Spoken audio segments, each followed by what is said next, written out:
Hello again. I'm just reviewing some terms for some objects.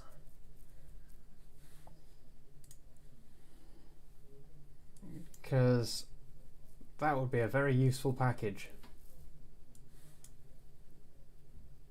So I need to giz and ask.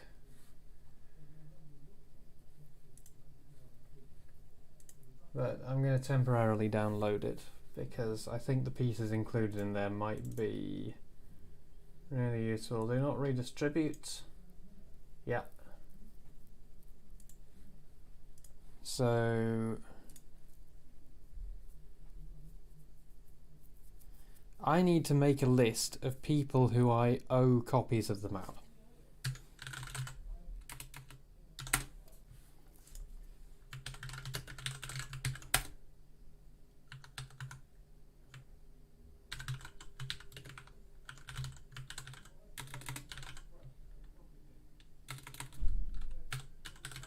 He's very particular about the spelling.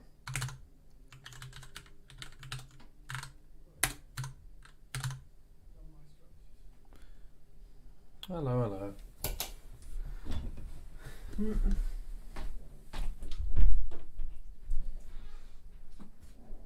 hoovered your room a bit for you. I hoovered Alex's room a bit for you. Thank you. I had the hoover out because I was putting the rug back down in my room. Thank you. Shall I shut the window here? Yes. No, I just had it open to let some of it clear. Yeah. It might get quite cold. It's a bit nicer. Yeah. It doesn't set off my asthma the moment I step in the room anymore. Yeah. I wiped down Thursday, but Yep. I just figured while I had the hoover out I should do that. And also, hopefully now the carpet's back down I won't disturb Mum anymore either.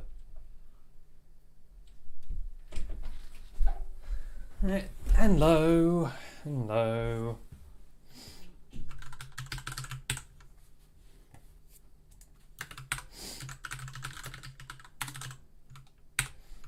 Hello, hello, hello.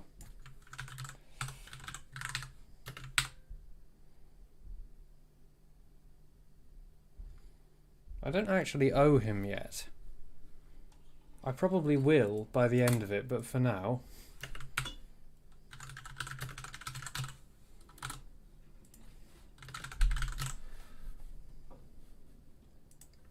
For now I'm going to leave that out.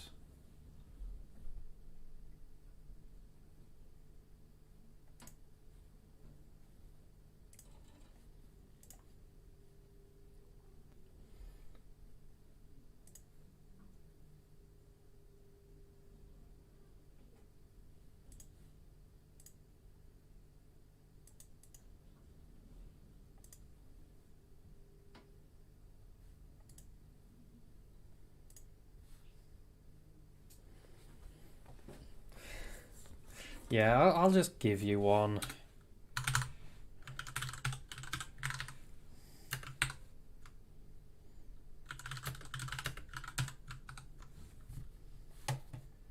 Like, it seems fair enough.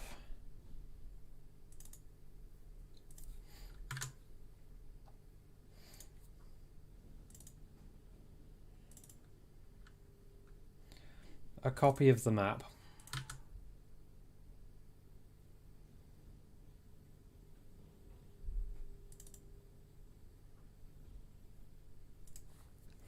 But I do need to ask Mosky. Where he at?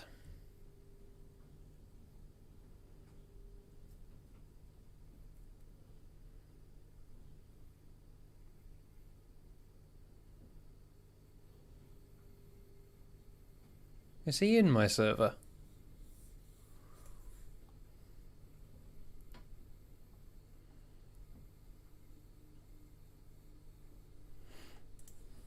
Hang on, is he Darth Melchet? Is that who he is?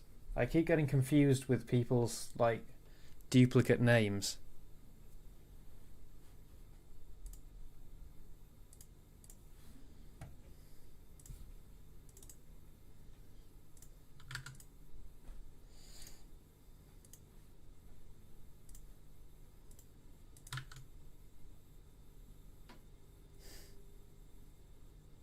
Oh, project done. Here you go.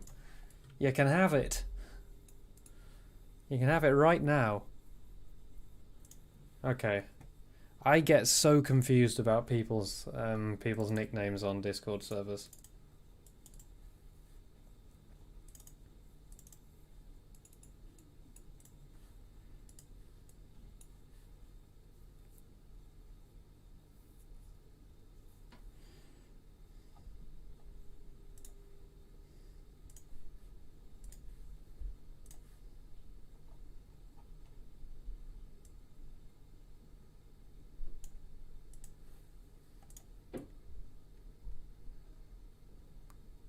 Yep, I'm pretty sure those are the ones actually in use in the real world. Except they have a black bag. Oh. That one. Yeah, there we go. Okay. That makes sense.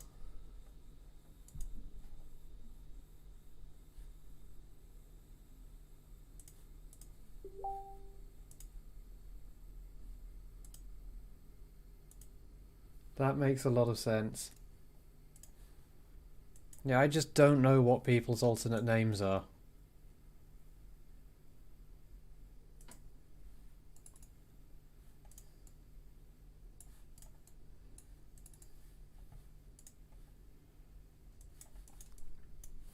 Let me just pull up the second monitor.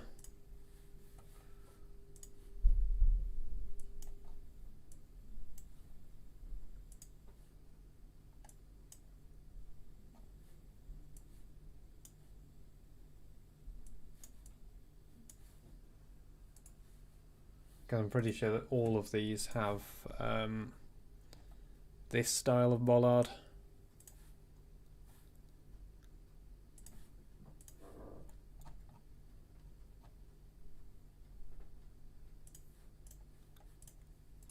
I also need to fix that texture bug. Yes, that's exactly what I do. So the reason I do it like that is because it works better with backups. Because I can just tell the backup software to back up OMSI2 Farthington, and that will always be OMSI2 Farthington. It'll never try to back up any of the others. So instead of, at the end of the day, having to put it back, remembering to put it back before shutting the computer down, because otherwise it's going to try and back up the wrong folder, then, yeah, it works better.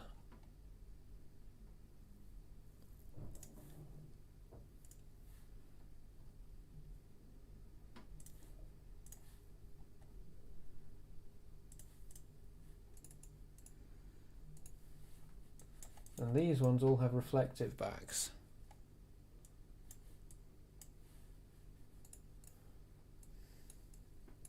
I can show you the batch file if you want. So it's very, very simple. All it does is first it removes the directory OMSI2, and second it makes a new one which is linked to the correct folder. That's all it does. And I have one for each directory.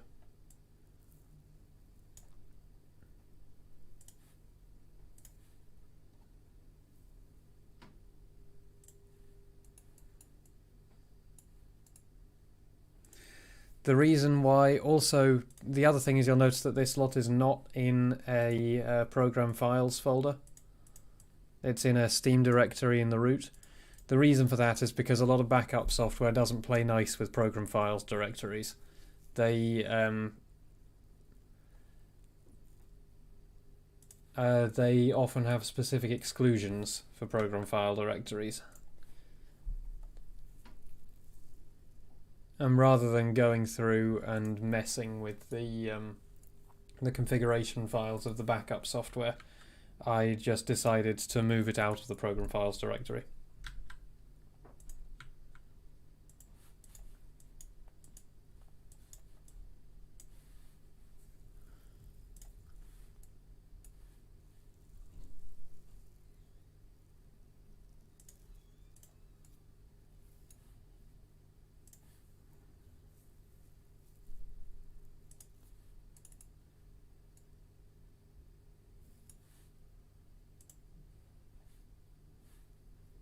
go. Very nice. Ew.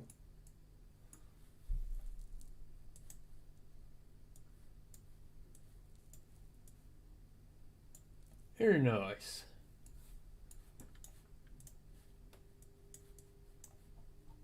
The pound.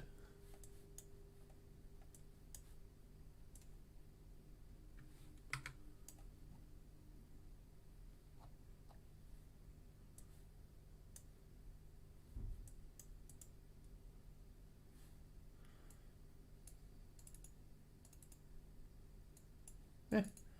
I mean, he's one of the greatest sports people the country's ever known, so, you know.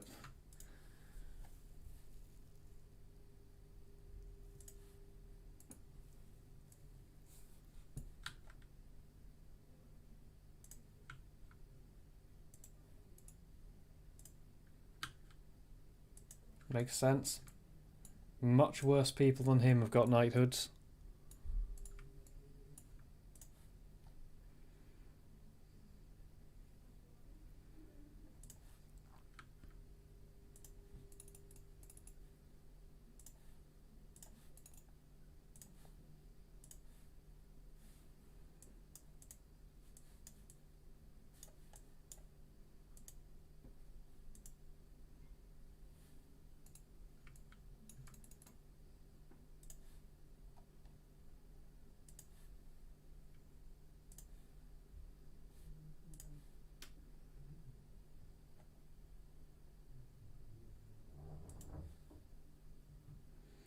I think I'd have to do a lot more than making and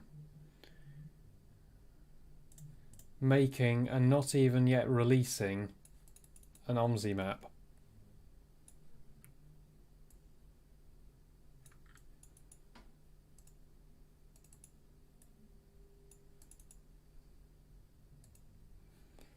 There we go. Lots of bollards. Everything's awesome. Right.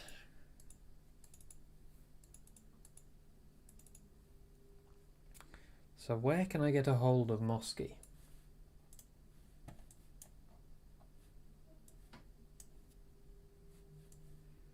Like, is he in my server?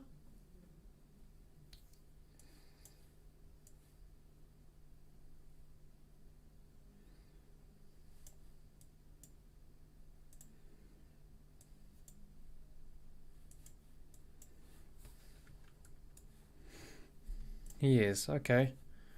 Does he have a different nickname? Because I haven't spotted him for whatever reason in the member list.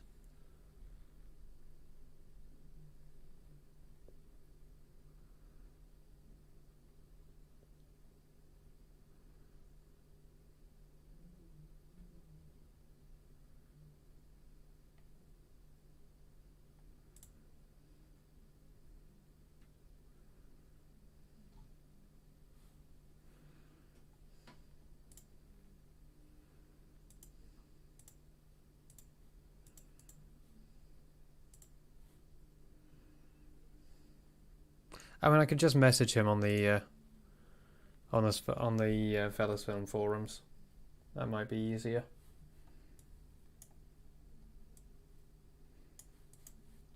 Alright, anyway, what are we doing today?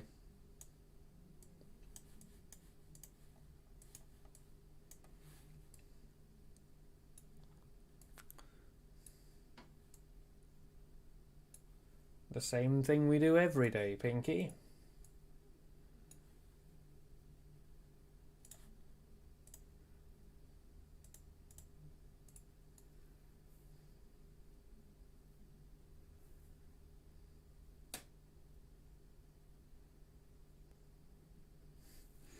Hello.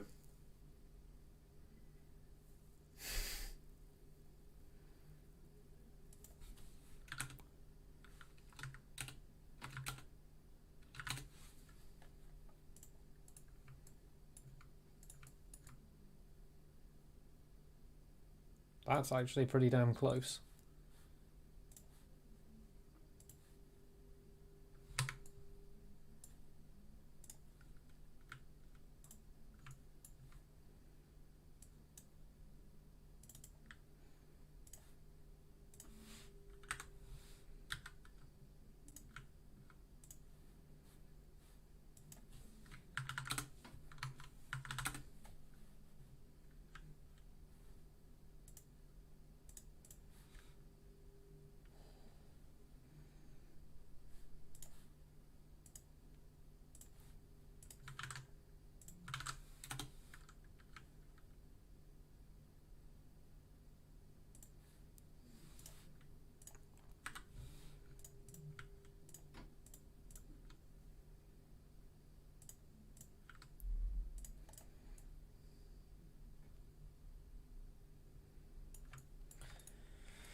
Hasn't yet, no.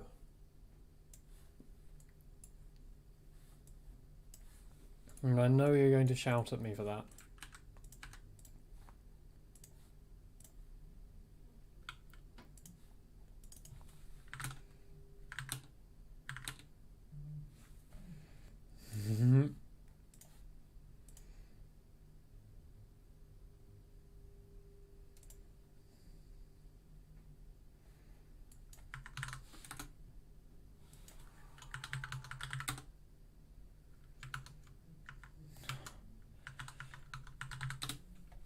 Steam, that shift tab was not for you.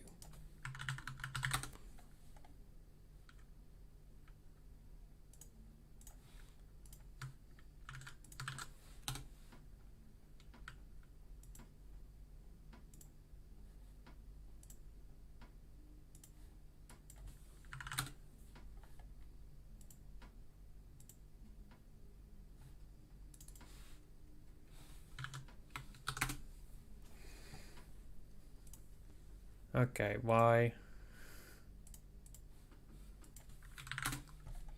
They're starting off at the same height. Oh, right, sorry, no, this one starts out back.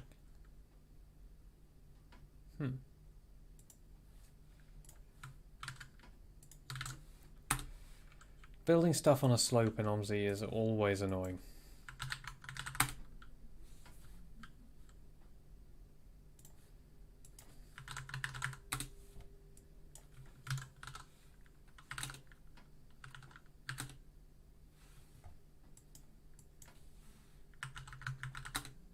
There we go. Yeah, always annoying.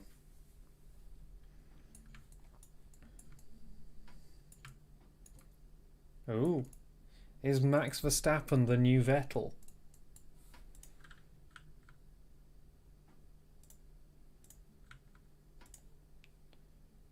Is that the new story arc?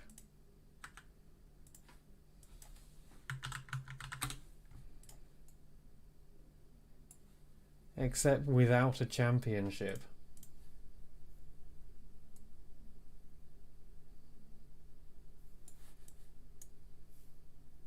This is going to be really annoying to get the markings done right on. I mean, I could always do them in Blender.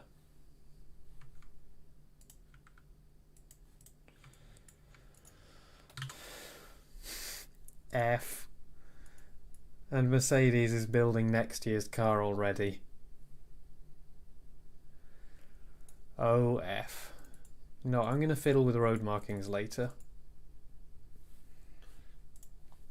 And the next thing we're going to do is we're going to keep on building junctions. That's more important.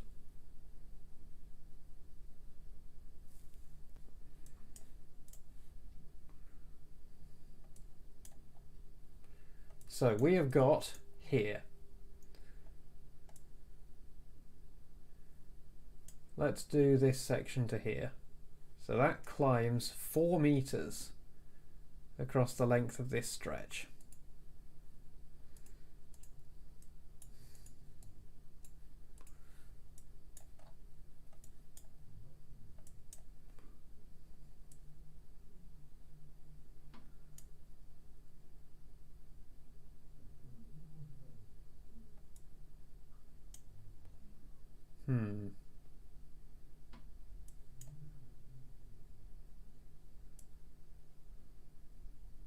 I want to have all of this as one piece. So from here to here, I want that to be one piece.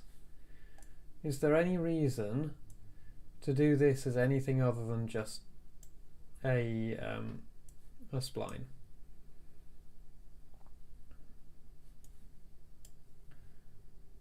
I mean, other than drop curbs, which I was just going to ignore along this section because I can't do them everywhere. I think that section can work out as being a spline. I don't think I need to worry about it. It is a spline which climbs by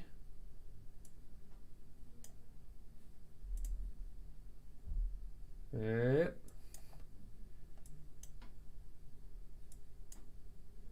2 meters across its length. except that those keep climbing there. So this to there is my next junction object, because this ends up in this, and I want to cut that off cleanly there. Okay. Yeah, I read about that.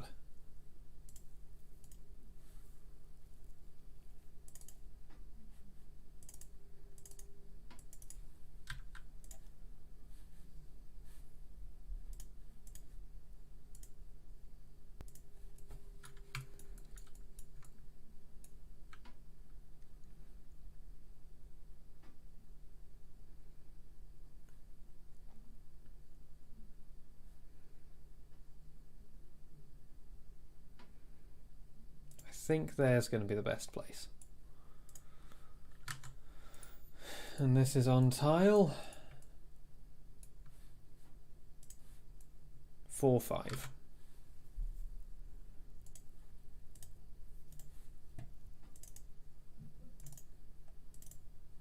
I should rename it so it's not called broken anymore.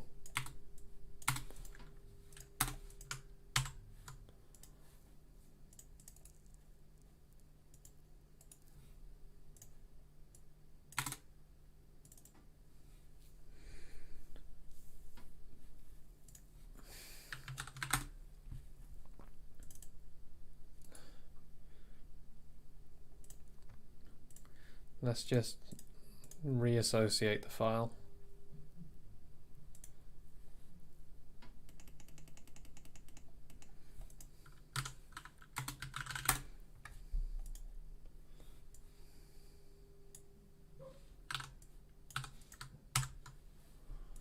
Right.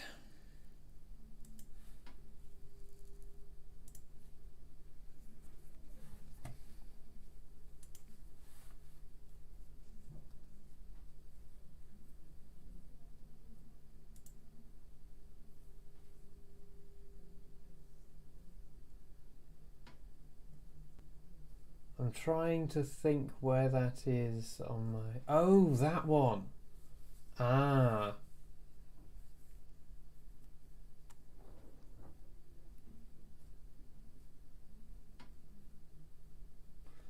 Okay. So they've made it more downforcey. Useless notifications? Yep, useless notifications. Absolutely useless notifications.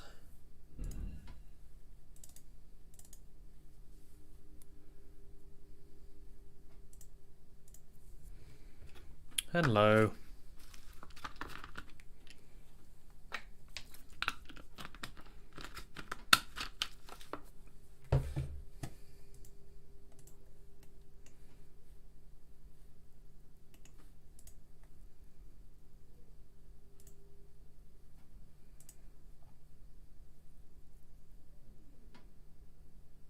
Wonder if that's alpha mode 1 or 2.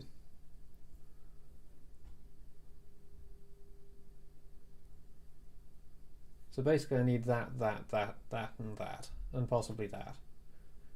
And that wouldn't hurt either, nor would this. Yeah, that's a useful collection. You know what, before I ask for permission, I'm going to install them. Have I already installed them?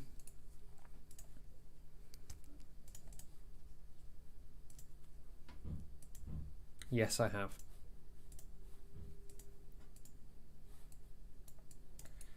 Oh, come on.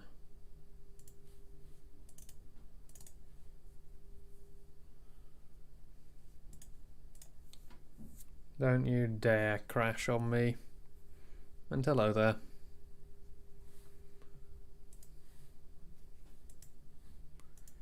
I think it might have failed because it tried to load a non-existent map to start with. So now it might just be consistently failing because it did that time.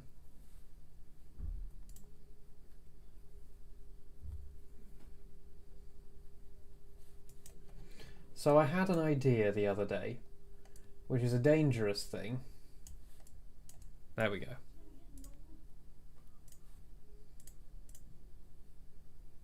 But I had an idea. And my idea was why not put in a route that goes here? Because this is great. Let me show it to you.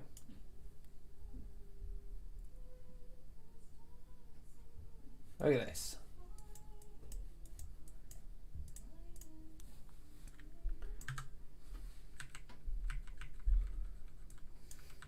Maybe widen it a little, because it wouldn't add that much extra distance to the map. Yeah, I would need to widen the roads a little. But look at this. Look how pretty this is.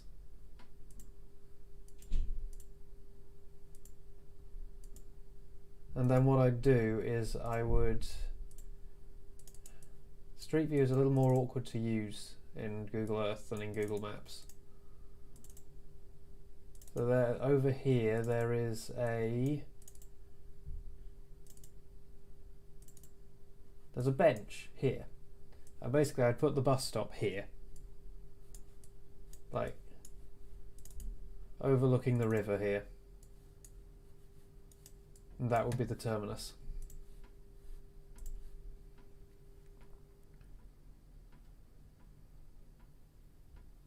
What I was going to do is I was just going to make the route circular for this last bit. So you come in here and then you circulate around here. And then you go back out this way again. Bus Recovery Peterborough operates out of this guy's house, apparently. Sure.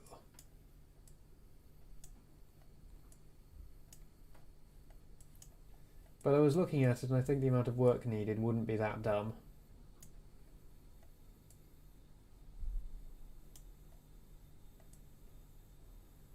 So I'd probably run it through here, round here, out there. And then it could either go back round here, or it could go in round here. One or the other. If I went back round here, that would require minimal extra map making work. But yeah, anyway, that's a nice to have. It's not a thing I'm going to actively work on. For now, I'm still working on the original routes, which are this one going up here, which is the one we've been working on so far, and the other one which goes out here.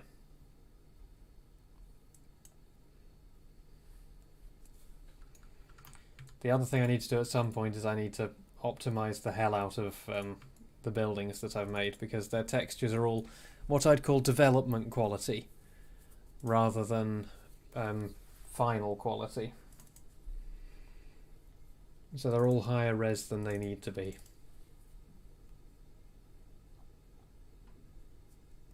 Those loaded fast.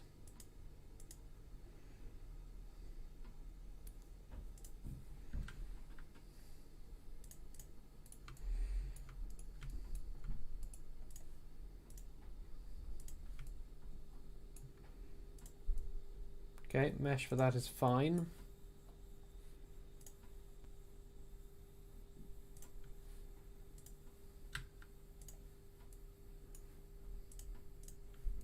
Is that alpha mode 1? Yes it is, that's fine, that won't cause any transparency issues. That one? Yeah, see, mine are too tall for some reason.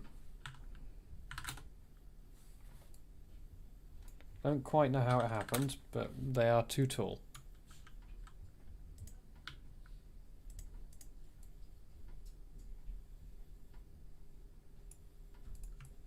Yep.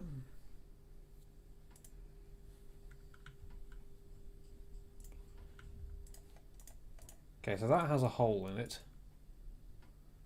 which is annoying, but it probably isn't visible from driving.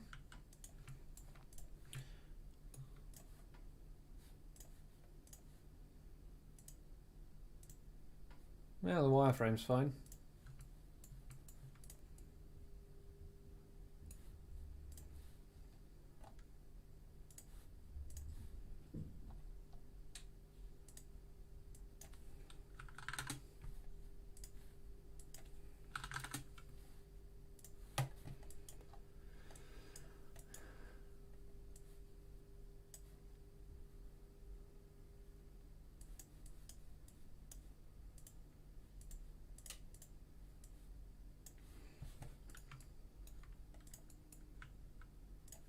Do they have the red back? No, they don't. They're just the same all sides. That's fine.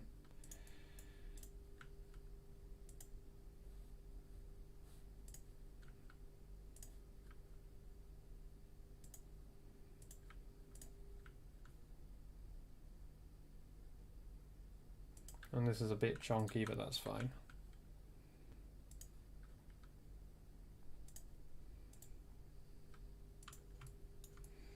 Hello.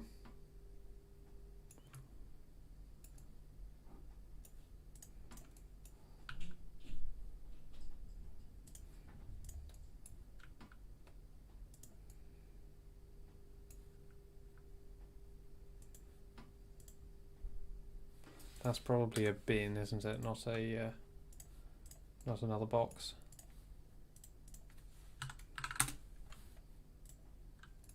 The texture on that's a bit meh. I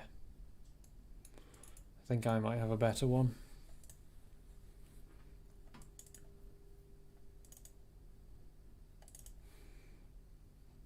Let me just load up all my objects.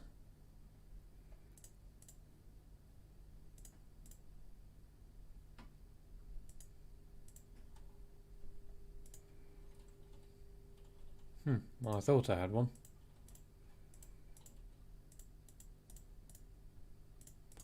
Apparently not. Huh, fair enough. Or maybe they ended up under Whistlehead or Whistlehead.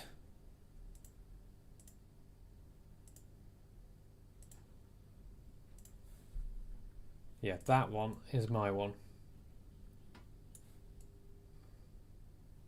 I'll stick with that.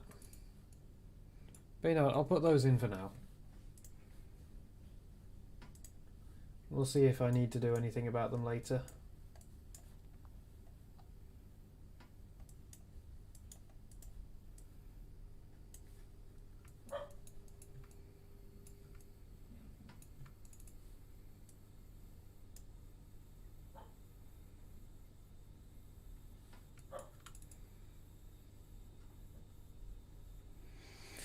Yeah, anyway, tomorrow we have a 23-hour race for mental health.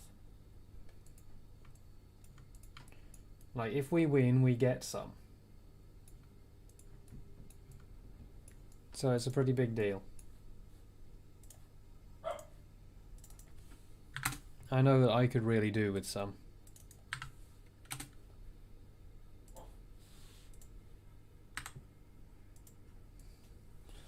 Yep. It is going to be a meme race.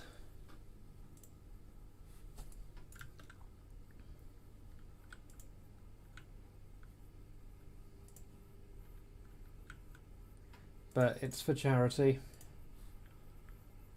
There will be a donation link.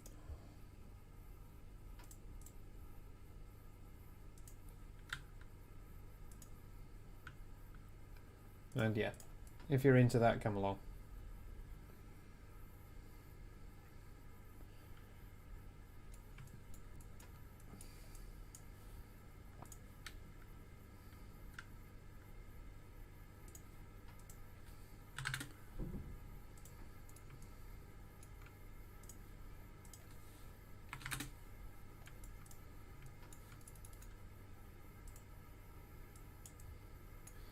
I actually need the phone box and the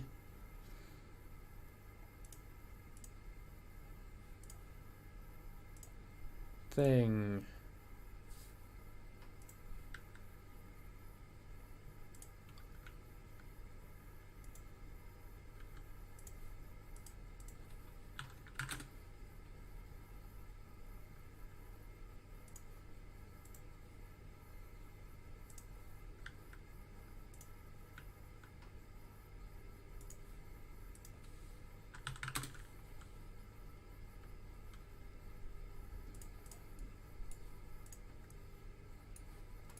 There we go. Look, details.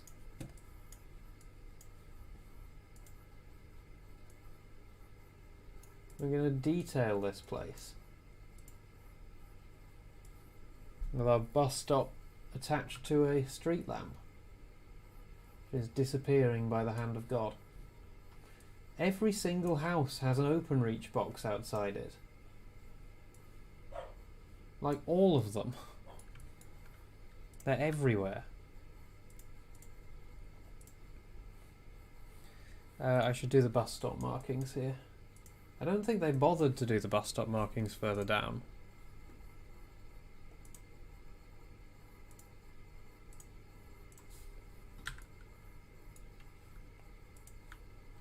Thing is, I'm going to have to remove this set of markings and remake them, because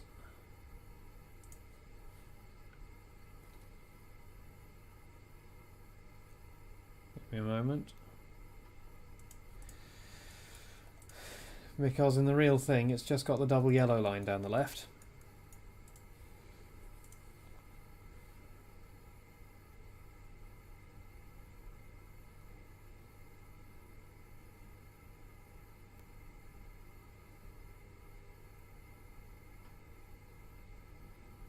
Where are the bus stop lines?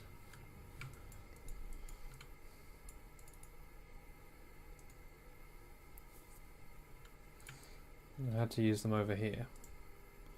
So number 59.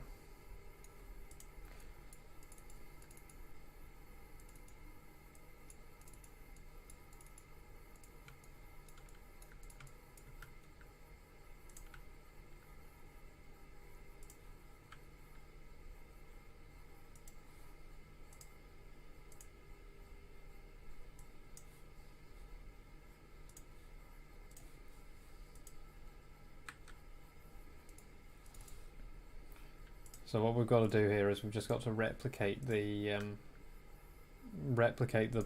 bus stop prefab with splines.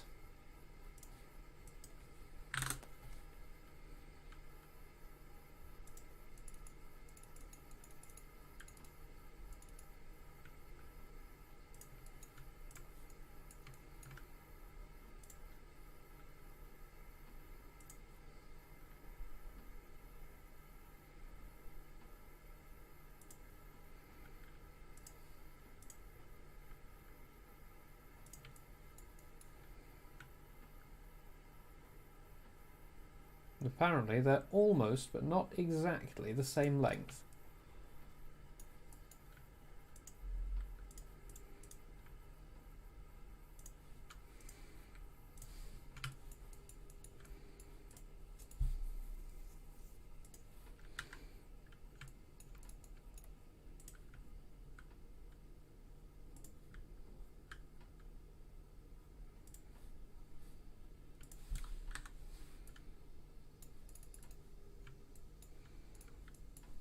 There we go.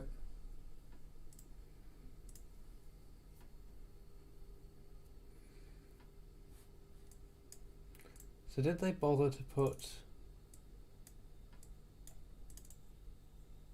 They did. And it's another of the fake ones.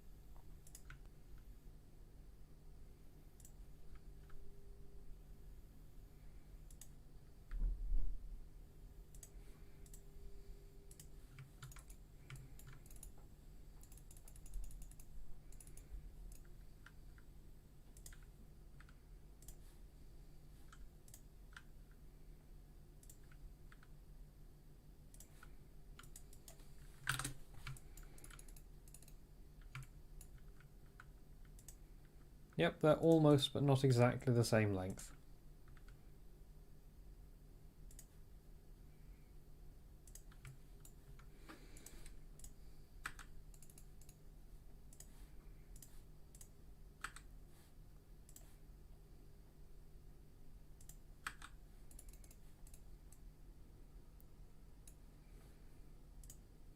Ah, that makes sense.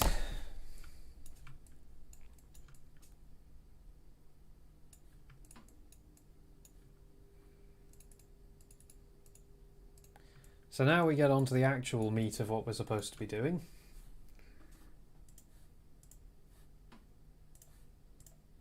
Which is taking this lucky section of splines over here and turning them into a junction.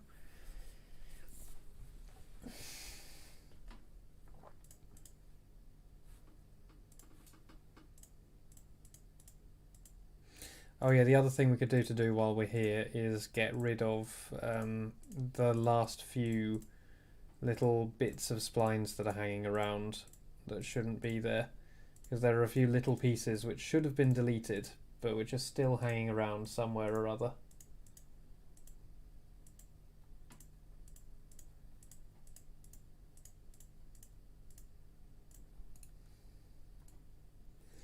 Just realised I'm going to need a little snippet up at the start here in order to do the edge in.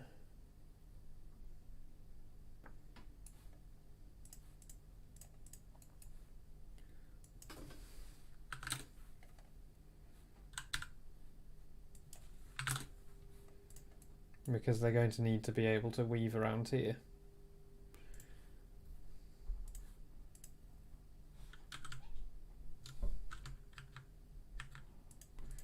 There we go.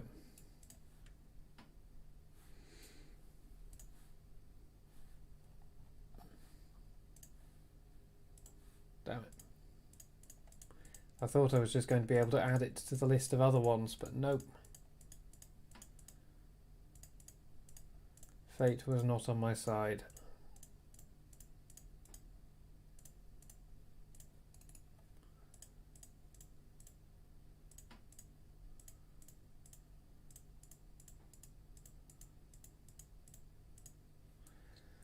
Okay, what am I going to call this segment?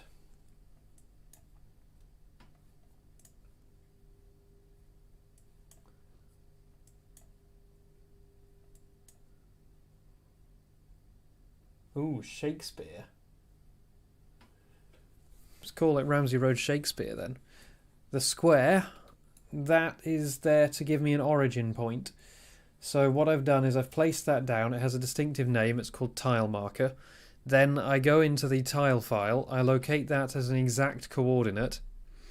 Then I use that as the first spline that I select for export. And then when I put the model back in, then I can put it to the same coordinates that that is at, and it will line up perfectly.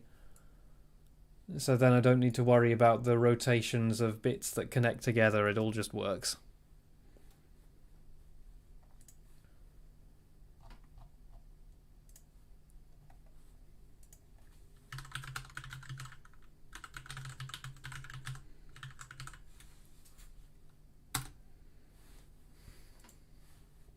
They just called it Shakespeare Road to sound fancy.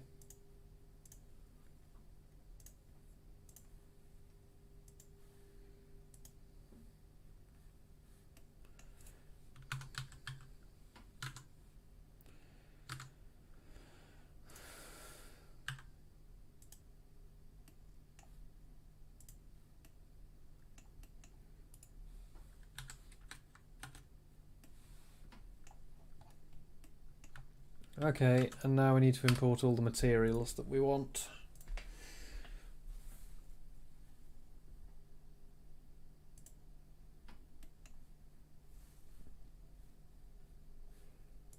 It's easier to navigate the street maps in Google Maps than Google Earth. Okay, so I am going to want a few darker bits of tarmac, so yeah, I should just bring that in. Oh, there's another crossing here. Wait a minute. Oh, right, that's there. Yeah, so that is in the middle of this. Okay, that's fine. I can deal with that. Does this have any unnecessary materials? No, right. We'll bring this in then. Because now what we can do, instead of having to make the materials again, is we can just assign it materials that already exist.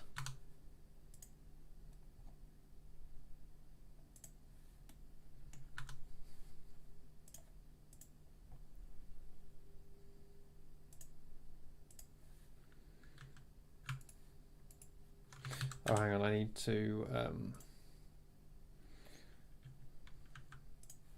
remove doubles a bit more viciously than that. There we go.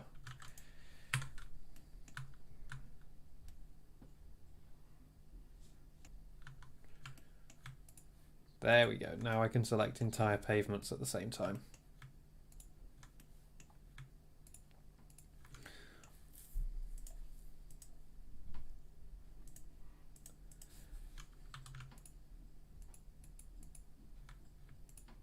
Okay, that'll make my life easier to just do it like that.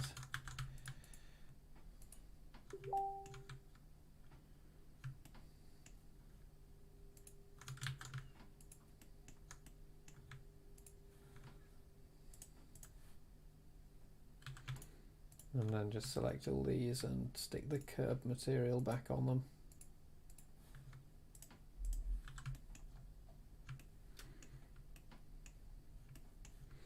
Yeah, sure. Oh yeah, it's covered up by the left monitor. There we go. Blah.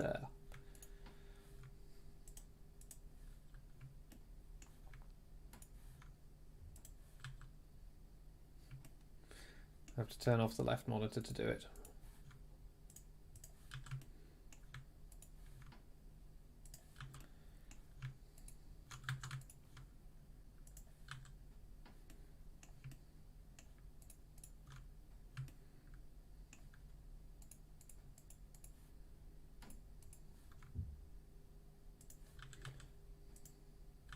Apparently these faces are just missing. Oh, no, not that. Don't know why these would be missing, but apparently this just isn't here.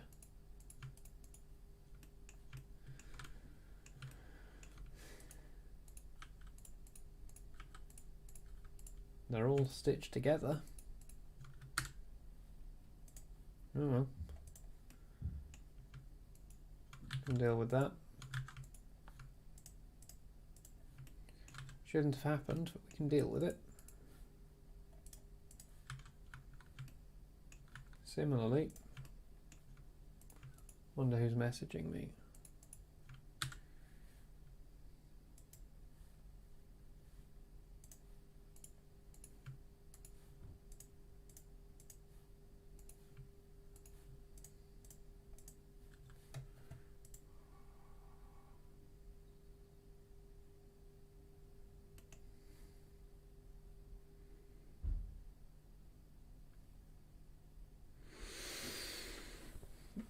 Yeah.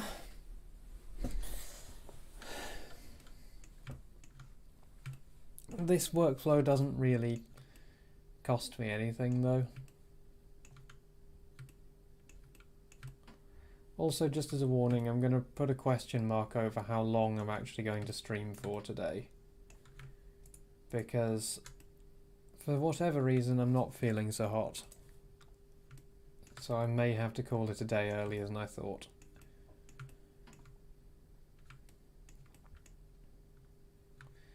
Right, so let's just also add to it the other materials that I suspect I'm going to need.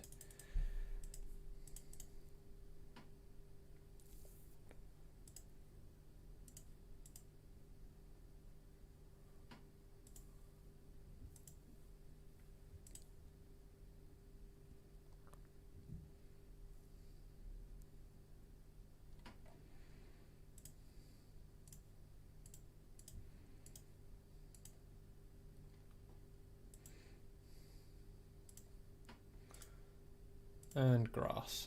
And I don't think I'm going to need anything else. I mean, I could do the double yellows, because this is probably covered in double yellows, isn't it? Yeah, the whole thing is covered in double yellows. So actually I'm going to retain the yellow material as well. Oh, and I'm going to need the tactiles too. Hang on, am I going to need the...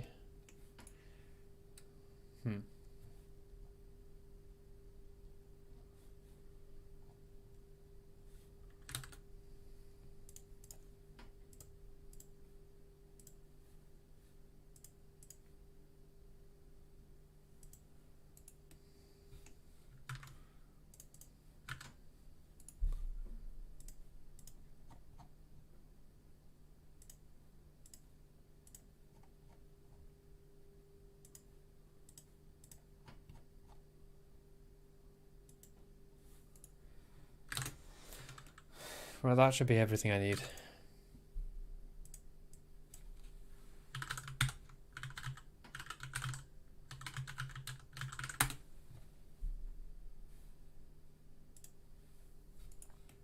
Right, this should be a relatively simple one, he says.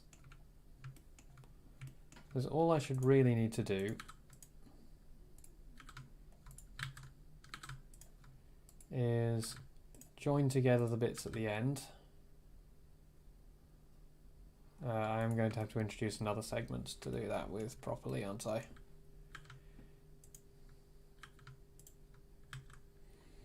It'll be fine. Looks like I'm going to need to do a little bit of tweaking to how that joins. Or whatever, we'll leave it there for now. And just get the bits joined up.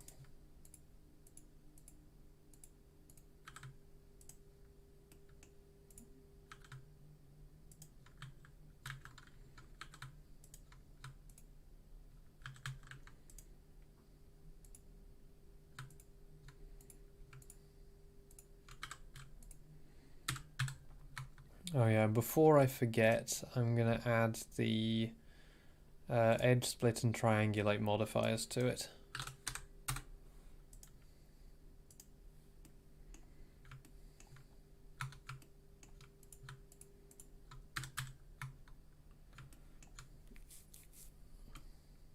I'm probably going to need to extend this over multiple segments instead of just doing it all in one go.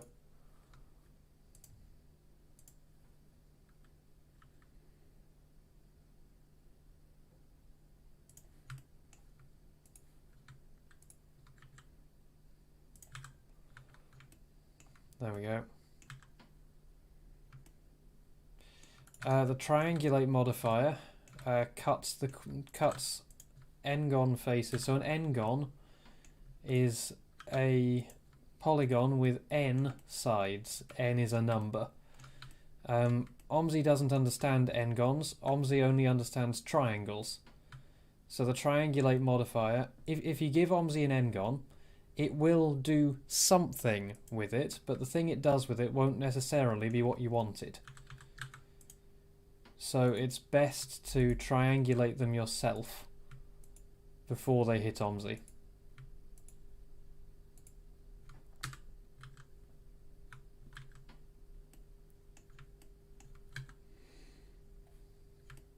Cool.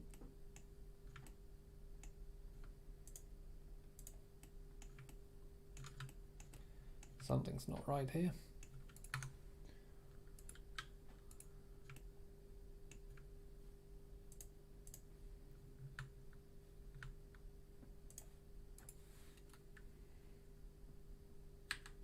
You should do that with every object you make.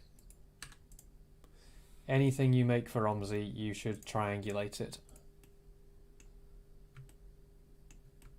Yeah. Yes.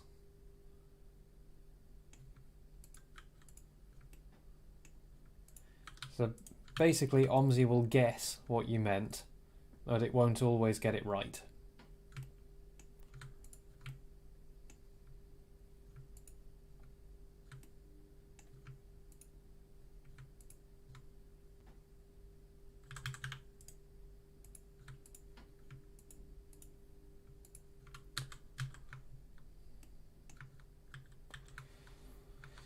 That'll do.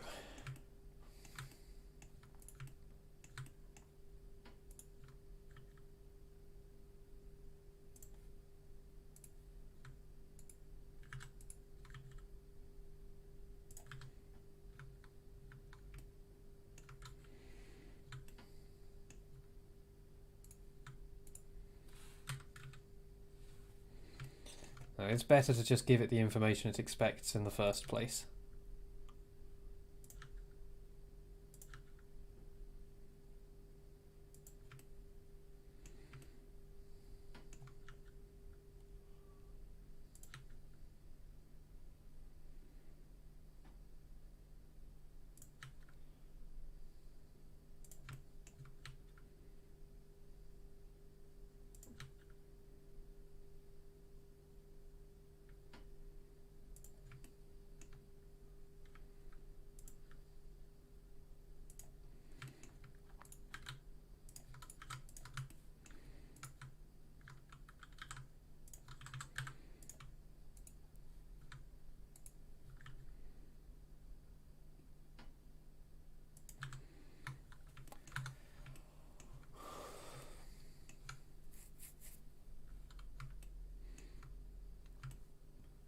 Yeah, that's the road surface, all mostly filled in.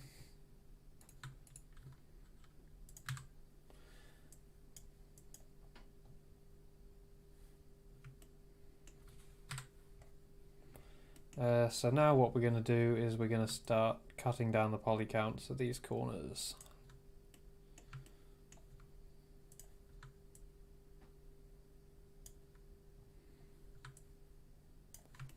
As these are ludicrous.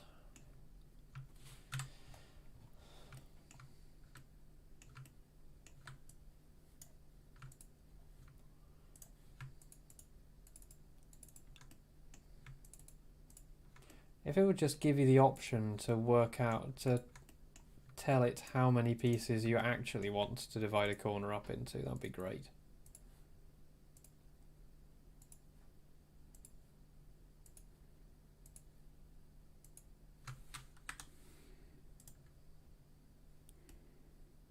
See you in a bit.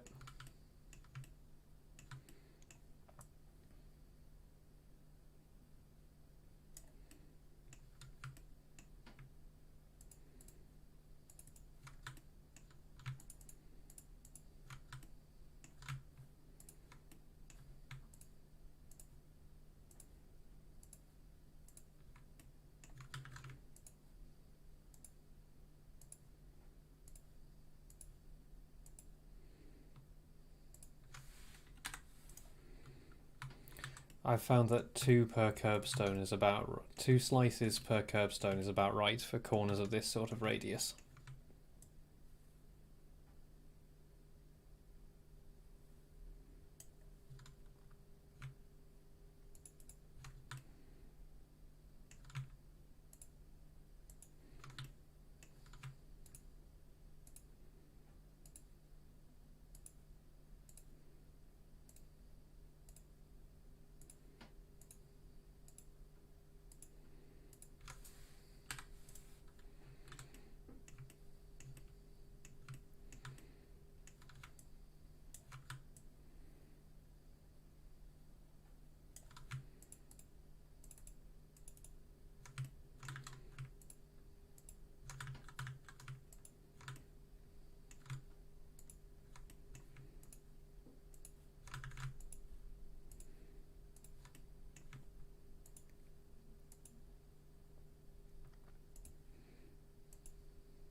Okay.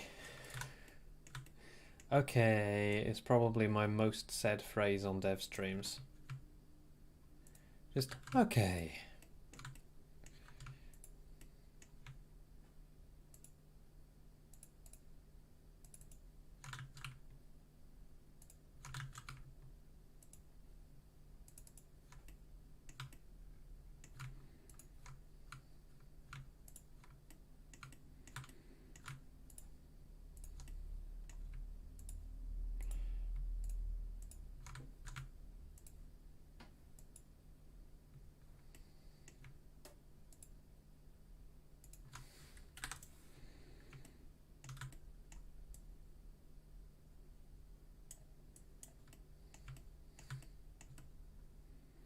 Oh no. I'm not turning into one of that kind of adult, am I?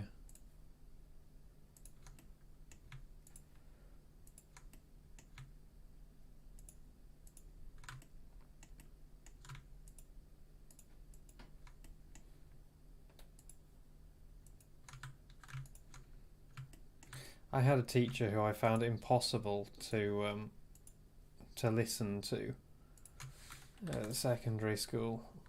Chemistry teacher, I think, or maybe biology.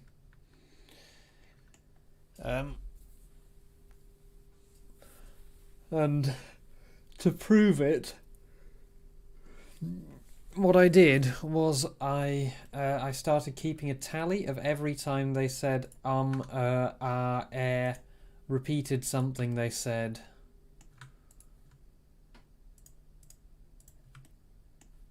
And I worked out that they spent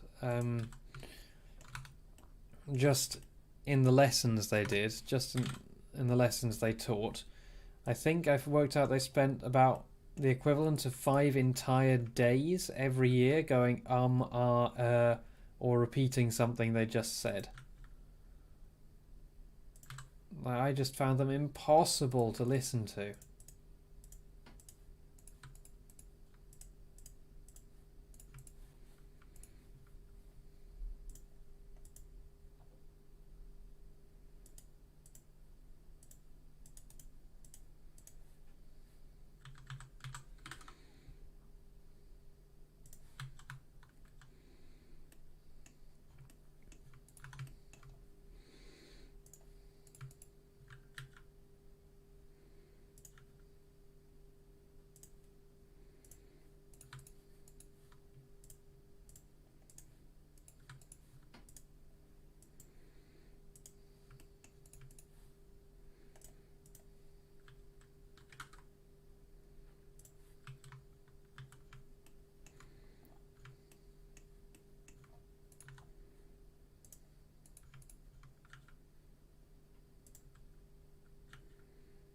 And then there was one who pronounced her H's aggressively as H,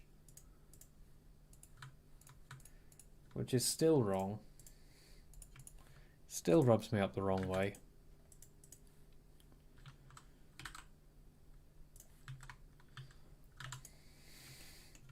I was a really popular kid.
I know there are people who describe themselves as descriptive linguists instead of prescriptive linguists. But no, I'm not a descriptive linguist. I'm a prescriptive linguist. You will conform to the conventions.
It should be done relatively quickly. Relatively.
Oh, did I end up running a second set of unnecessary edges along here?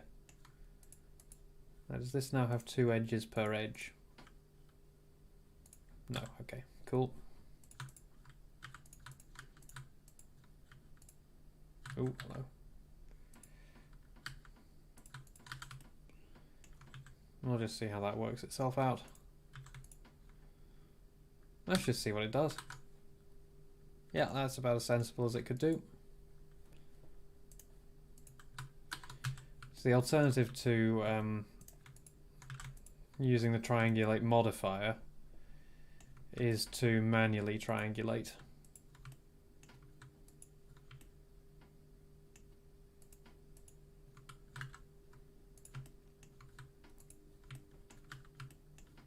Which you do with Control T.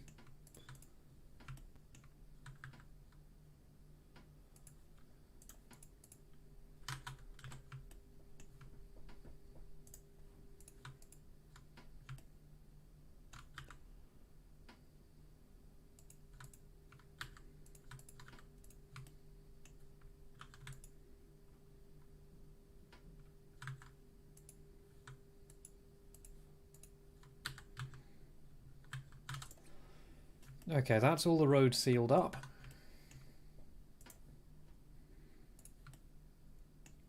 Now we just need to grab all the bendy bits.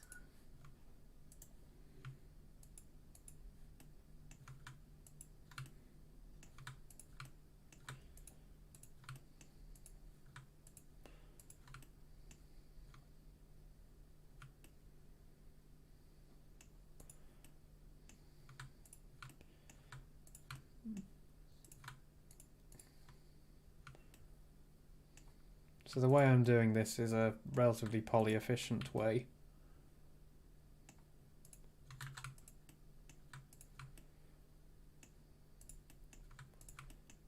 So instead of actually conforming the entire road geometry to the curb, I'm just making it undercut the curb.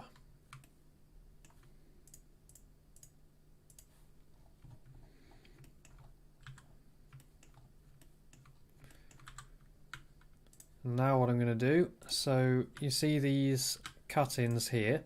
I know that these are the width of 2 lanes of road and this texture is the width of 1 lane of road. So what I'm going to do is I'm going to scale it until those are about double the size of this texture area.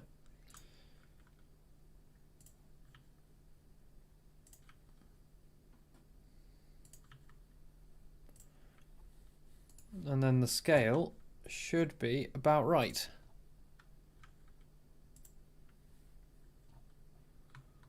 The most recent one. I mean, I haven't played it. It looks like it pays some pretty neat homage to the early 2000s games, which I dearly love. So I guess it could be pretty cool. I don't know. Never played it.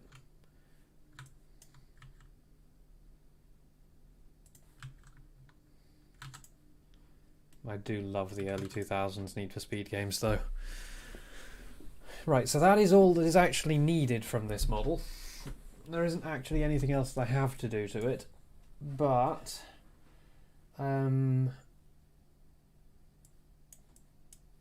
it is time to do all the curbs, all the double yellows and stuff. Things like this grass area and this odd paving and these paving stones, and oh yeah, there is one other thing that I have to do to it, which is over here there is a traffic light controlled crossing. So I do need to add that. And this one actually has pedestrian lights and has 4 poles and extra traffic lights compared to the one just down the road over there, which only has 2 poles.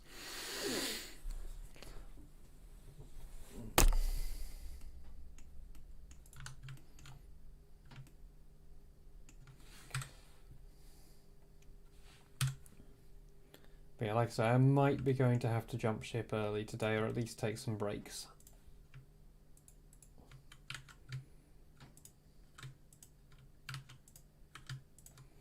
as I am not feeling so hot.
This might seem like unnecessary work, but once I add the crossing deformation in, it's going to be so much easier to do it this way than it would be to do it in OMSI.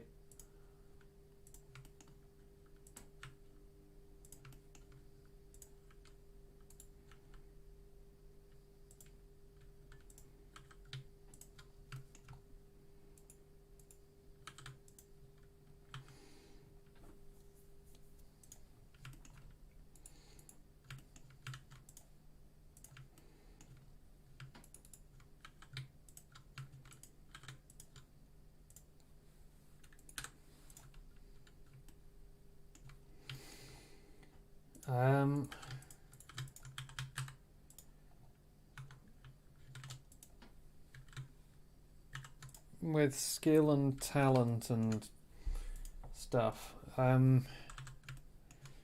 So the deformation meshes, it's very simple. You make a low poly mesh, which is deformed from, so most of it is at a height of z is 0.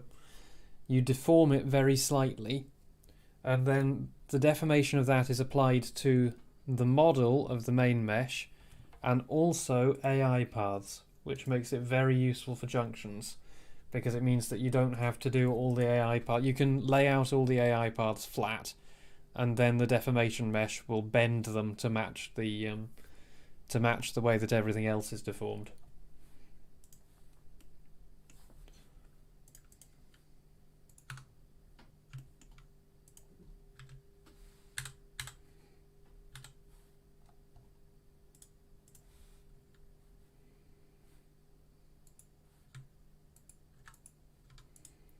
It's one of the best and the least used features in OMSI.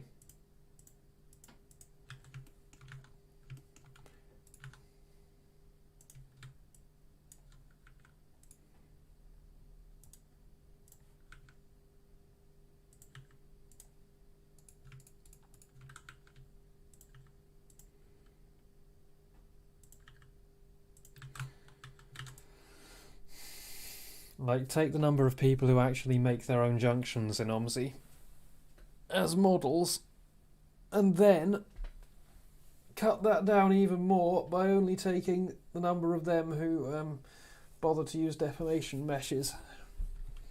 But yeah, it makes it very easy to make junctions on hills.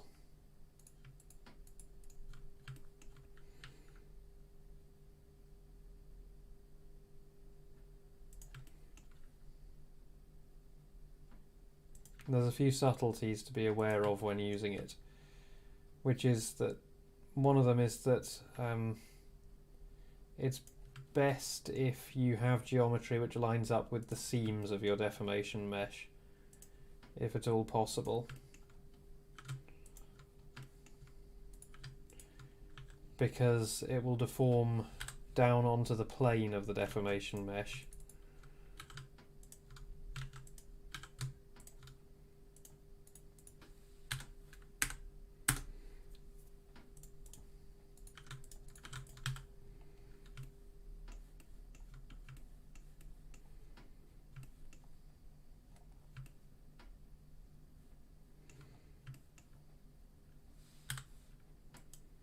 Oh, some of these just come out upside down.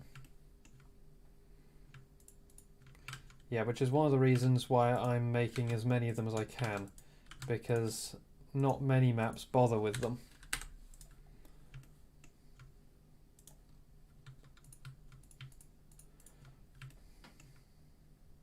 I mean, the thing is, with London coming out, some of the things that I'm doing with Farthington aren't going to be as special as they would have been if I'd released the map like a year ago. But I was still at uni a year ago.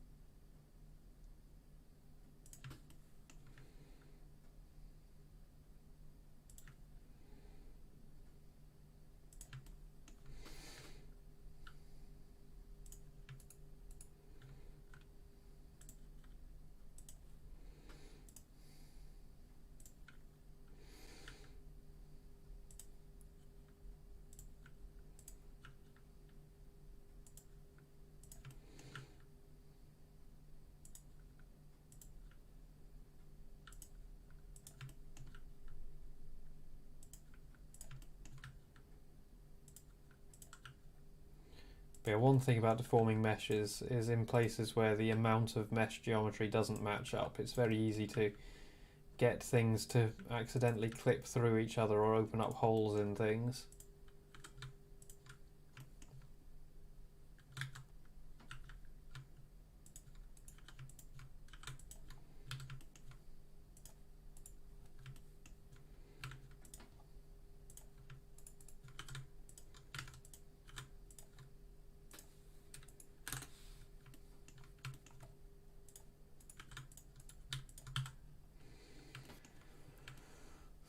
Right, so this is where the pedestrian crossing is, I think. No, it's here.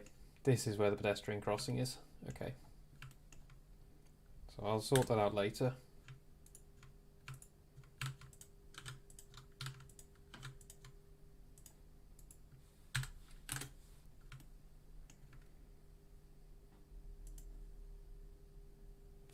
I don't know.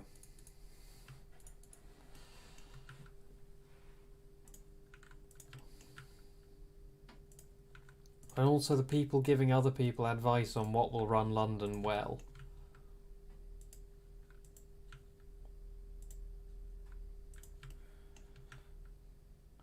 We had one person who thought that the Steam servers, like we were going to knock over the Steam servers when London releases, and no. No, London is going to be a drop in the ocean.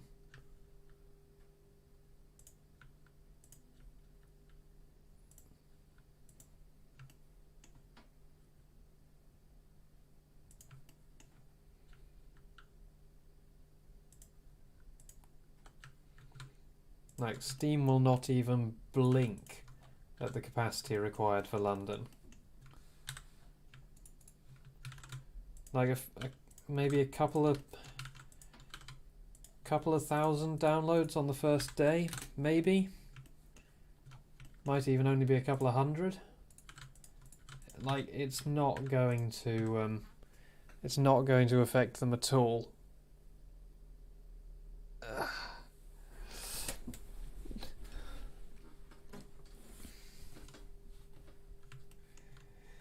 Yeah. Yes, Omzu, London will run great. You'll get at least 4 FPS.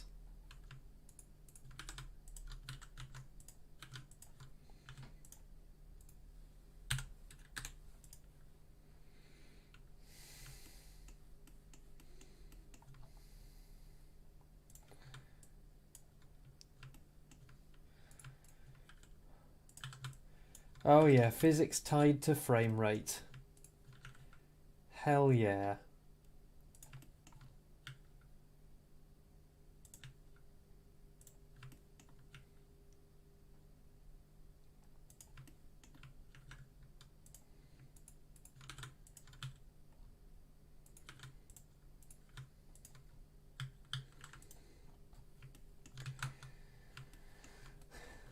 That's all the double yellows. No, it's not. God damn it, why do I keep lying?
Okay.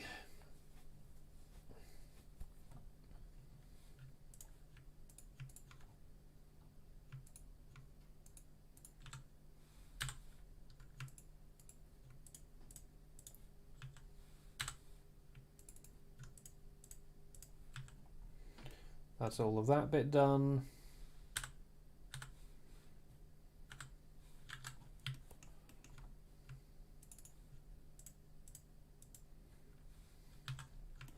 That's all of that bit.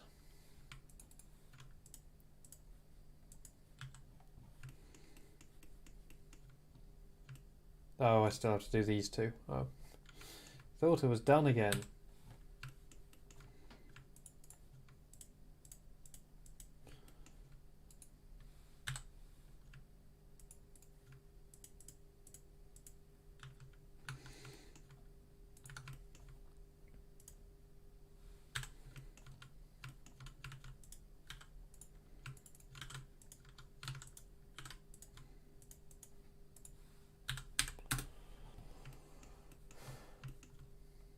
There's always another one.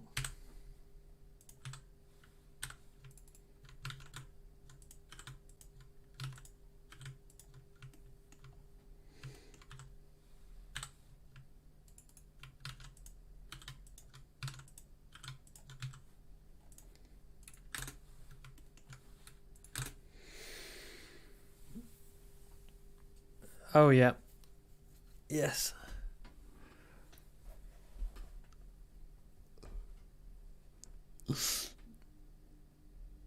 Yep. No, that's sensible. See you later. No, that is sensible. It is a big map with a lot of buses.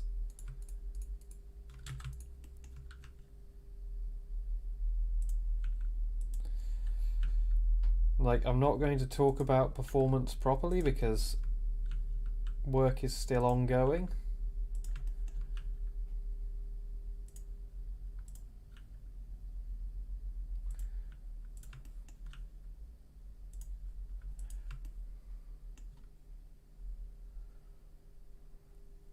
Yeah.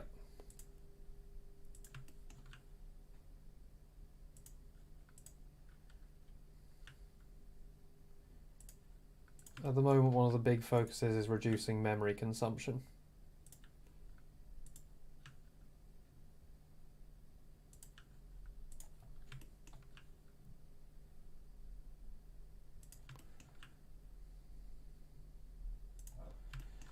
I suspect that people are going to try to replace the AI list with one with 70 million unique variants that that all have 4K textures, and then they're going to wonder why they're running out of memory and crashing.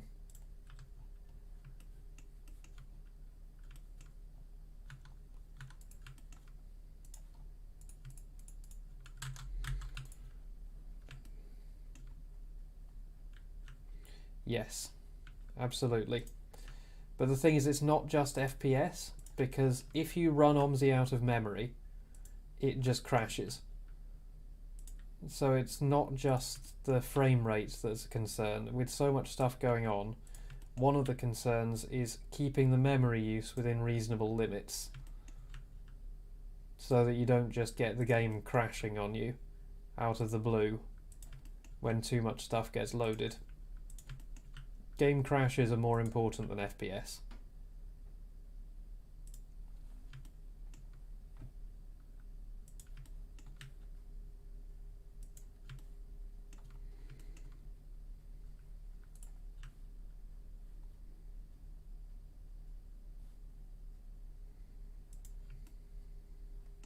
Yes, turning off ambient sounds has a big effect on memory usage. As sounds and textures are the biggest memory hogs. The other big memory hog is log file writes. Anything writing to the log file is also leaking memory, so far as we can tell.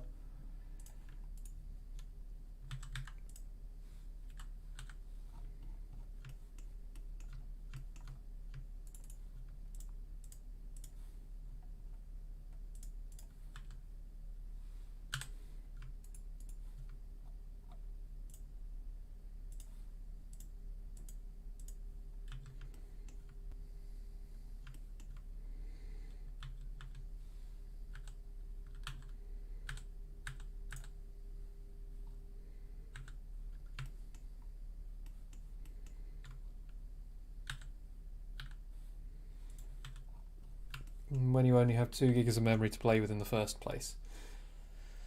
Log file also eats FPS, but like I say, memory is the bigger issue. The FPS is going to be what it is.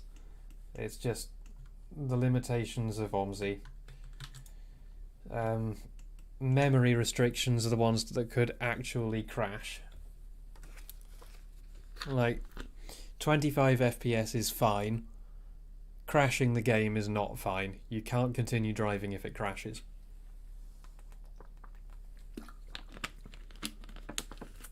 But the FPS, so long as you don't get into jumping bus territory.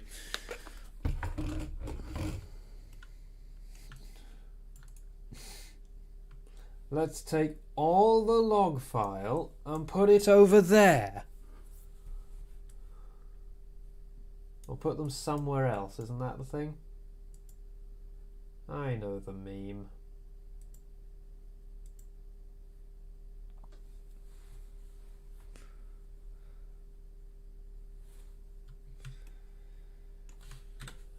Right, I think what I'm going to do actually, to save my sanity later, is I'm going to do all the road markings now as splines. And then I'm going to put them into the model. Because otherwise I'm going to have to do all of these road markings on a gradient. I've been getting 60 in some places.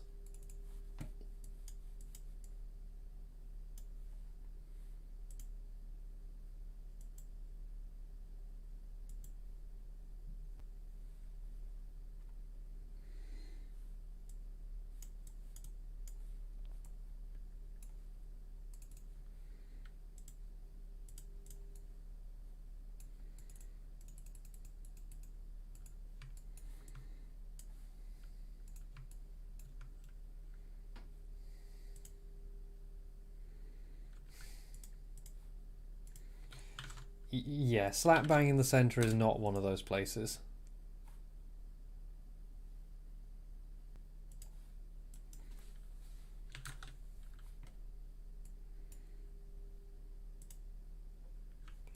I'm going to do this the other way around.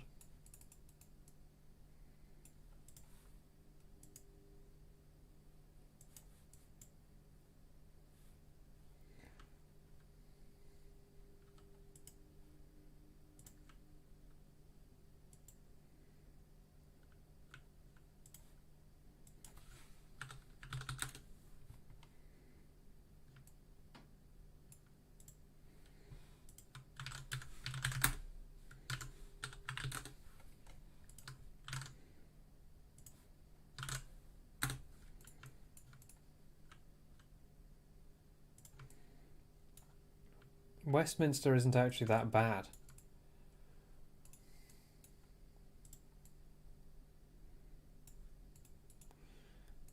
There's a few surprising places where where there are a lot more AI buses around than you'd think, and those are the heavy areas.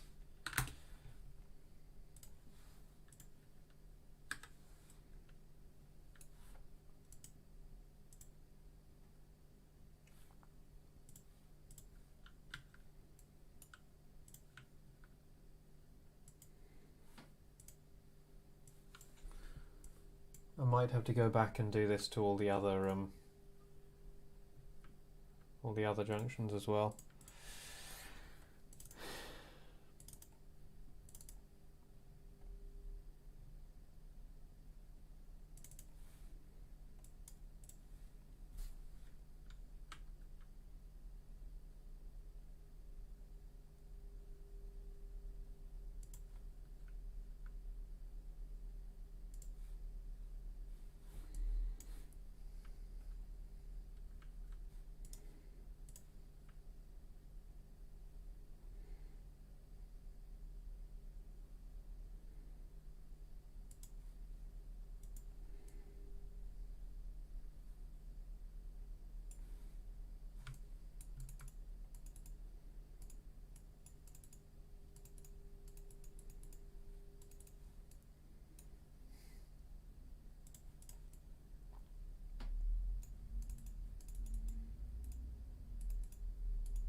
The Boris bikes in old London were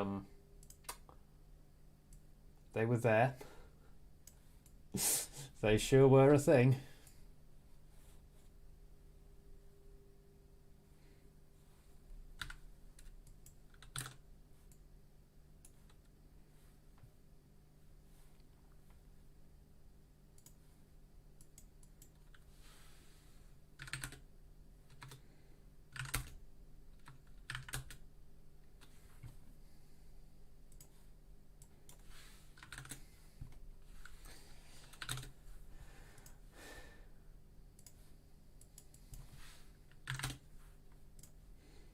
I'm still not quite sure how it happened. That I ripped into the South London project so hard that I ended up getting a job.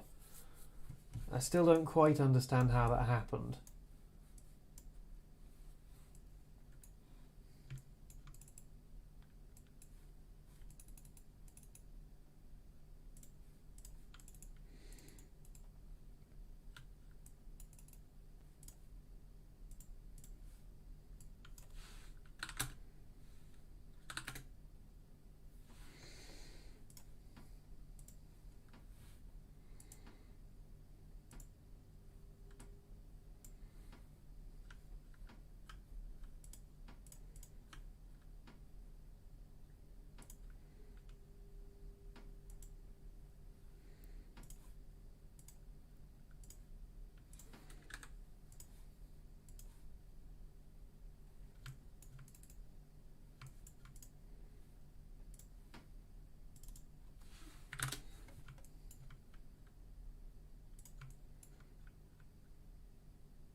Yep.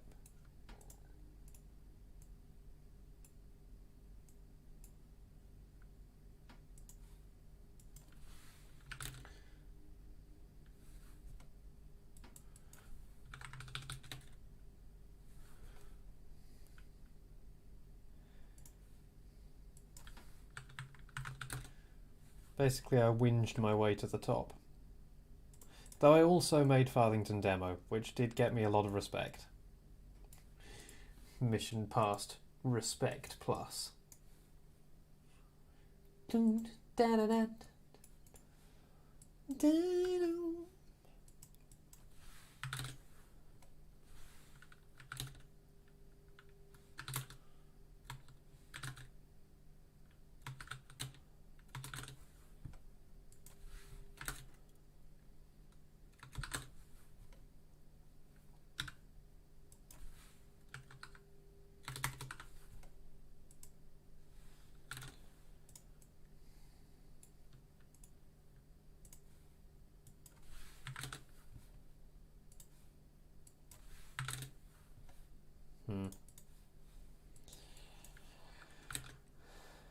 Oh.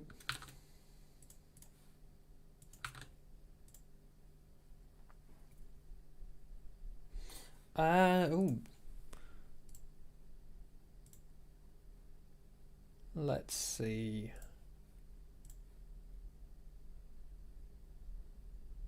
Free practice starts at 12, the race starts at 2.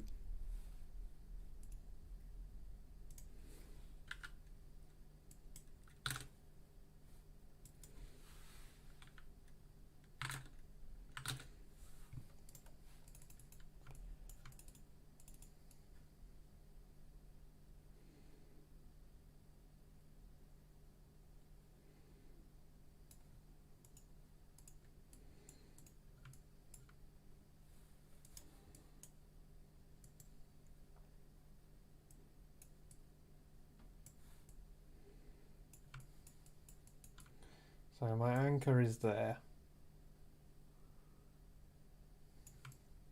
It looks like this just sort of drifts back to the middle over here.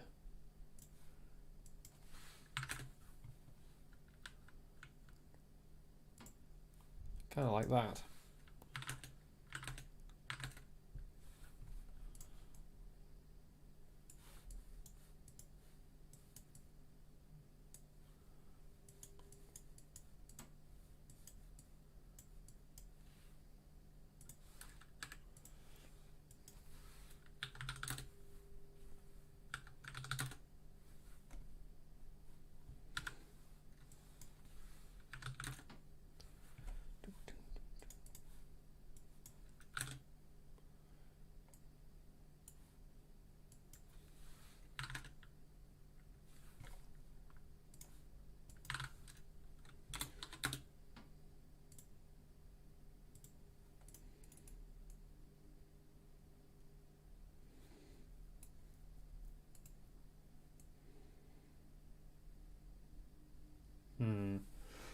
I might be going to have to make this section an object as well, just to go around that bollard.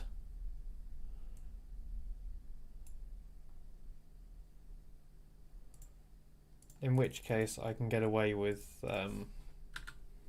introducing another segment in here.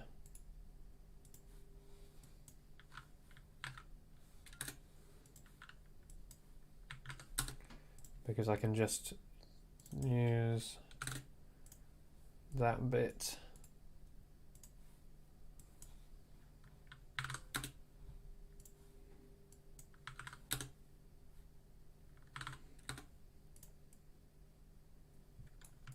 Yeah. Okay. Hang on, that's going to make the transfer between these two a bit awkward. Well, I'll just have to... Right.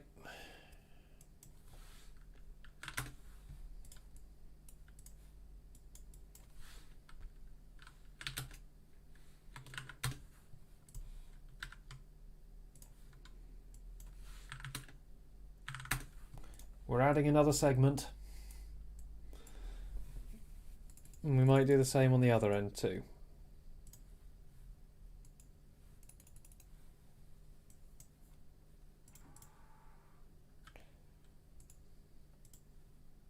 Oh, shit.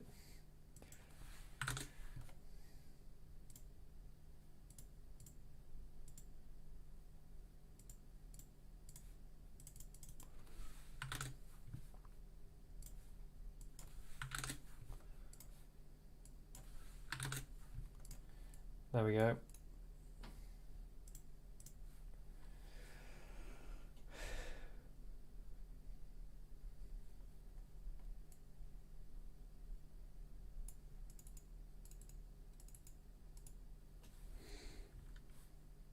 Oh, we get live news updates now, do we?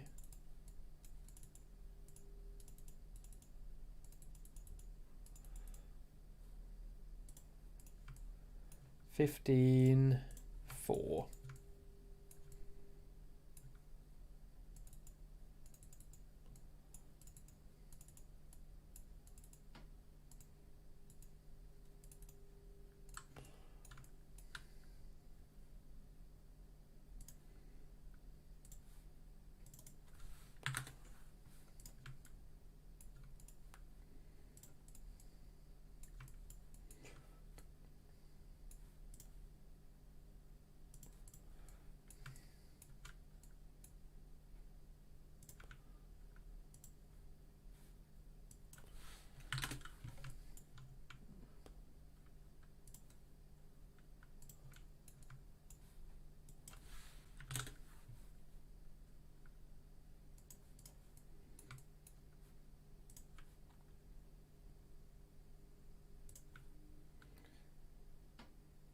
I think you need to present it with a theme tune.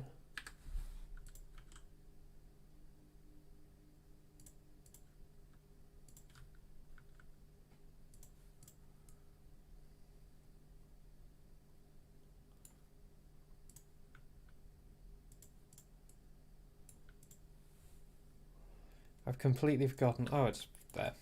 Fair enough. I didn't need to remember.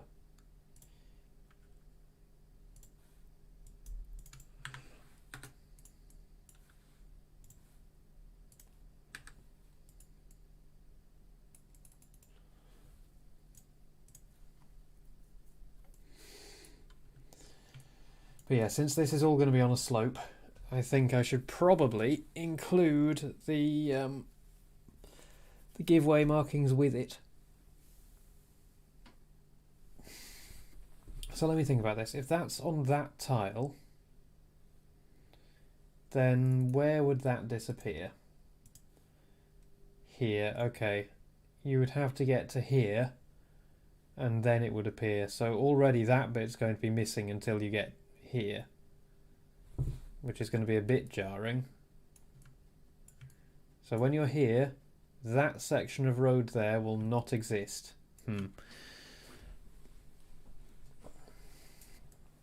But I also need to make sure that when you approach from the other direction it exists.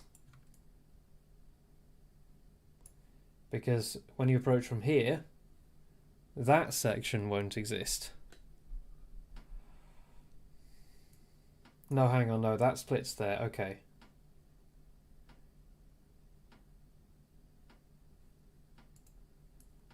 So if I moved that onto the other tile, when you are here, that would not exist. I'm going to have to split this in two. One on this tile, one on this tile. And if I split it in two, I can include this as part of it. Hello. No, I don't.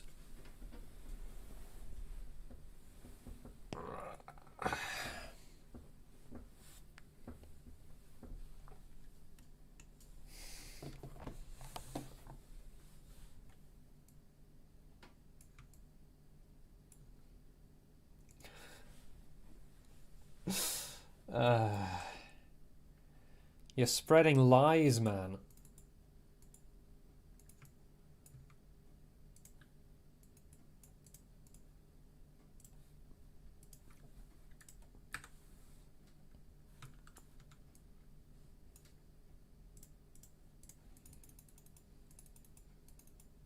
Yeah, that makes it fine, actually.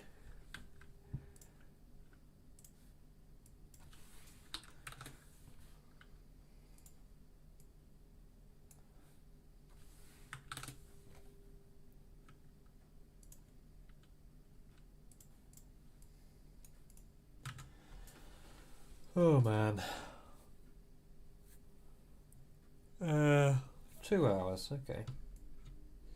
I should probably take a break in a moment. Yeah, I need to get this markinged up, and I am going to have to cut it in the middle.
All the other kids with the pumped up kicks better run, outrun my gun. All the other kids with the pumped up kicks better run, faster than my bullet.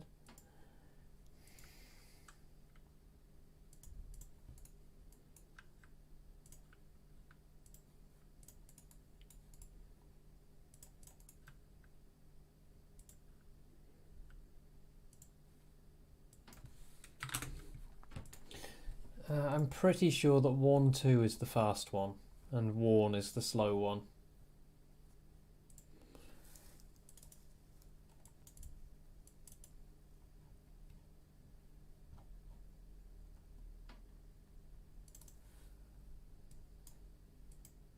Yeah, Worn is the fast one.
The other thing that I'm missing so far is these, which it looks like got removed at some point.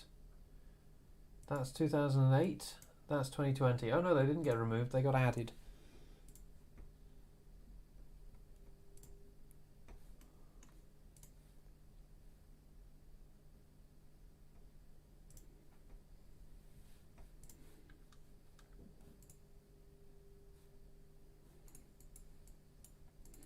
You know what, I can make this bit easier.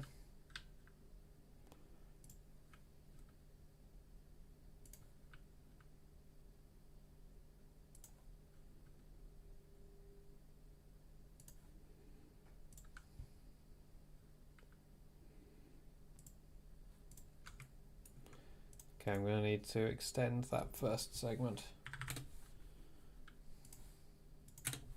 There we go.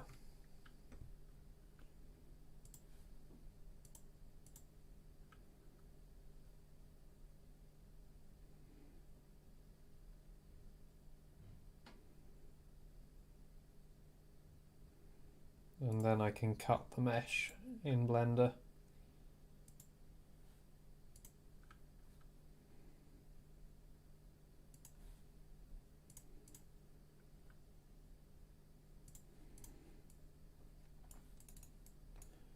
Right, similarly I can add that over here,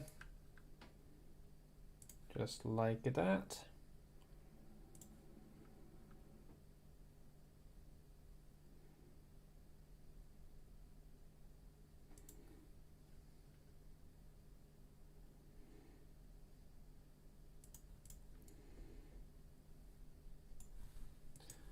And this bit over here.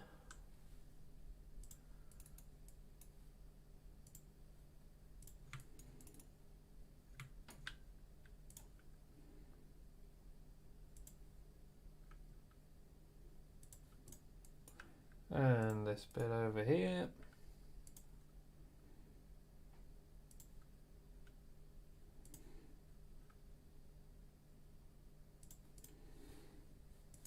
And I assume that they did it on that bit there too. Yep.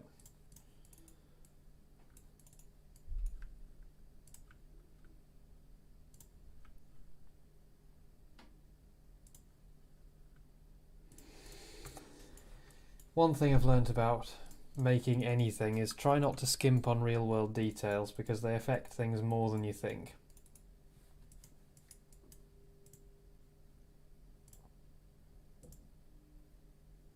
Like, they will change the overall feel of the area.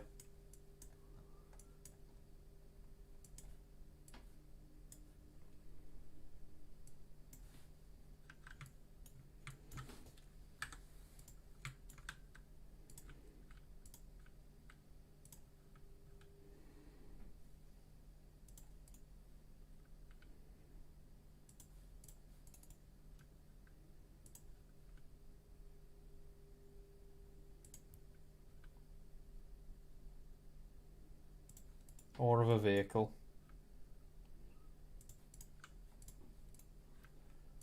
building.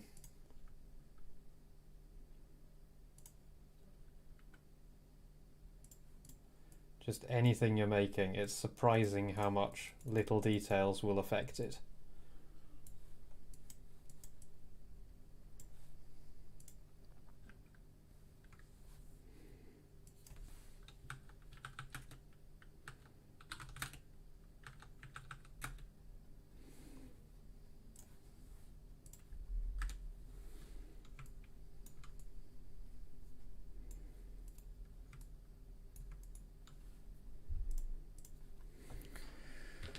So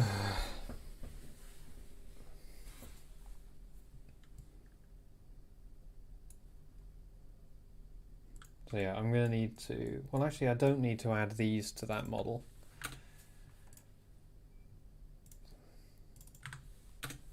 Well, I could do two. Because otherwise they're going to cut into the curb like that, which is going to look a bit nasty.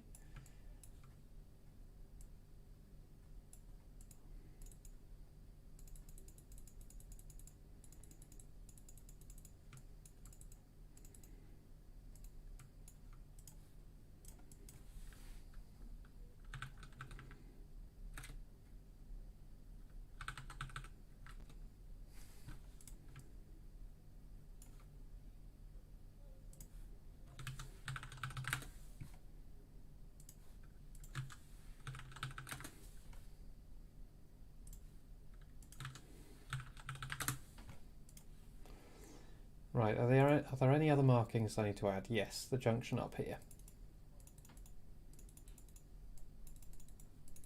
And also the centre line for this. What I should do for this is I should just replace this spline with one that has the centre line on it. So it's time for the spline maker tool.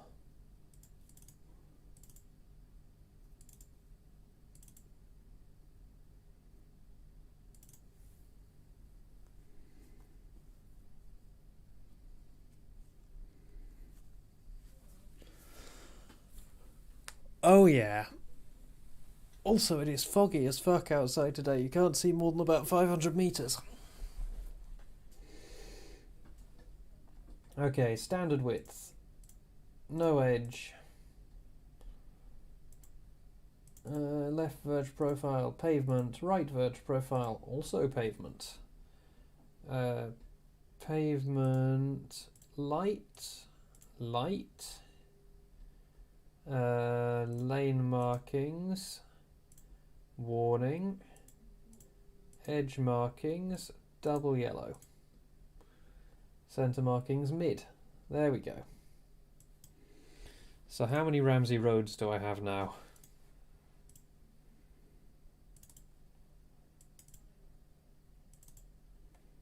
I have 10. So this is Ramsey Road 11.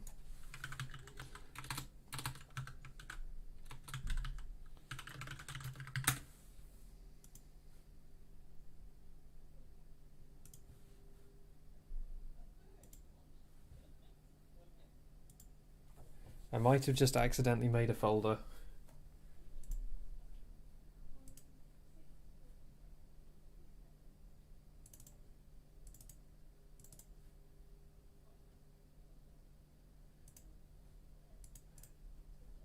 Oh right, identify the OMSI.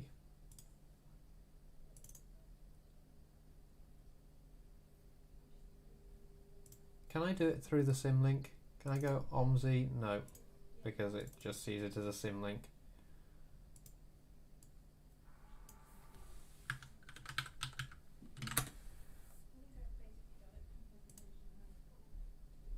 Damn it. Oh well. I'm not going to make any splines for anything else.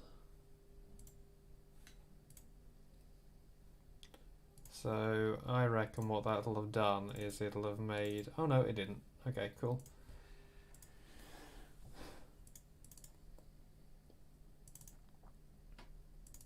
Alright, Ramsey Road 11, 142. Ta-da!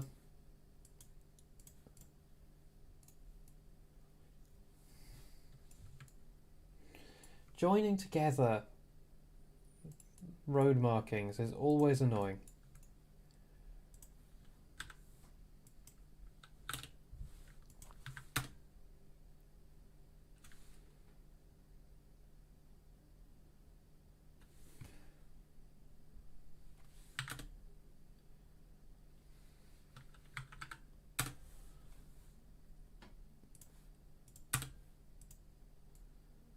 Like, they never actually correctly line up. Okay, that's that. This bit over here, yep. And I need to do the giveaway lines for this bit over here.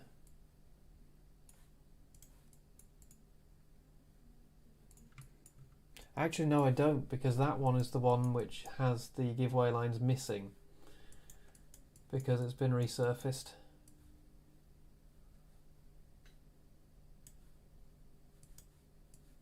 I believe.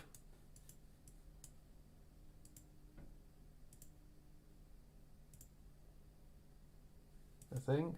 Wait, where am I?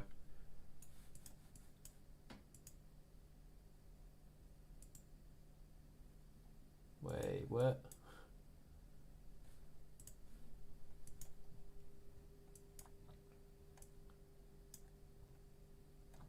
This one is the one that I'm at, isn't it? Yeah, so it's this one. Where? Oh, it's that one. Okay. Nah. No, that one is marked. I mean, that's sort of a layer of picky that I don't need to be.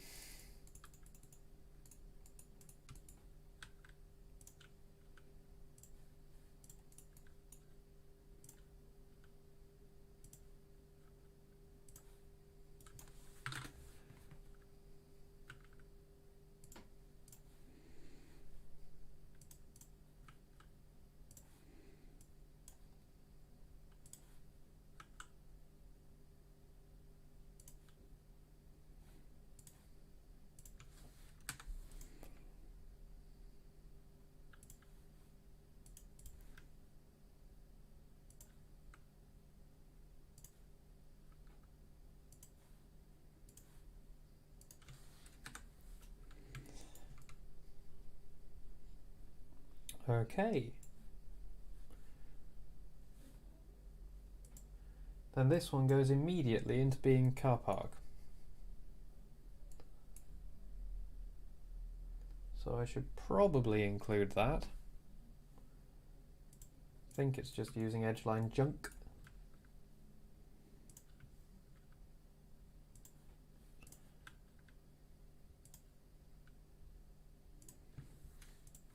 If nothing else, I should include it so I don't forget it when I do the AI pathing.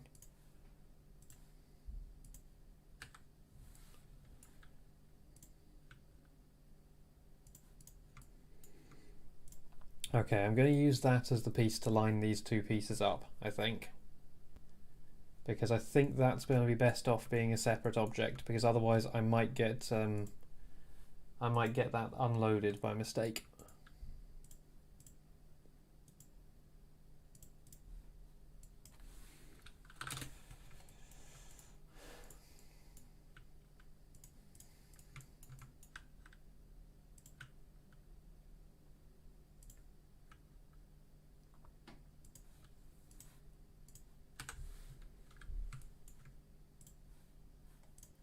Okay.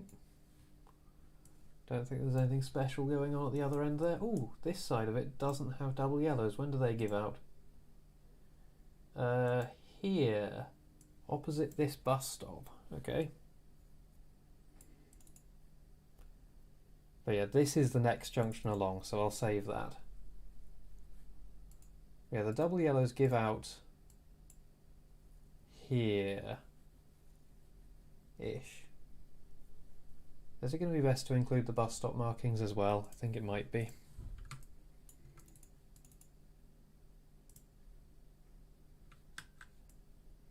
Oops.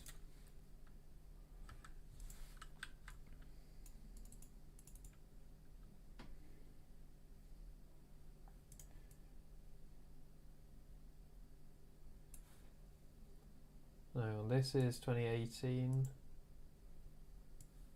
Okay, so that one doesn't have the cut in. I keep getting very confused about which of these sticking out bits is which.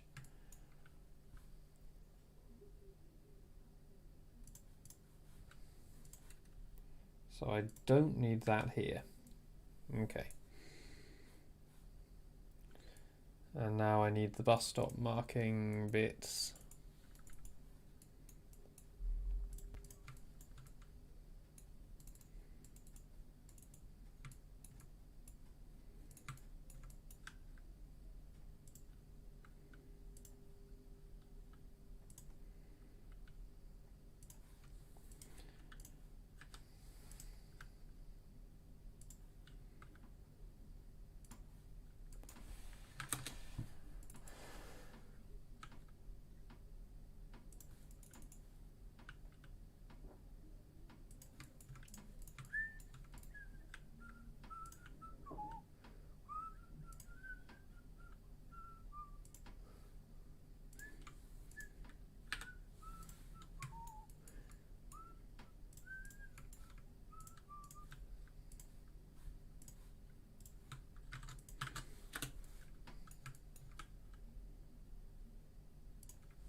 Okay.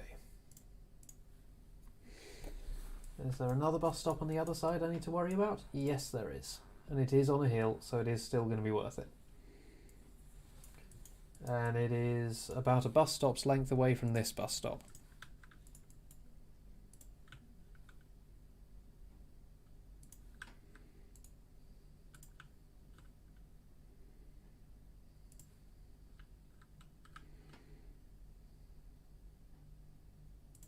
So about there.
And for some reason, this one doesn't have the zigzags. Don't know why, it just doesn't. I need the stop line. Why can't you at least just search this list?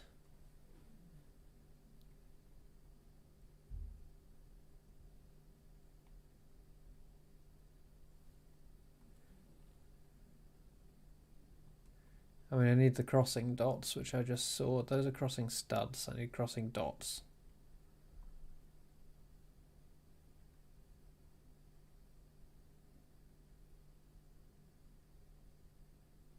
Signal line. There's a signal line here.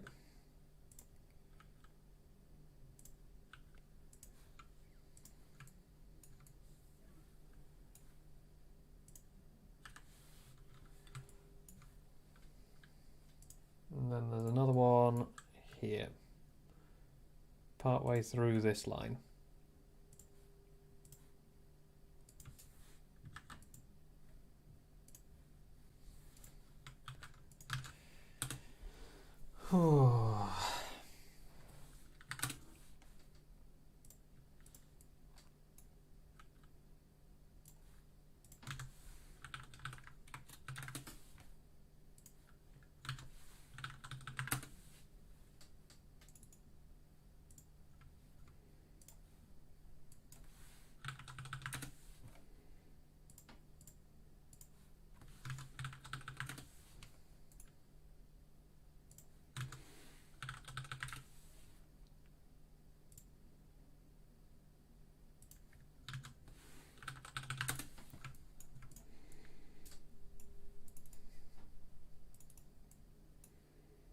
that'll just cut that out in Blender.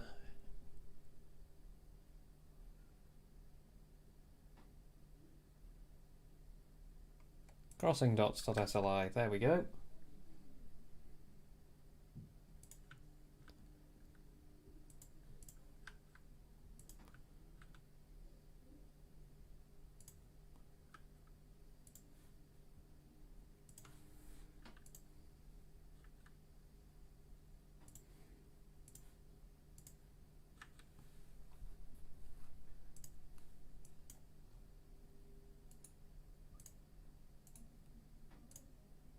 .73 meters.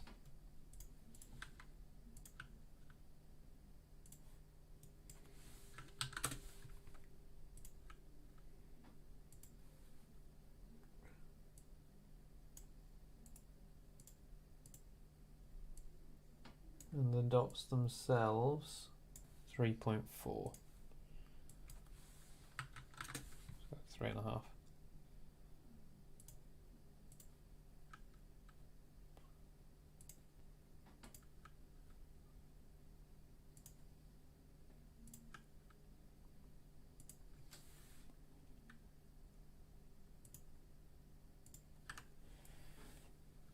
There we go. Right. Click crunch.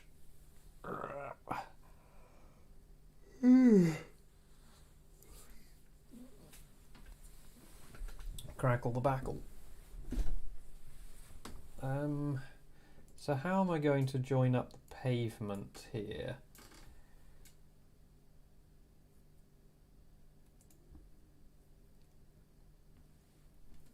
Like the pavement on this side, how am I going to join that up?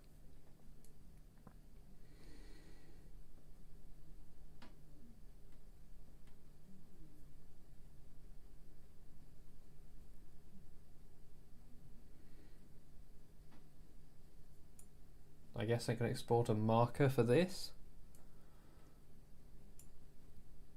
Also, it is actually going to have to pinch in further than that, isn't it? So hang on.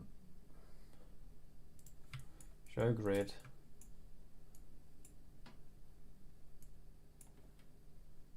So that would be unloaded here. No, yes, it would be unloaded here.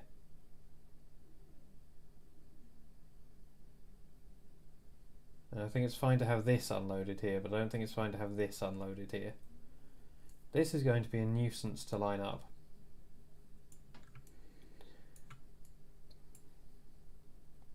What I'm going to have to do is I'm going to have to make a custom version of this spline with all the connections in the right place.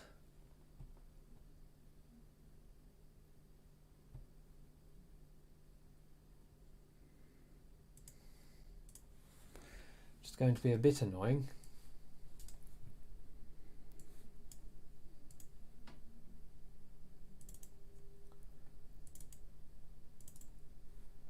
So this is North Road 3 and it is that way round, okay.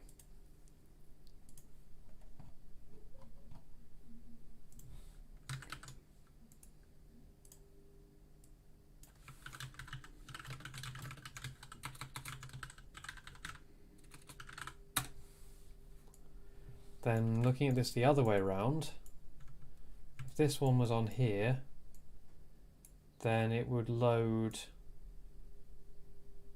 Oh, this is awkward. No, this is going to have to be on here.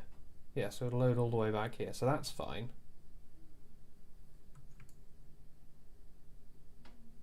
Wait. No, it's not fine.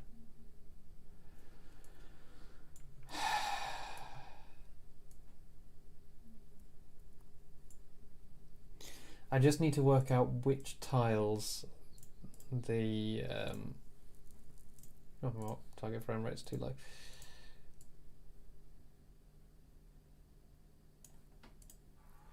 Which tiles are going to be loaded at the right time so that I don't get visible holes in the road in the distance.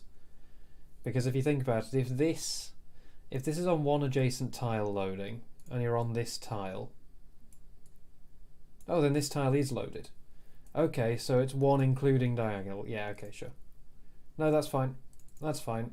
This can just be on this tile. And in fact, I could just take this all the way up to here, and that'll work. And that will be fine until you are further back than you are ever capable of going. Okay. So in fact, I can just make this junction go all the way up to here if I need to.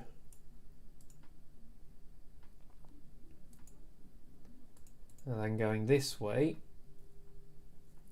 So when you are here, that tile isn't loaded. So if this is part of that, yeah, so this part is going to need to be split.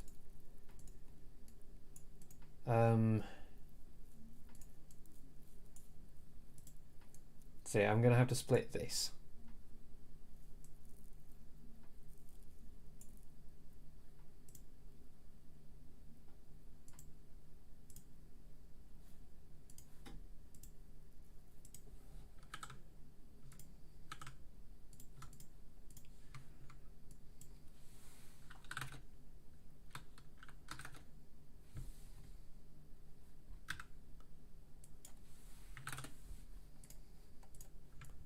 So we're going to have to re-export some stuff slightly.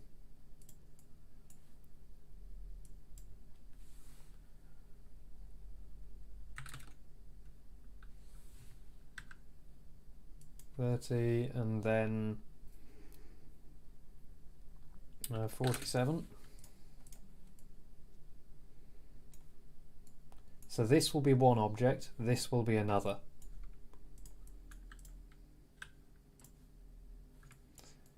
I'll center this on 150, 150 or something, or like, I'll round it to something nice.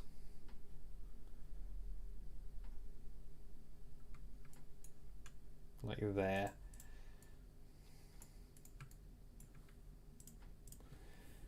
Okay, so I could make this junction inclusive of everything up to here. And that would make my life easier.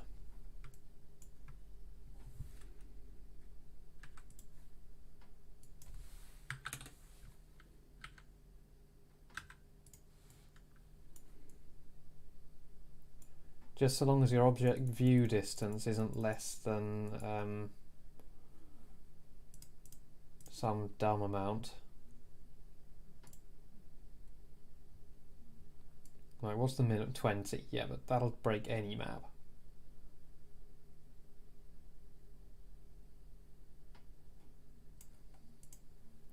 I might move the origin of this. If I move the origin up here.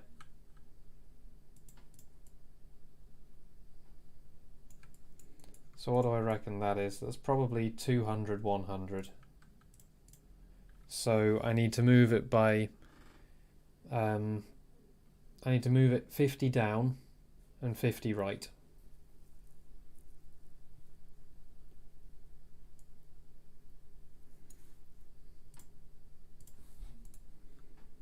So let me just look at this in the OMSI orientation. So that way up. So I'm going to need to move it down and right because I moved that up and... Sorry, right and up. So I'm going to need to move this down and left.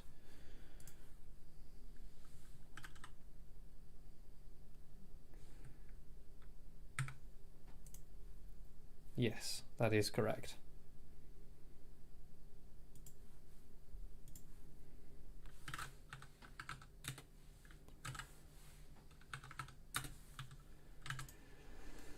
Okay, and then we're going to need to work out where this splits.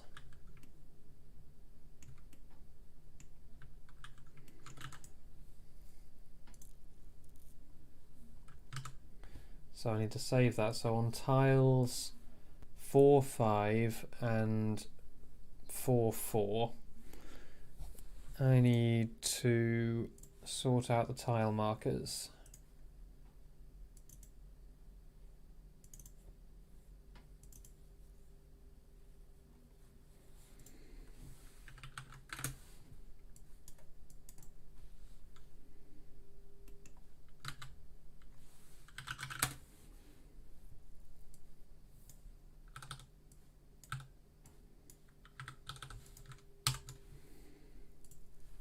And the other one is 4, yes.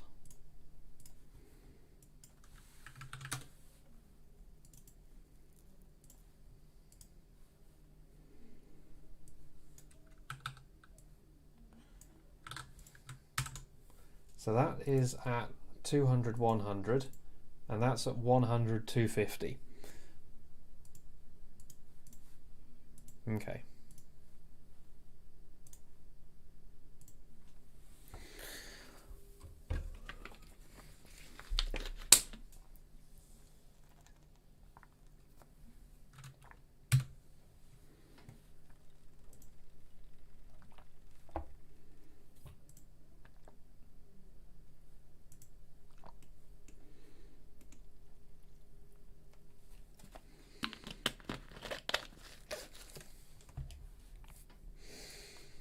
Right, so that is... I mean, I can grab all of that as part of that if I want to. What's this distance?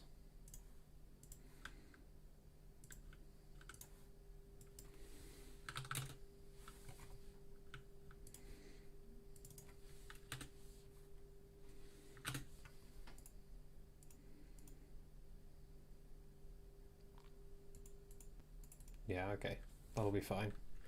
So as long as your view distance is above 400, that'll be fine. And if you're setting it below 400, then God help you.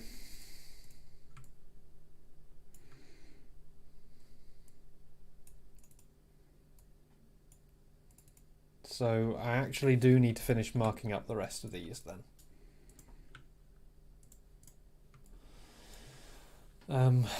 Yeah, because I need to export all of this into that in one go.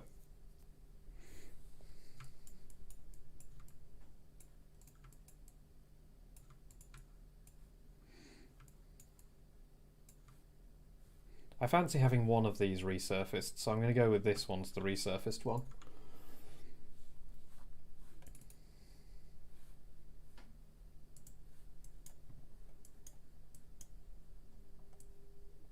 And it has a bus stop immediately opposite the junction. There are a lot of bus stops along here.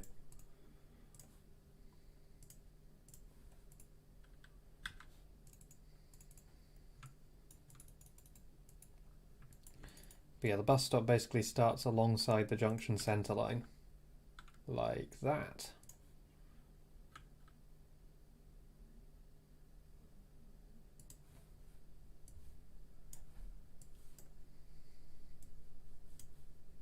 And it's another of those ones on the double yellows. Where's the opposite bus stop?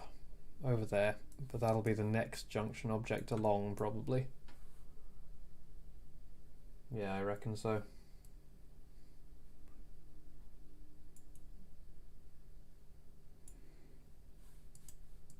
Hang on, there's another set of parking bays here.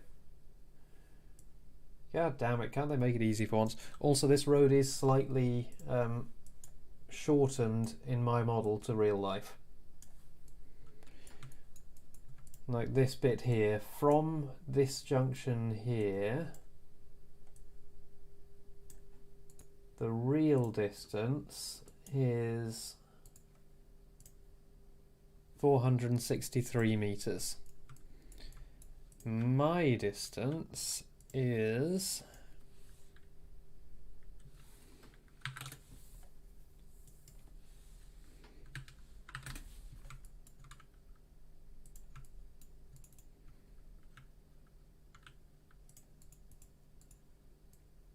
not that much less. Okay. So looking at it, I could actually probably nudge this whole area up here along a bit and make it all real scale. Which would be nice. Shall I do that? I'm also just going to set the terrain height to 0 around here because it's much easier to work on things flat. If you're doing things with this workflow, with the terrain deformation mesh workflow, it's easier to work on things flat and then add the deformation.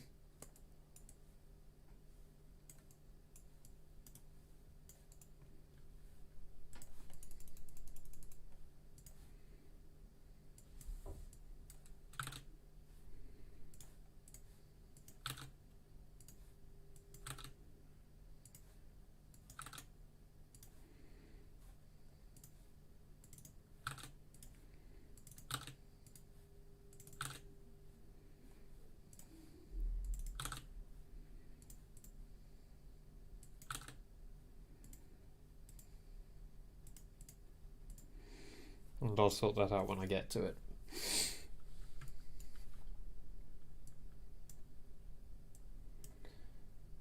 Okay, so from here,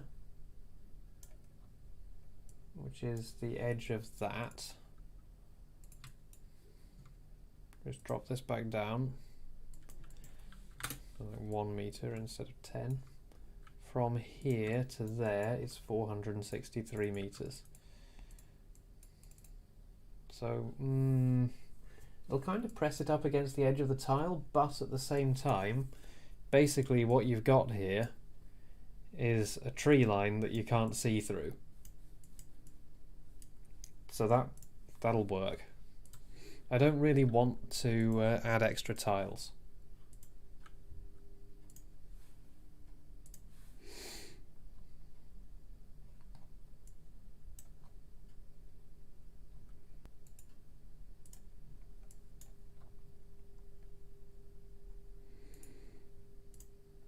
Four, 4, 9.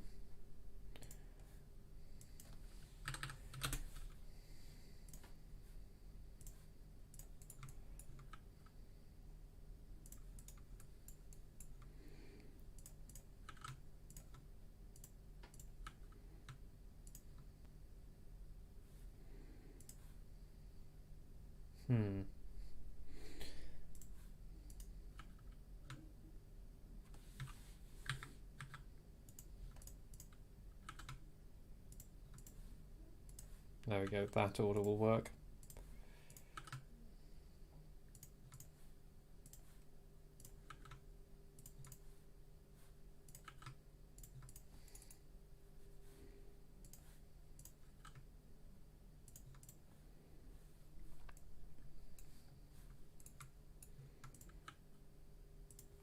Of course, what I've done there is I've added another 100 meters of work for myself.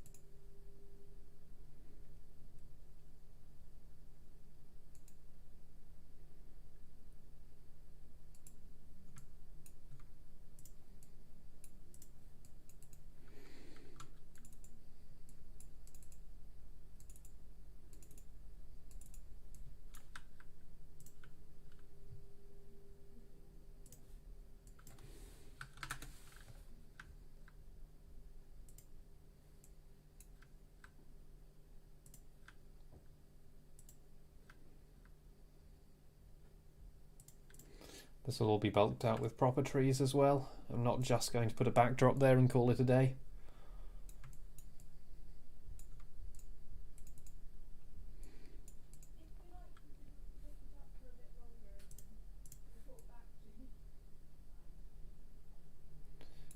Okay, so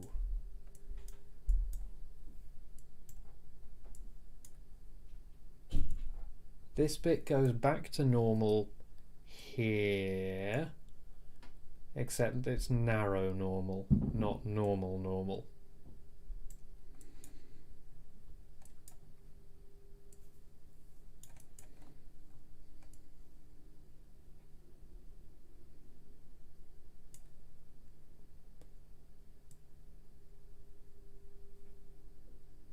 Also, where's the oh, the pavement on this side is up here, I see.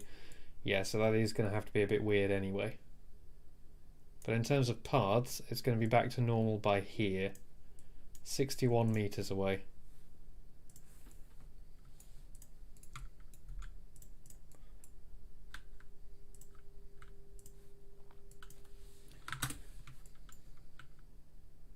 So that far, and then I can use North Road as my piece. And I can chuck this in to join them together. About 20 meters. There we go. So I can use that as the end of this section. Okay, so now I need to just join that up to here, and then I can export this entire absolute unit of a junction.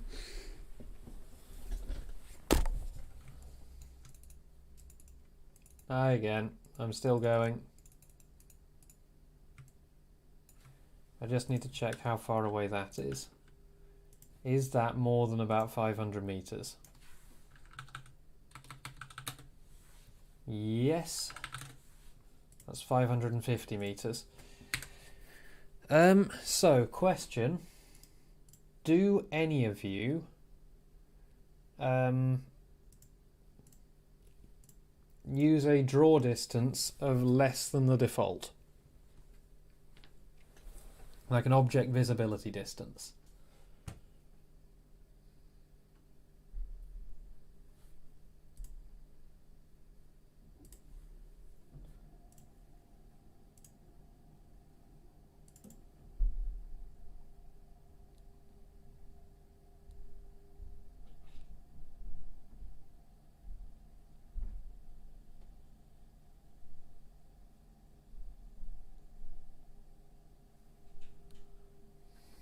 Okay. Because I bet somebody does.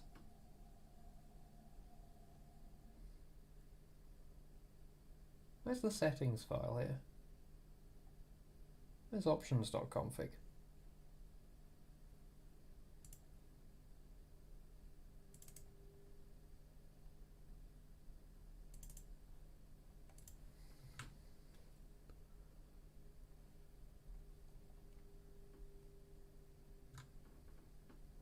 Okay, so default is 750. So I'm going to build it with the assumption of at least 550. So if you run an object visibility distance of less than 550, then the map won't work properly.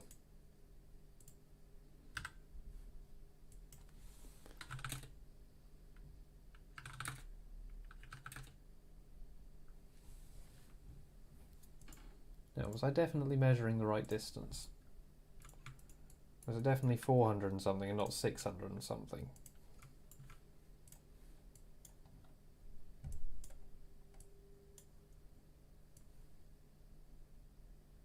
Yep, 447.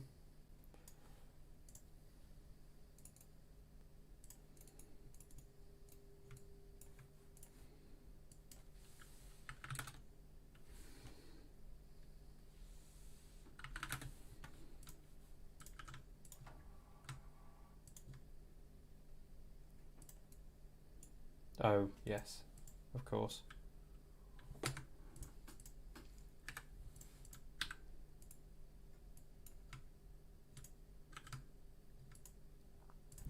This is the thing that I've seen some people saying is, why is everyone afraid of using straight roads in OMSI? Because sometimes roads are straight. And this is a great opportunity to use a straight road.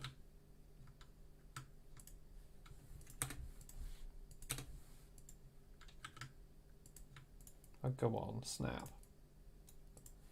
Snap to it.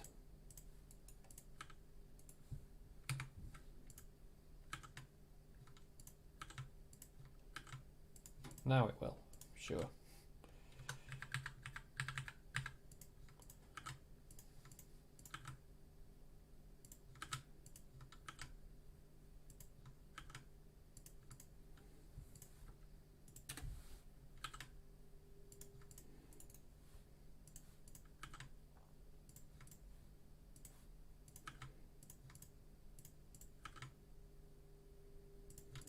There we go.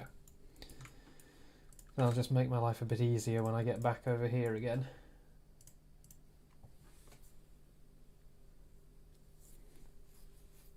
Yeah, I'd recommend setting it to 600, because if you have one adjacent tile loading, the maximum distance that you can see across here is 600. So that's already sort of the minimum view distance. All that it means you'll lose is if you are sat here, you will only see to about here the objects loading.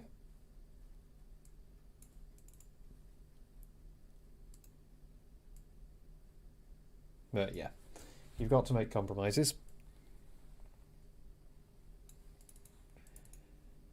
Okay, so that's what I'm going to do.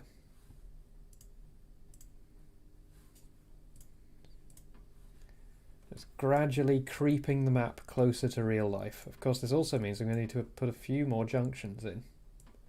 Or implement them, as Reese might say.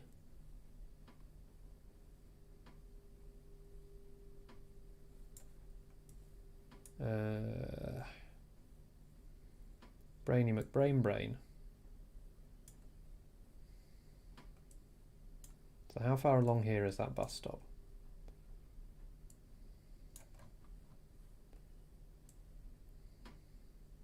"35 meters.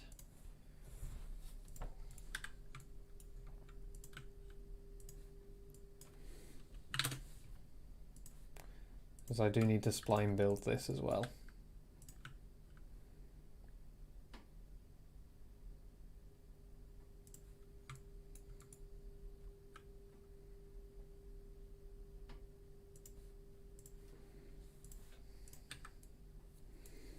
Okay, and then yes, that is actually very close to that. And then this is just another of those islands, yeah, that sticks out in exactly the same way as all the others. So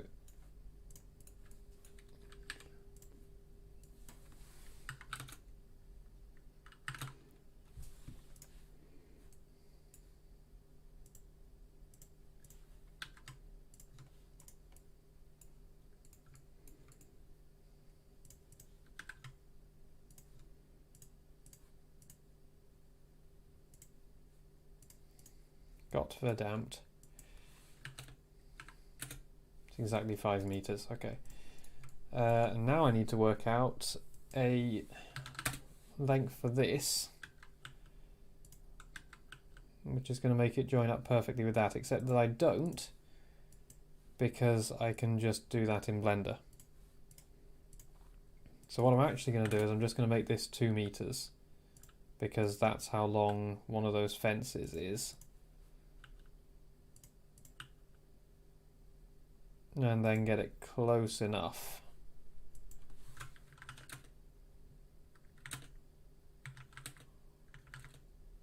There we go. And I'll just export it with this piece, line it up exactly with that, and then get rid of that. I can also use that to line up the bits of curb, or the traffic lanes. So that one's 3 long for some reason.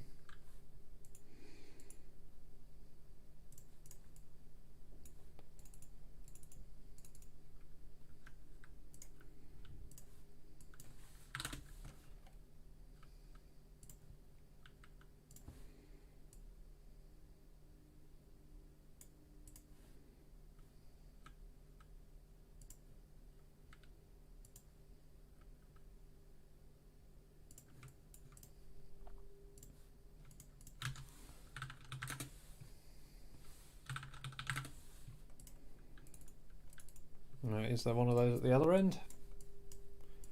Yes, there is.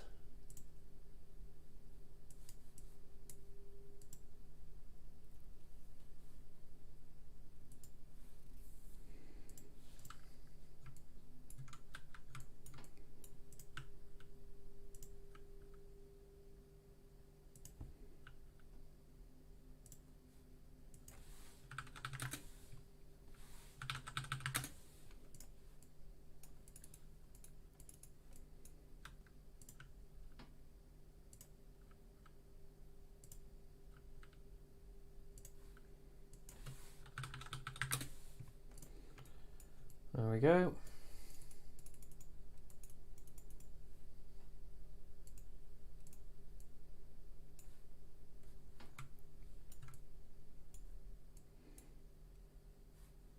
And what happens at the end of that? It just stops, right? Yeah, it just stops and becomes double yellows. This feels like it's going downhill here. Is it? Let's check. So from here, 18, 19, 18, 17. Yes, it is going downhill briefly here. So this is the highest point. Oh no, this is the highest point. And then it starts going downhill very slightly. Which is all stuff that'll be relatively easy to do using height deformation meshes. Though it might open up a few holes in the models, which is frustrating, but it's just a thing you have to deal with. Right, are there any other important markings I need to do? Because I can just copy and paste this over there in the Blender. So I guess I should just finish up this.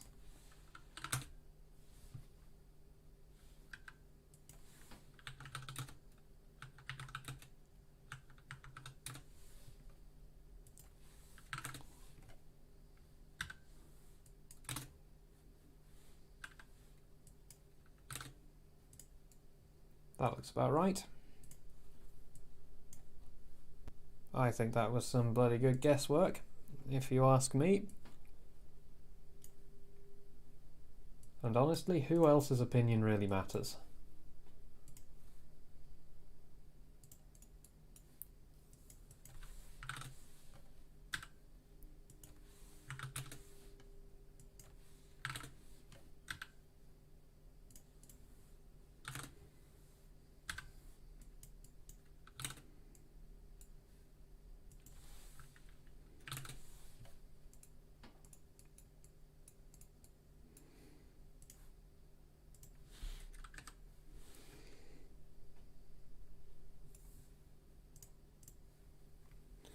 Any other markings I need to be worried about?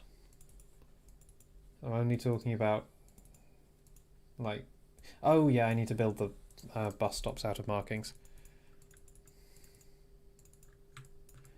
Or they will not height deform. If there's one thing you don't want, it's non-height deforming bus stops.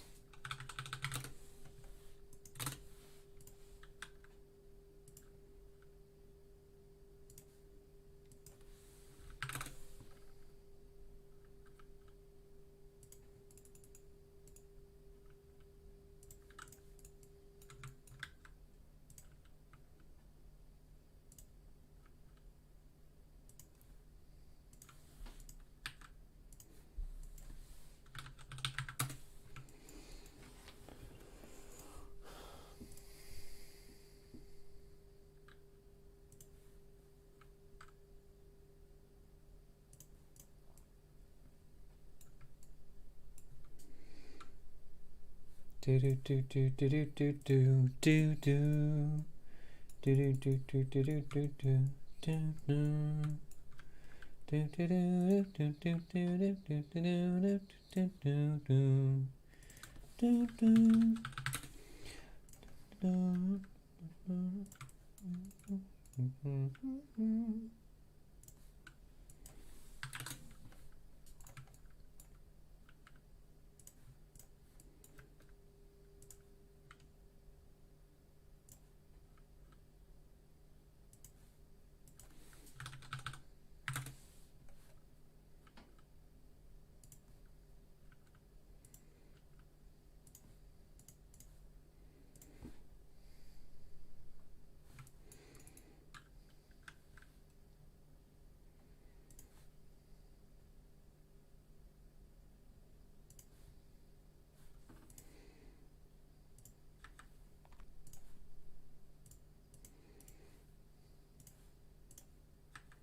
Okay, and then there's a row of parked cars just there as well, isn't there?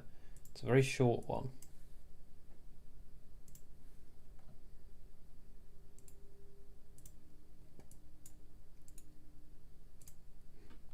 Yeah, it's like 23 meters long.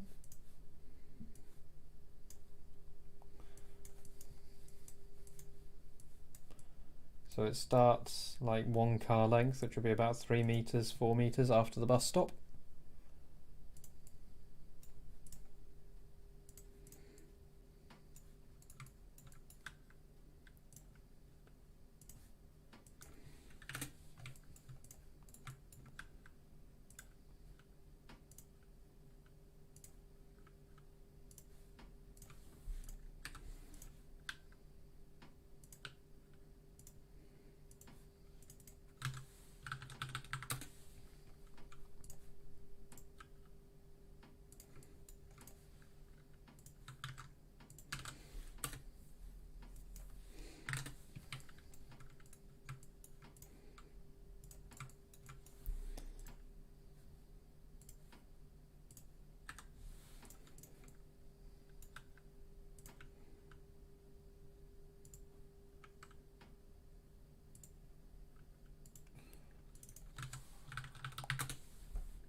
Ooh, the AI traffic is going to pinch there.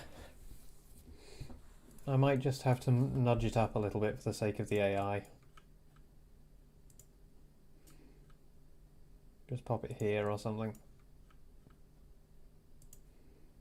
Well, that gap there was looking a bit too narrow for an AI to make it through.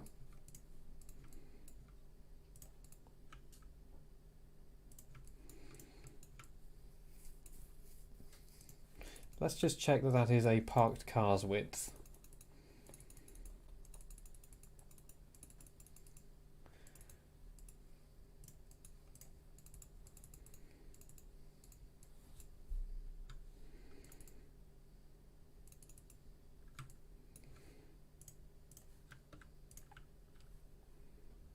Yes, it is. Just.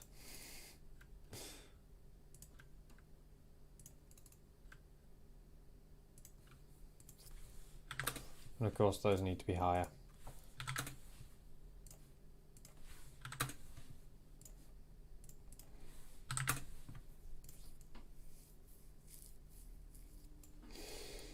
Okay, I think that is all we need to do to this. Just make an extension bit there so I don't forget about it. Because otherwise I probably will forget about it and then I won't have anything to reference the rotations off, which would be annoying.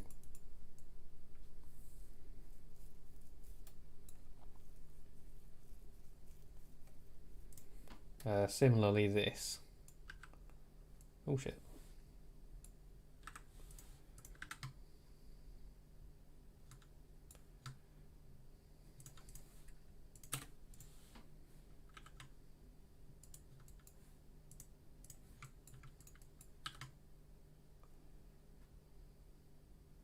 There it goes.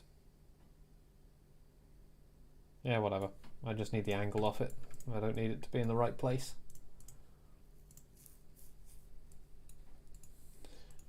Is there anything I've forgotten that I'm going to be kicking myself about once I get into it?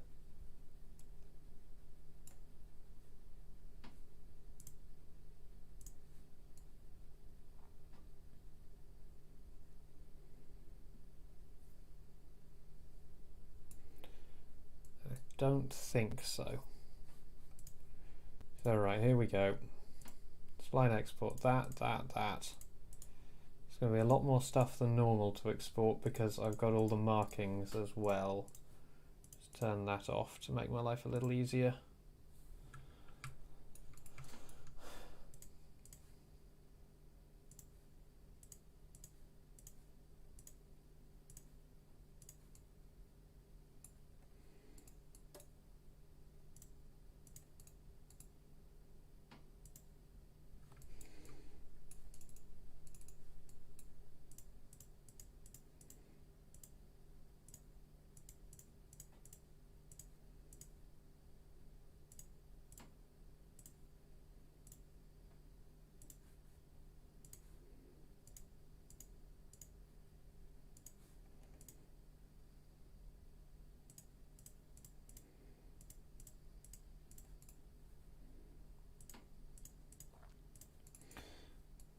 Oh, okay, don't worry, I'll join those together when I have it in the model. Okay, so this one we are going to call, so it comes up to here, wheat fields.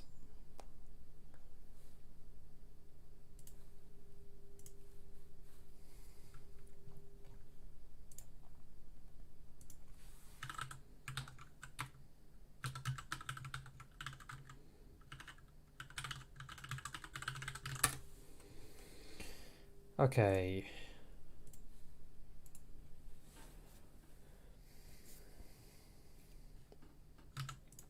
So that's Ramsey Road Shakespeare.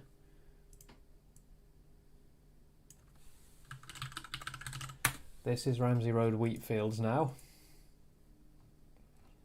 So move it back up to 0, 0. And then, so this is at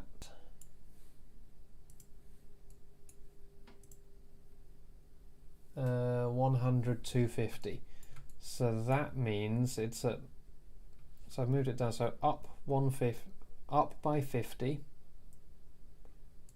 and across by 50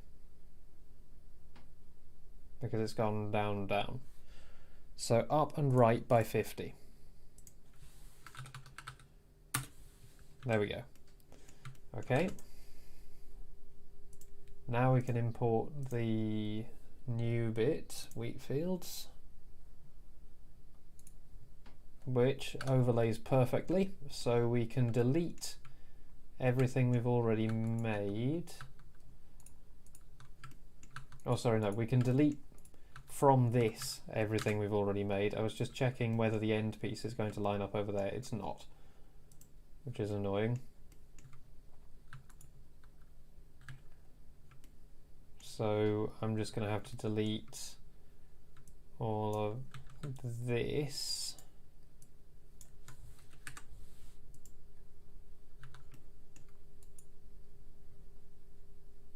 That's the new one. So I need the old one to line up with the new one. That's the way around I need to do it. So I need to get all these vertices to exactly match the new one.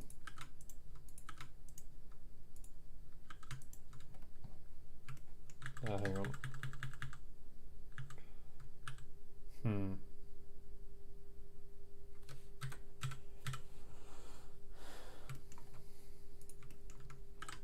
Let's just do it one by one.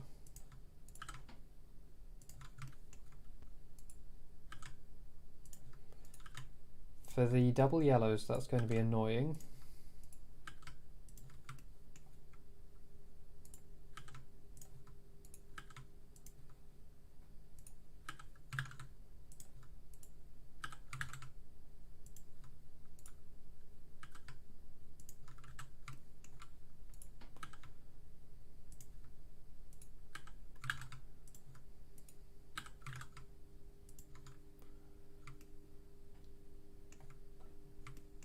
So what I'm going to have to do is get rid of that one and that one.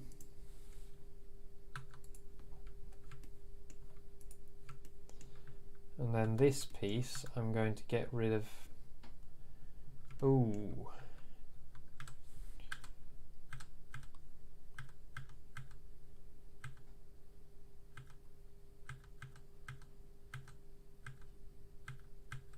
I don't want to get rid of the road markings entirely from this.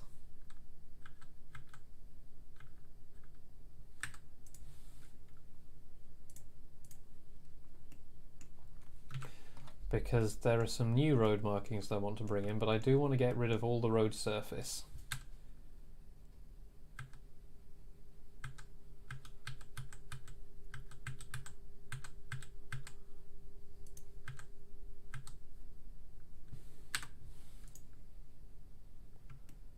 Okay, so that's the bus stop.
Okay, getting somewhere.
Oh, I'm dissolving stuff. Oops.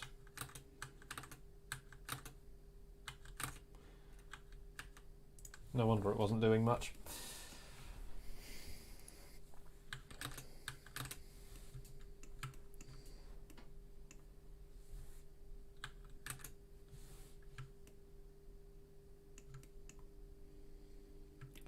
Okay, I think that's everything that I want to get rid of aside from this.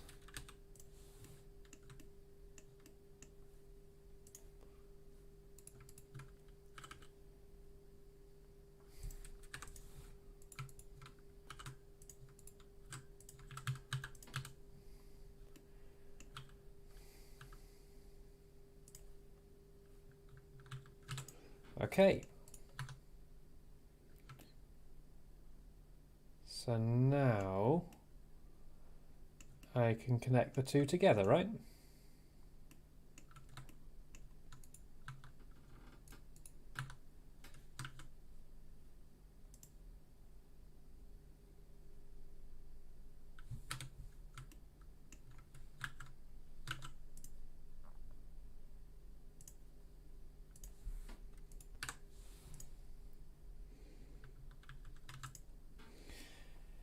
Get rid of that, join this to that.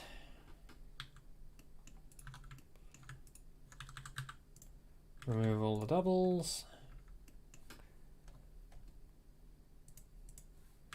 And then start setting stuff up.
There we go.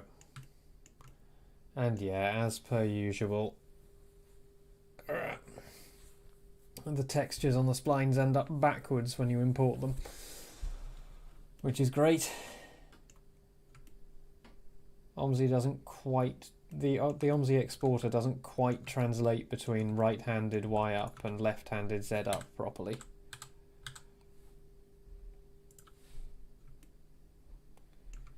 So there are some things that are going to need sorting. But still, there we go. Junction. Mostly.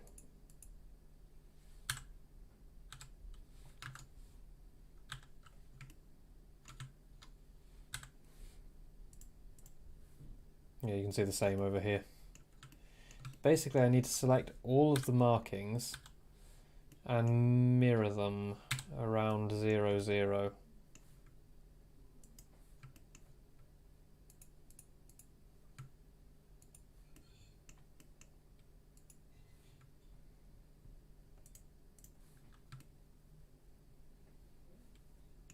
There we go.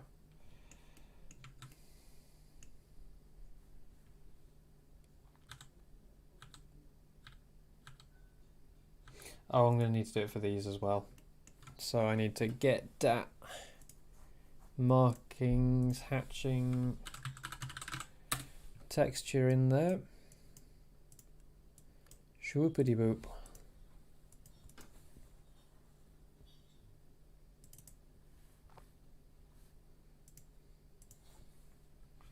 Yeah, see, this is reversed as well.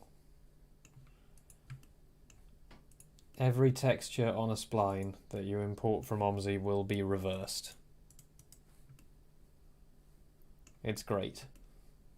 It's just another of those little things.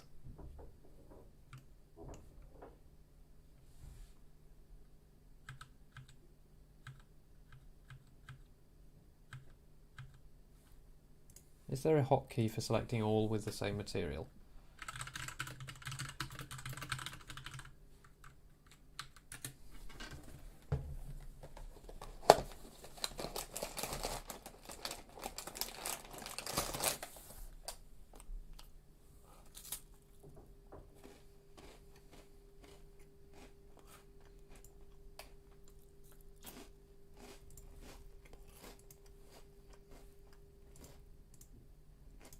Aha. Excellent. Right, 2D cursor is at 0, 0. Centered on 2D cursor. SY minus 1. And now, everything's the right way around. Perfect.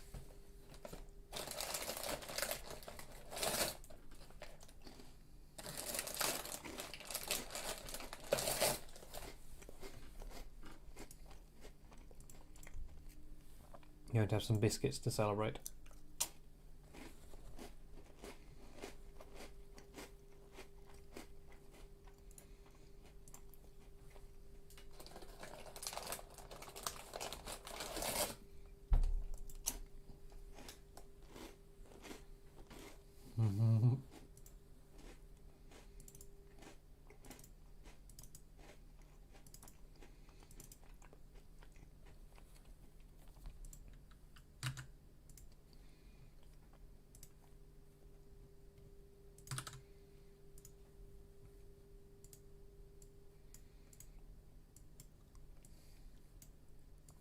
There's got to be a way to set this as a default before you start.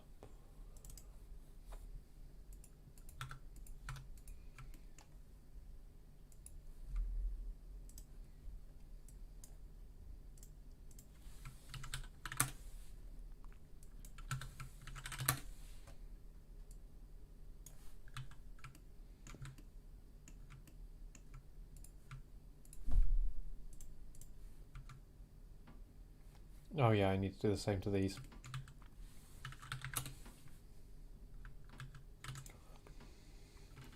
Okay.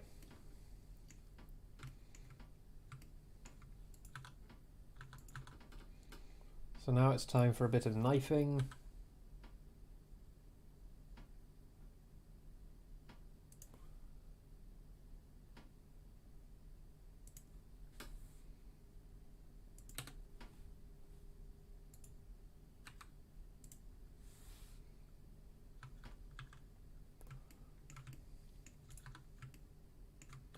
I might actually need to just separate these quickly. just to make it easier.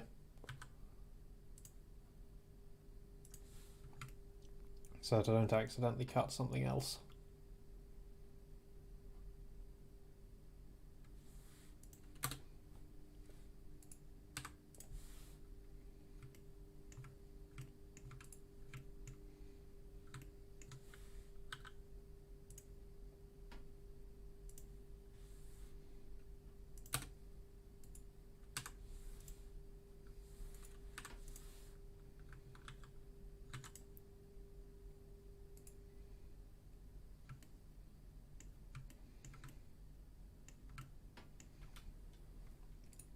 The other thing I'll need to do is extend it out here.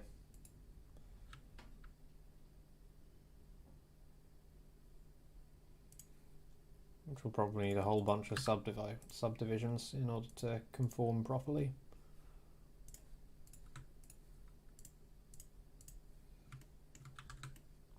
And then I can cut it.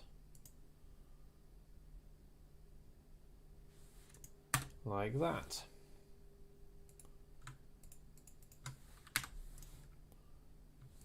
I can just get rid of that one altogether.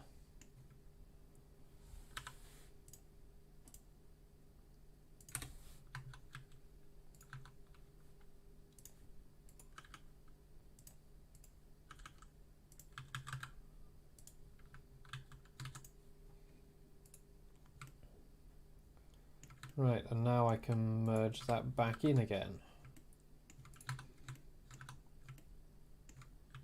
Right, now other things to do. There's some double yellow removal to be done.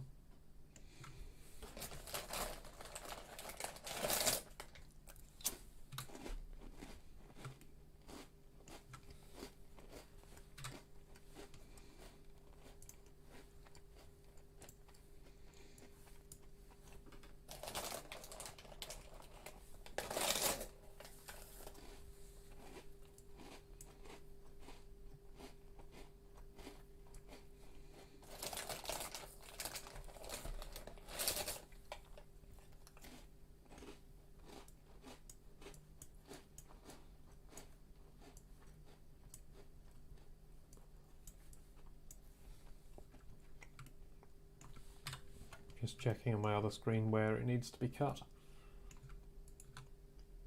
Oh, pretty much exactly there.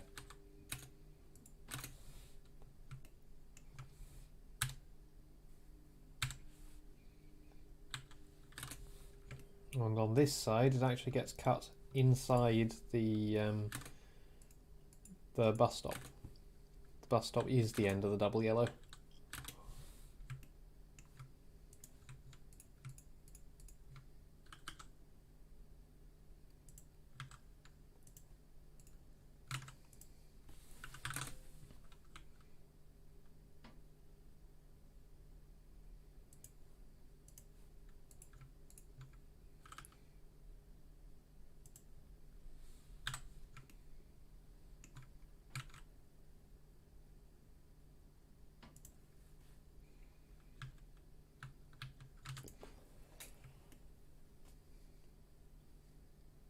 Okay.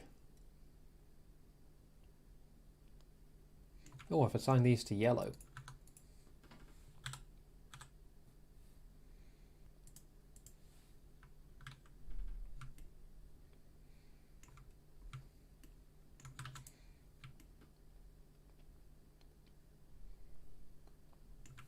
Special yellow giveaway is unique to the area.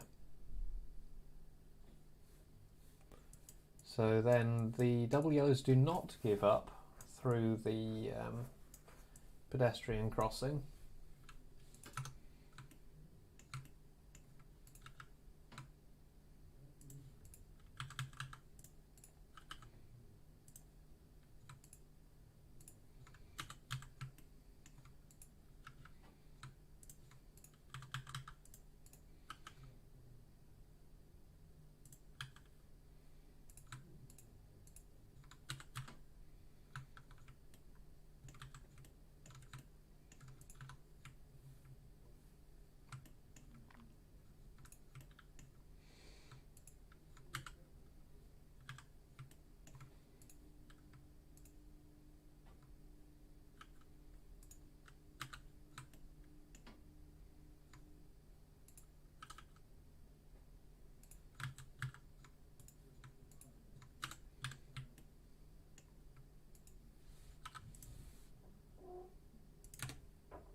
So then the wiggle happens here. Which way are we facing?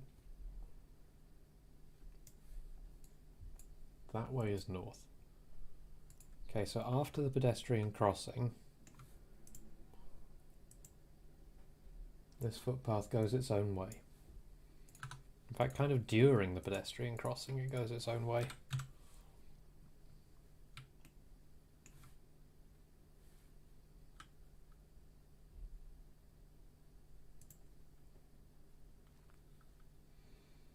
And then there's somebody's driveway here.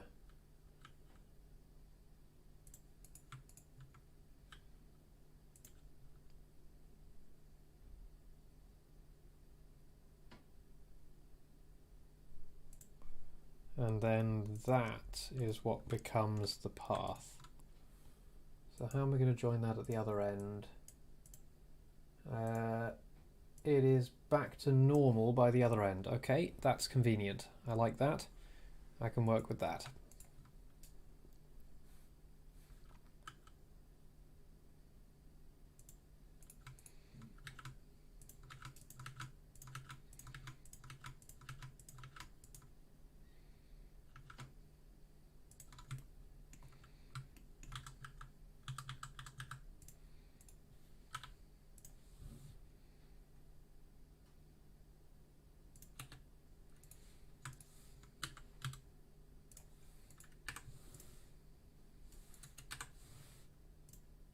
I don't want to get rid of that.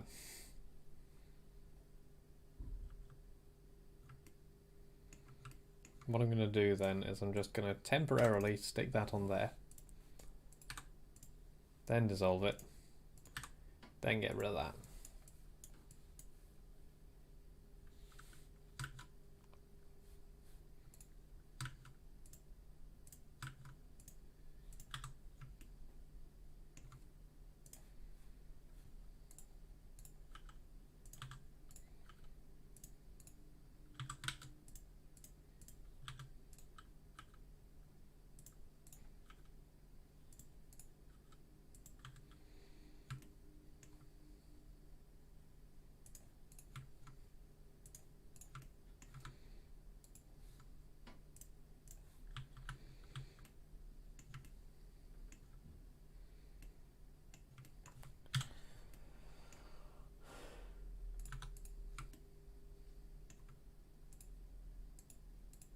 Yeah, those are acceptable.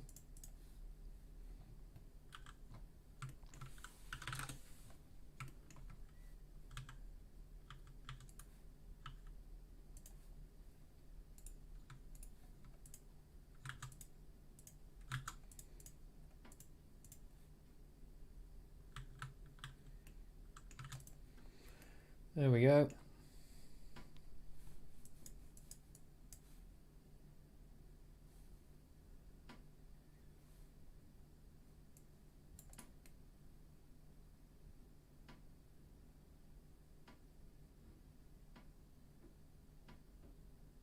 Wait a second. No, no, no, no, no, no. No, that's still out there while we're doing this bit.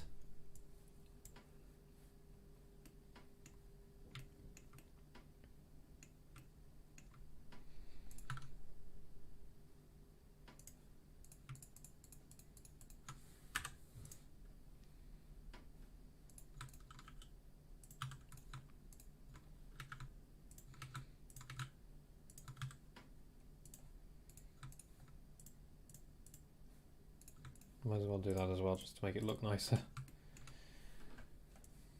While it's in the editor, I mean. Or while it's in Blender.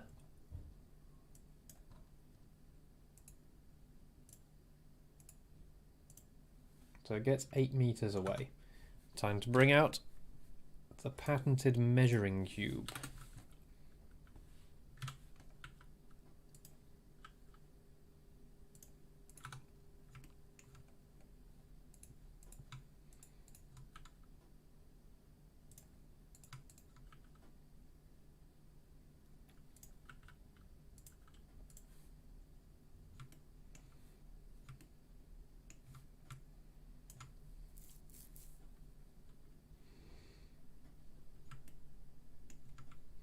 So hang on, no. I'm getting this a bit wrong.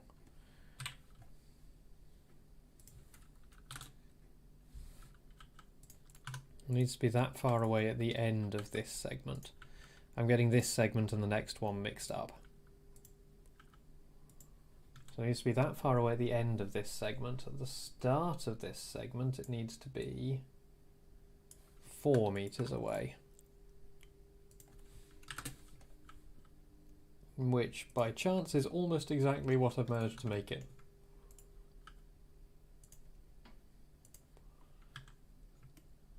And then, so 17 meters down the road. So that far away, then it needs to be 6.8 meters. And then from there on it gradually increases. So it's a kind of suddenly increases along this stretch here.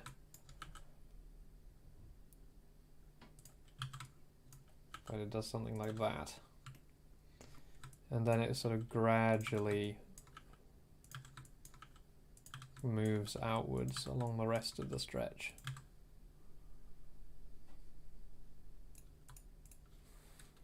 Okay, bye-bye measuring cubes.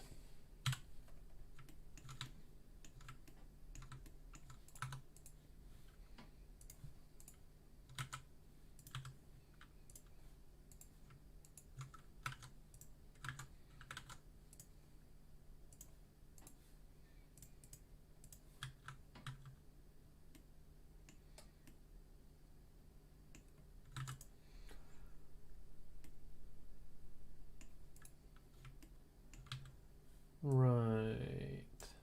Then down at this end of business,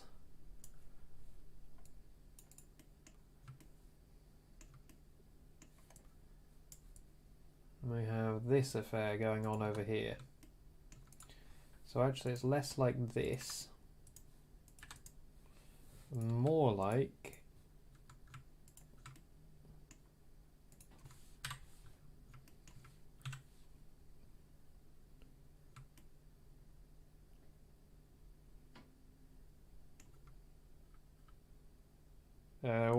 what specific bit? I missed it. What did I do? What, lined this up correctly or something? See, I will know.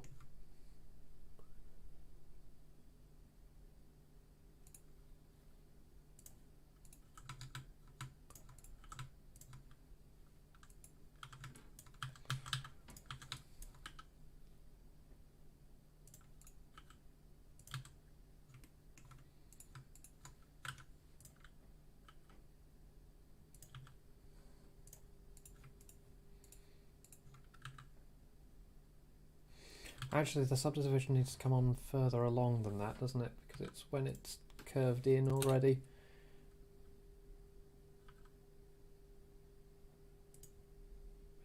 That's annoying.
Right, there we go.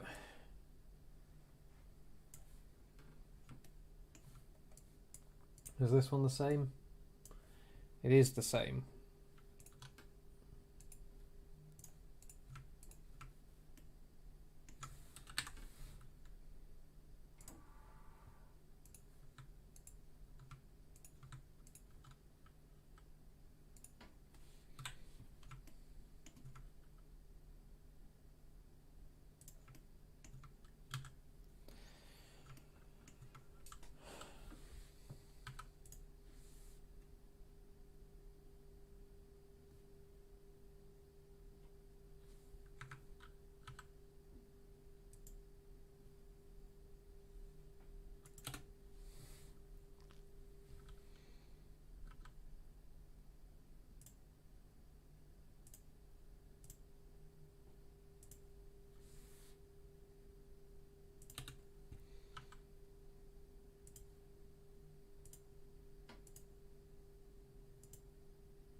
Nope.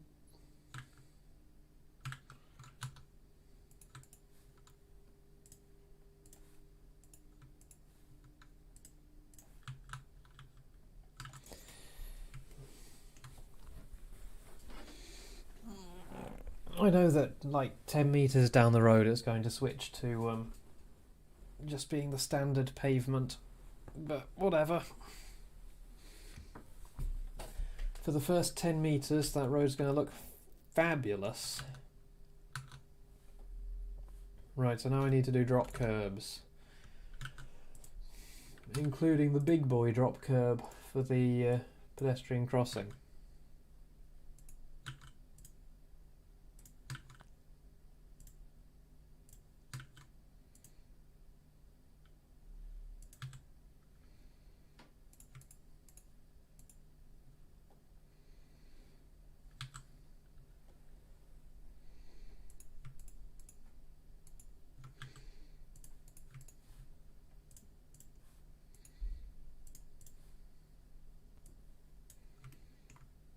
That's 7 across.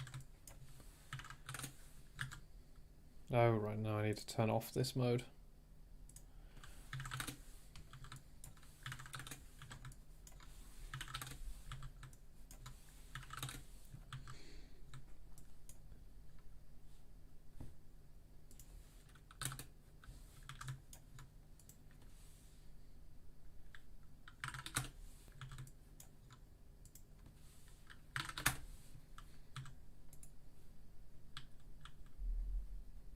That's interesting.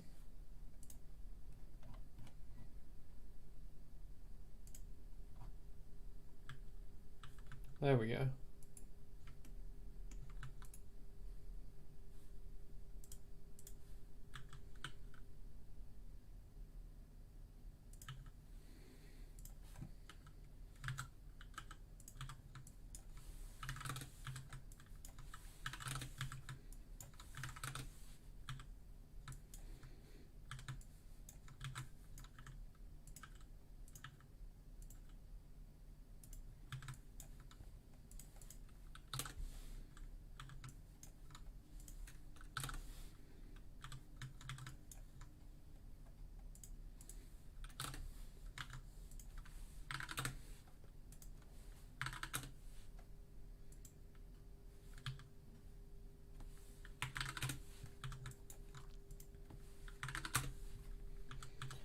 Right.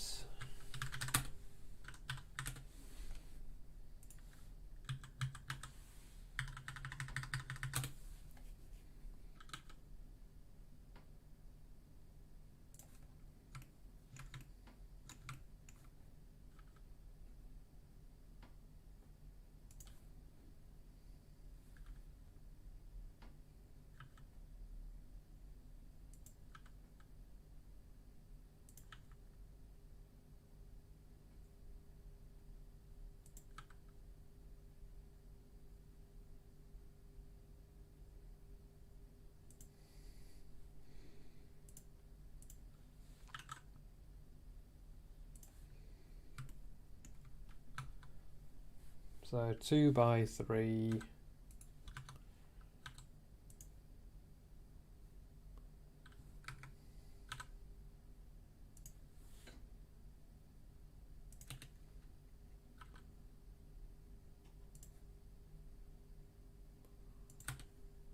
And this one can go back to being asphalt light. Okay, then we do the same thing to the other side.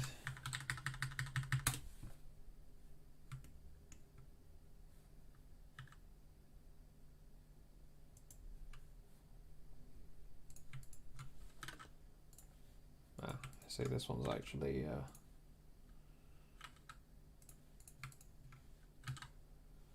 that way.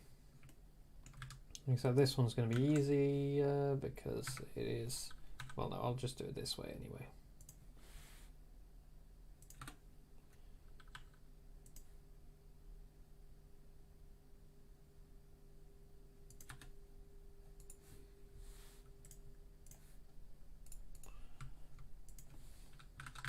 And I put that to 0.15.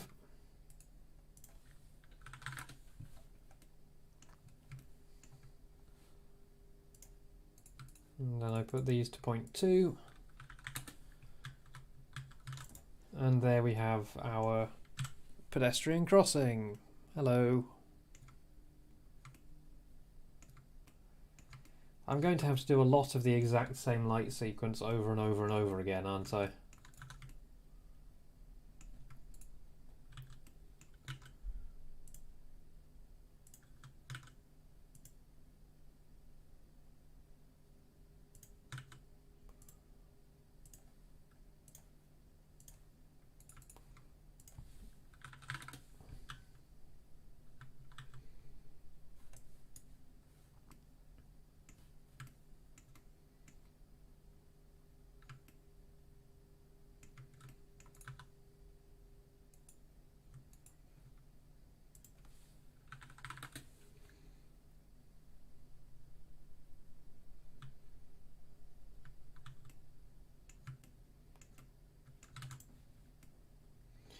Right, lots of drop curbs.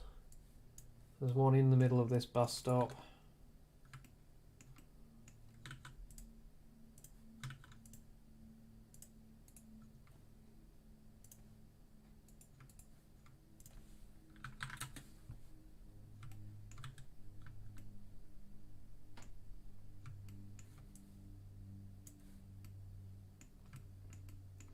And there's one here.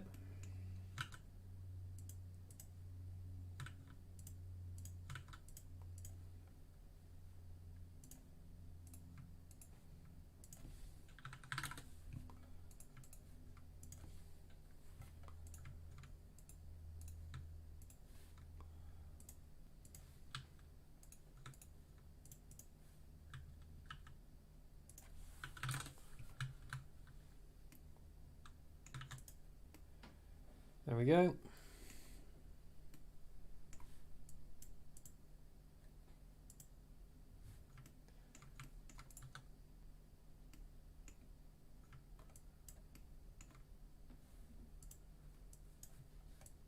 Small bus stop.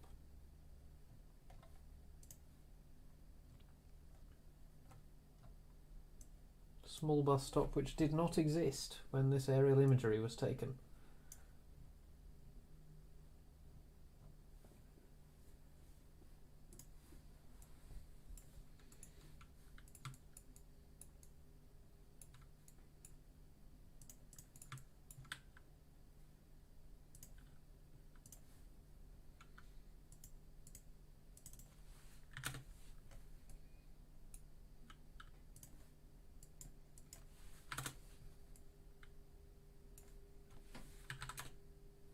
Four and a half will be enough.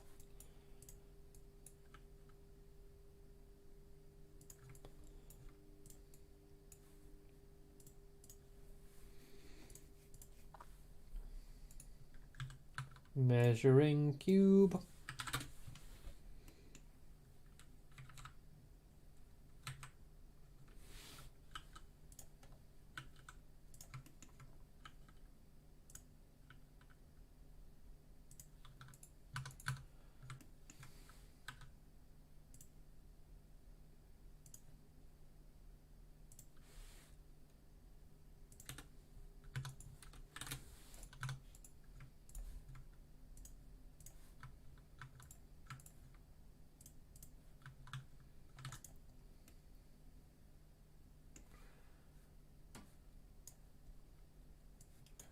Is that bus stop connected to anything? This is the other end of somewhere. This isn't the same place. That's the one. It connects back to there via a very narrow path, which I can replicate with this.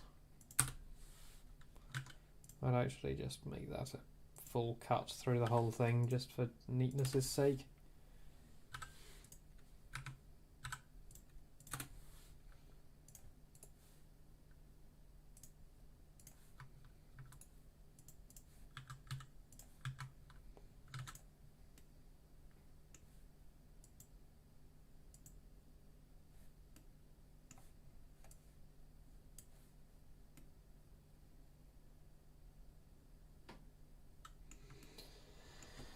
Okay.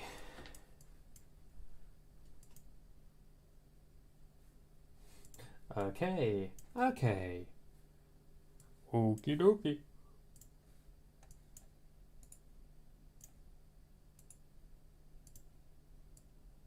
Eight.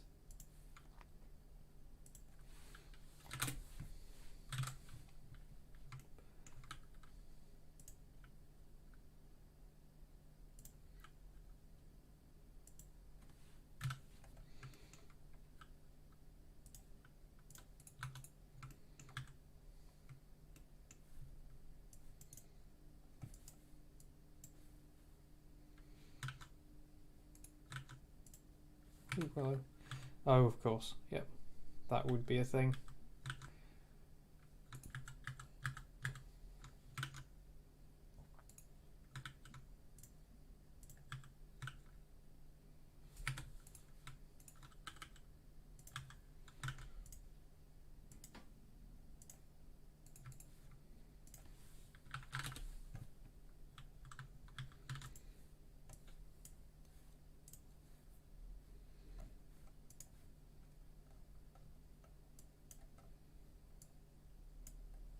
That's narrower.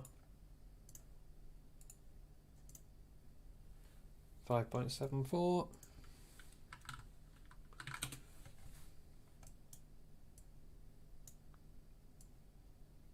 $23. Okay, so that's going to put it off the end of here. That's good.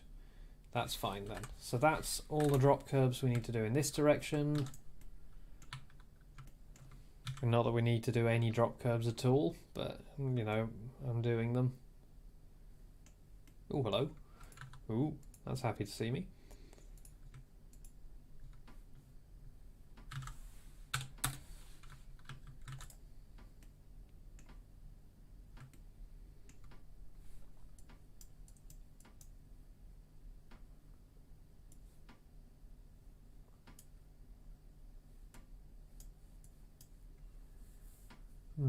The bit that I really don't like doing is these are just annoying.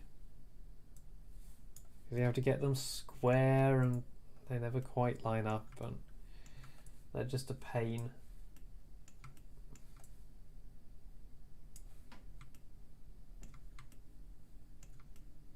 Okay, so there are tons of drop curbs along here. Right.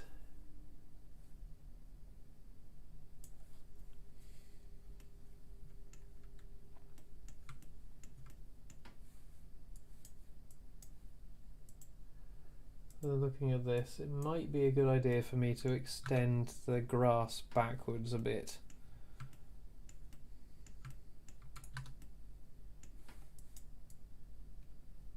Like to here.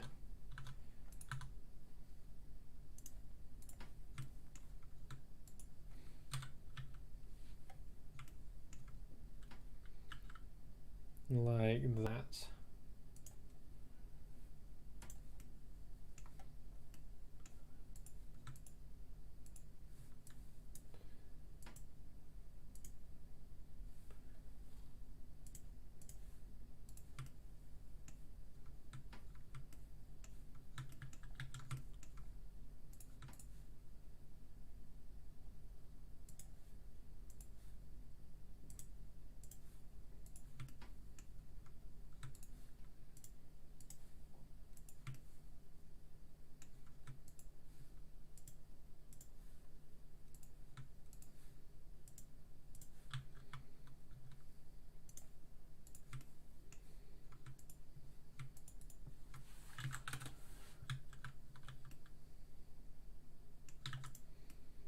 There we go. I reckon that is going to be a good idea.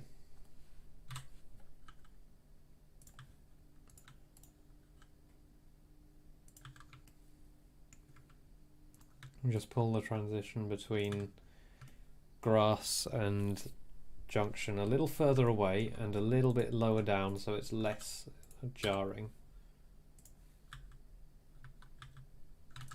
I might need to extend that back to the other junctions that I did as well.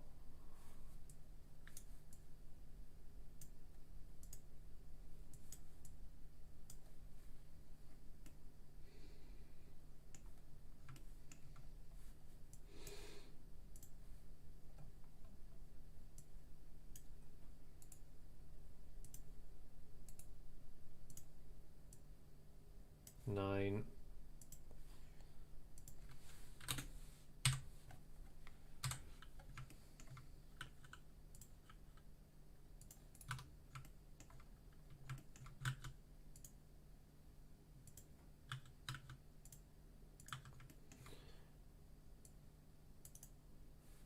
Six and a half.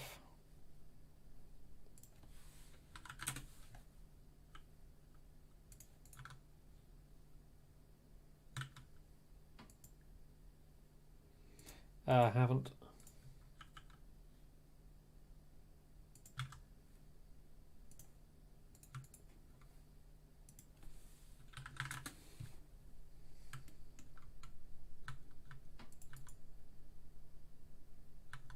Wait.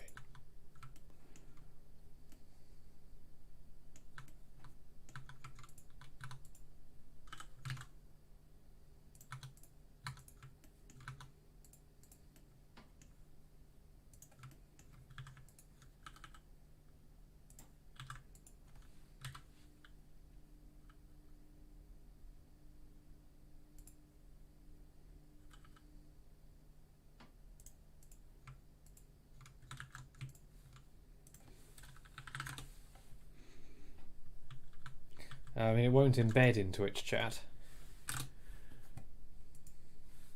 I can click on it though. Yeah, they look alright. I'm surprised that they haven't gone with the ADL bodied ones though.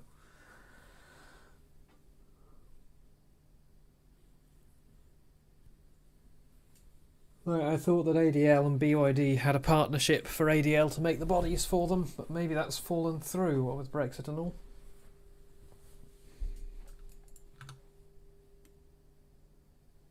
No, I thought that ADL was basically going to exclusively make the bodies for them for at least the UK, if not Europe.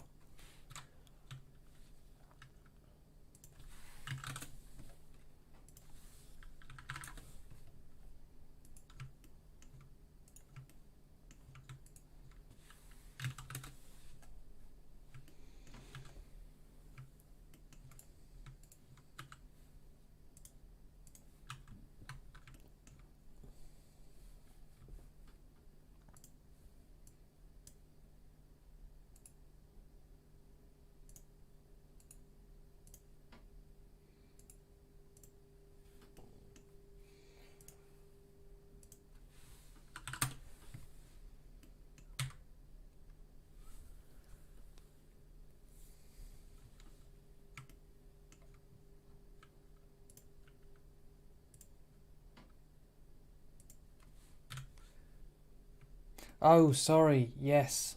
Sorry. I'm getting my manufacturers mixed up. Yes. No, I'm with you now.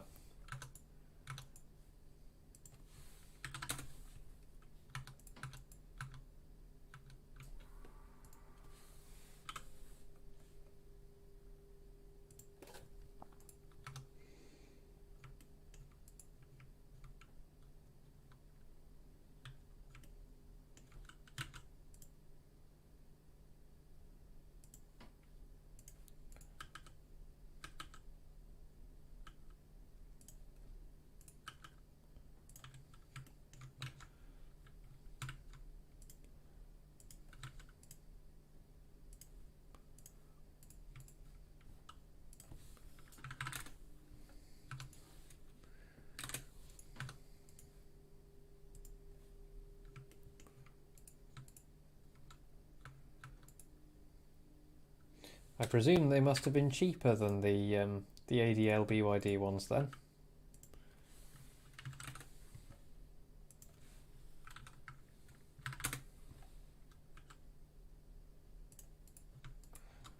I mean, honestly, they look nicer. At least to my eyes. Like, just purely visually. I was supposed to cut that here, not there. Wasn't I? Wasn't this meant to be further along? Yeah, this is meant to be basically opposite that. I'll nudge it along. I can fix the UV mapping afterwards.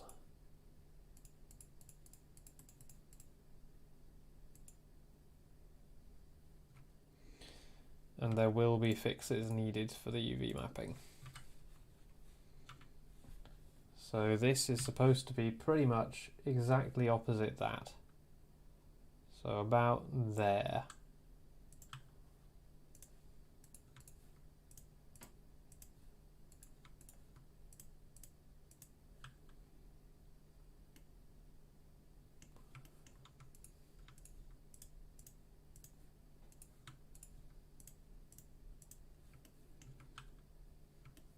And the rest's fine.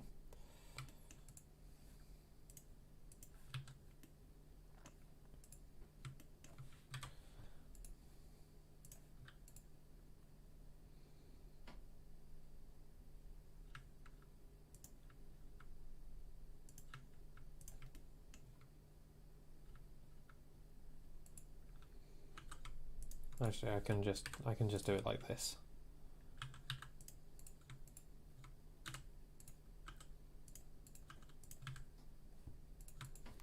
Same as the others.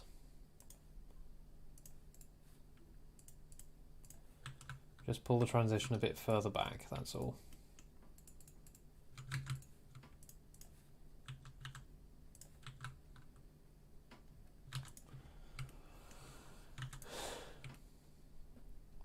Oh man.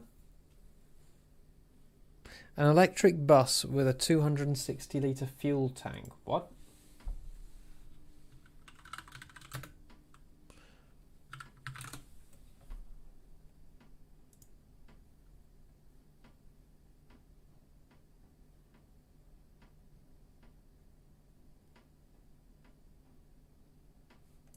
That is...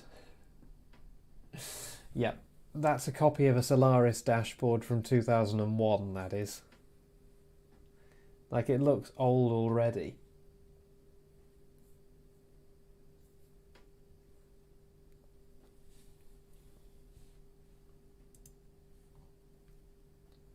But at least the vehicle itself looks good. Yep, fuel tank, 260 litres. Sorry, here you go.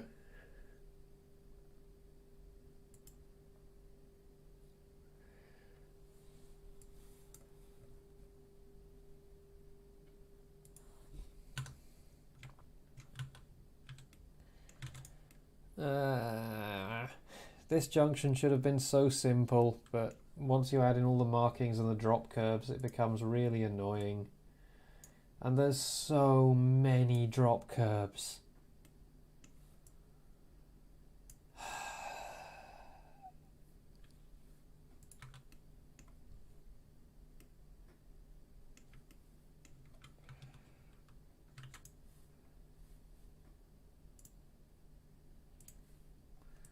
I'm going to see if I can use the street view. If my model is close enough that I can use the street view.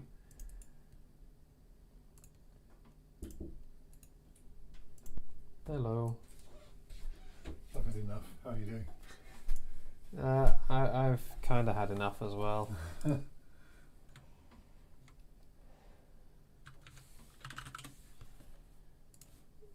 I'm just doing drop curbs, which is enthralling. Is it? Yep. I don't believe you. No, you shouldn't.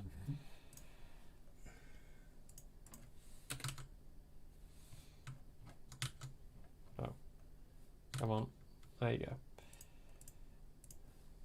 Let's just make this square. That'll make it my life easier, so I don't need to UV map anything.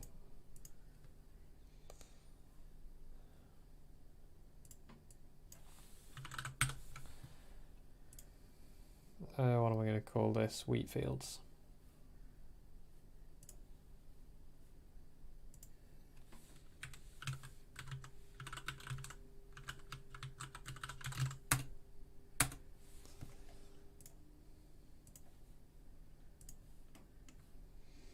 And then that's going to be 140 by 140.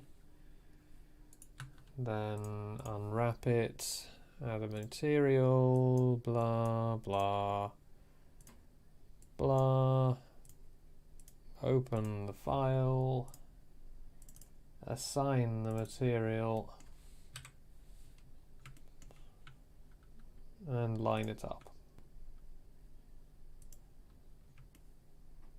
This is just for reference. Yep.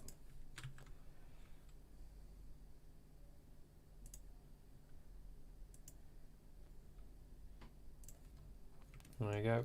I didn't make the original spline layout in OMSI with overhead imagery, so it's not going to line up perfectly, but it'll line up. I'm not going to do drop curves for everything. No, I don't think I will. No, I think that sounds like overkill to me. Yeah. There are many drop curves.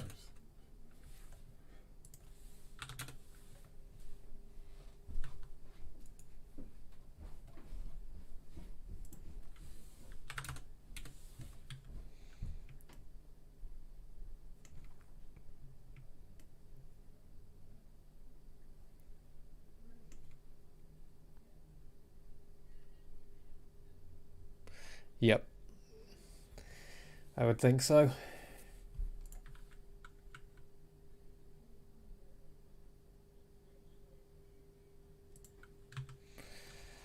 Oh boy. So I could extend this back, but whatever. It'll be fine. This person's just going to get a bit of a bigger garden than they had originally. Well, that's going to make things a lot easier, because now I can just put cuts in exactly the places that... Oh, apparently that's a quad. I can just put cuts in exactly the places that need them.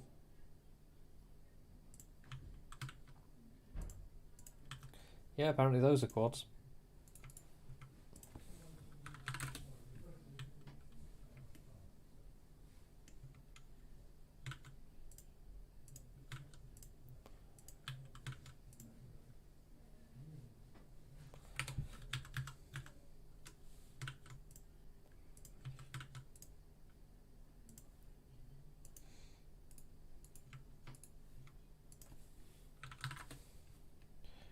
Oh, this is going to make things so much faster. No going back and forth and checking for the exact coordinates of everything.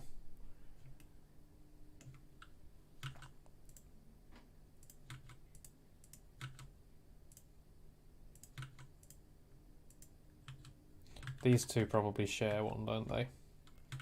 So I can just put one there.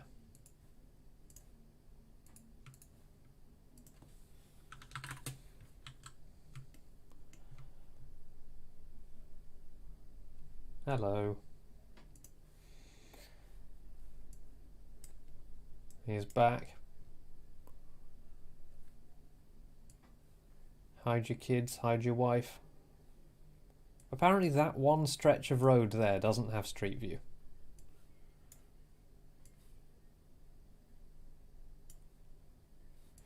Just this bit here. This one little bit here doesn't have street view. Oh look, this person's... Oh no, I know. I know where we are. We're over here.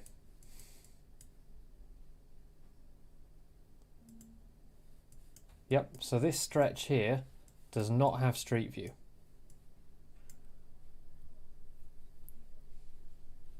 For some reason. Just that little bit there.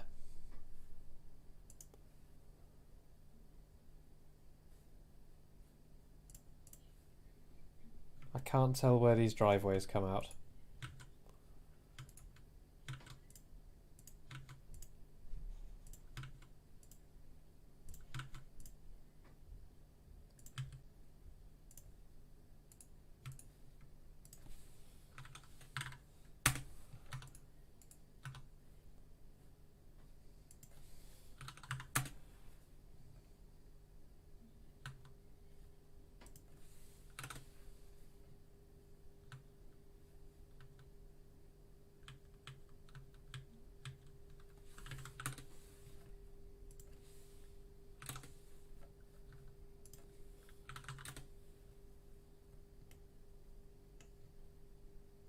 Oh shit.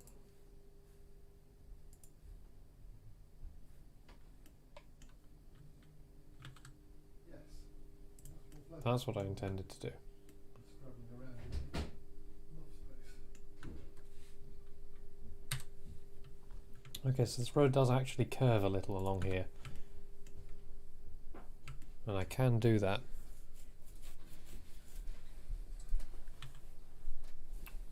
Hello. Again.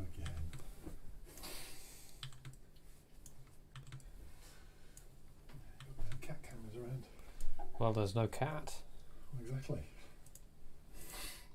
That was my meaning.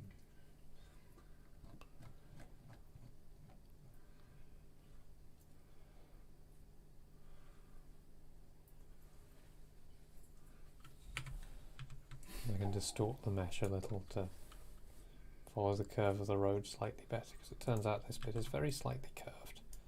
So I can very simply match that.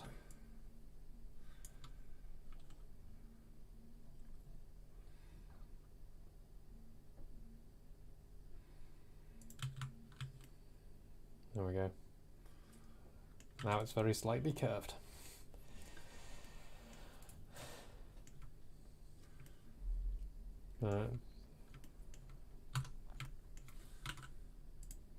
It doesn't take much effort to do the drop curbs here. It was taking a while before because I was going back and forth to Google Maps to go and get the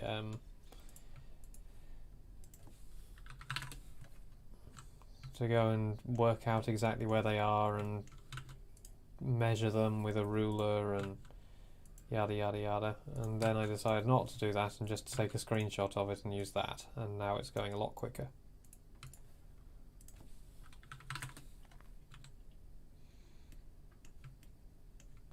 And we're nearly done.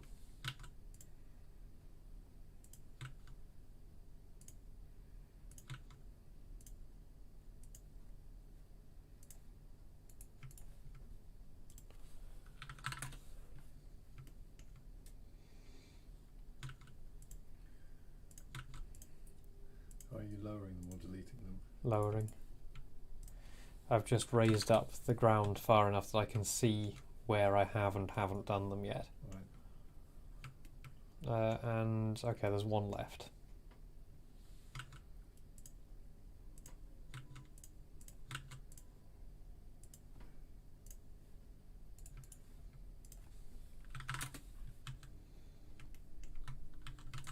There we go.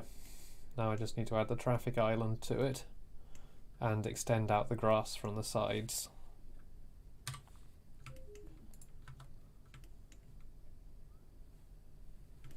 Oh, there's one here. It's an exciting life.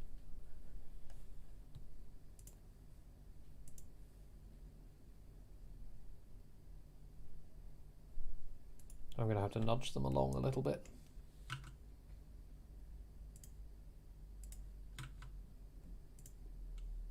Realism. Accuracy.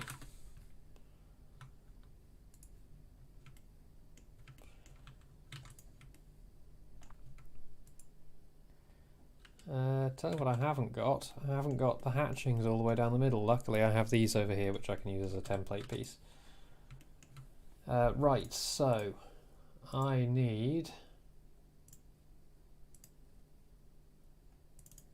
good old island dot blend.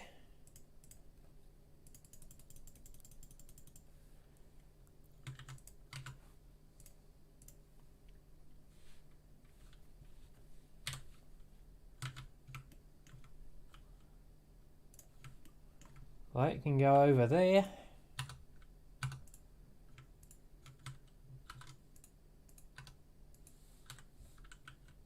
Oh, hello.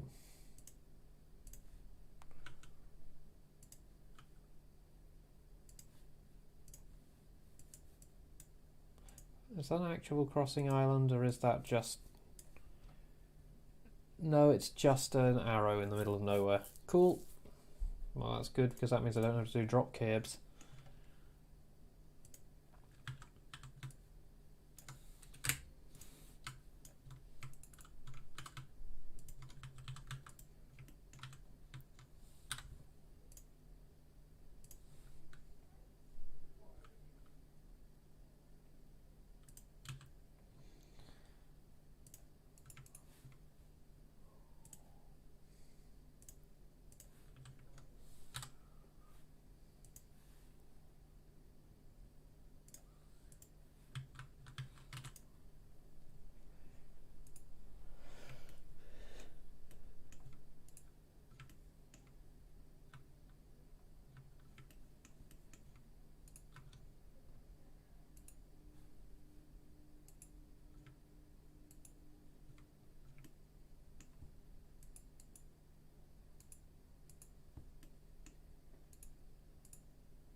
Where are you at? There you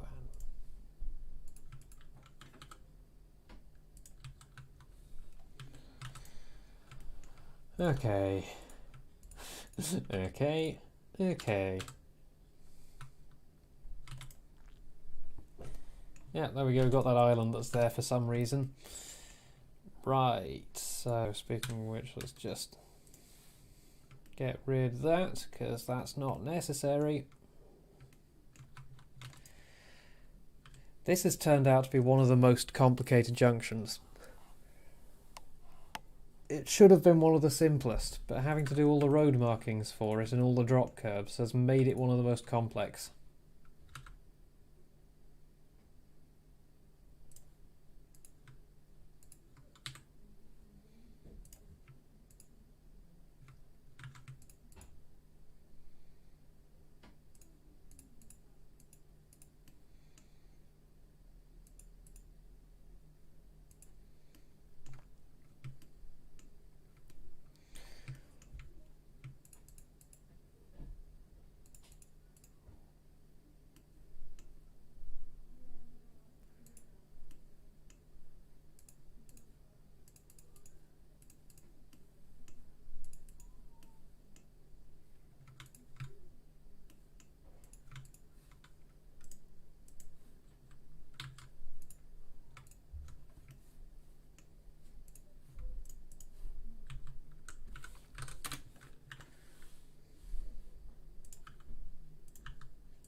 think I've got all the right ones.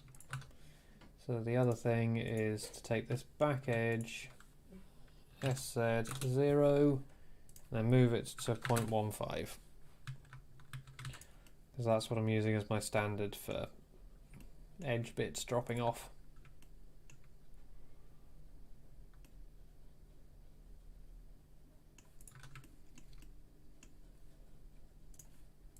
I see what happened here.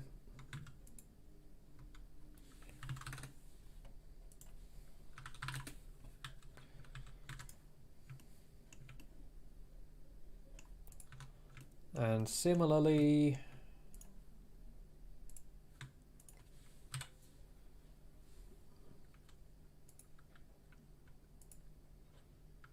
I'll hit the right key eventually.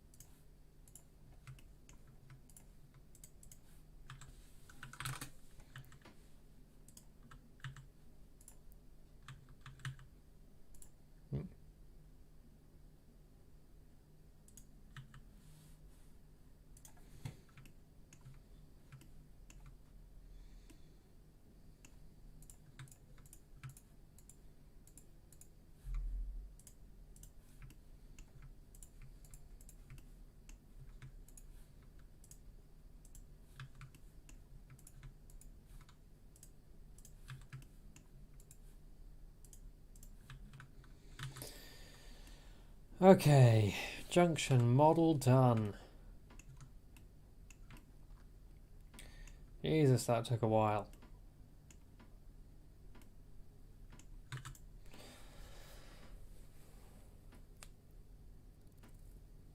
I have no idea. And also no idea. Sorry.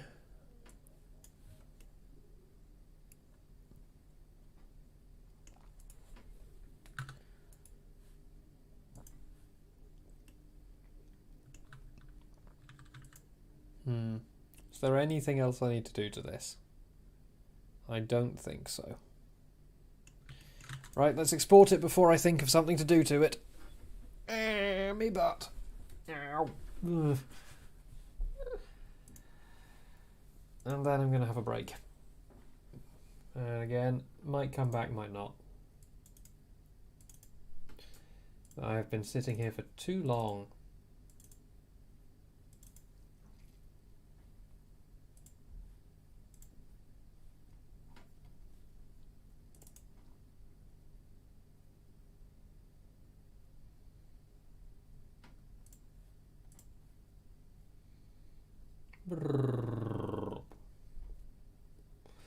Oh yeah, of course. There's one other thing that we need to do to this bad boy. That's the deformation mesh. So we go into Google Earth. We have a look down here. Down under. 14 meters. 15 meters. 17, 18 meters.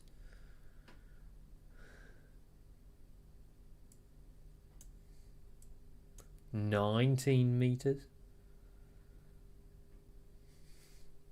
So 19 meters. So we go up 5 meters across the length of it.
Actually, this needs to be pretty much that.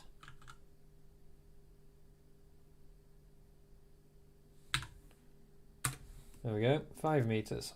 Doesn't look as much as all that, does it?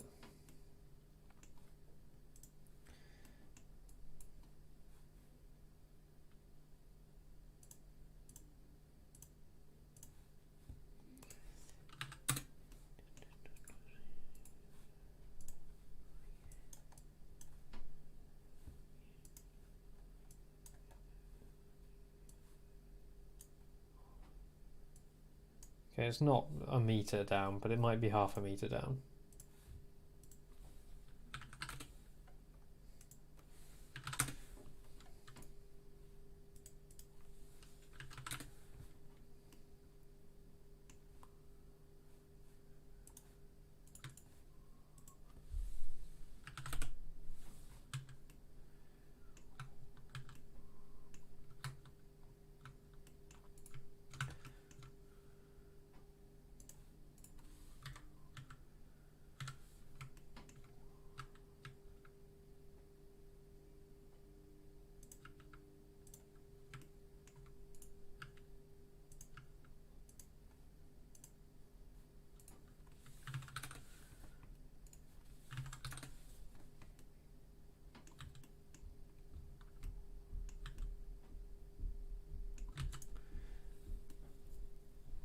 Right, there we go.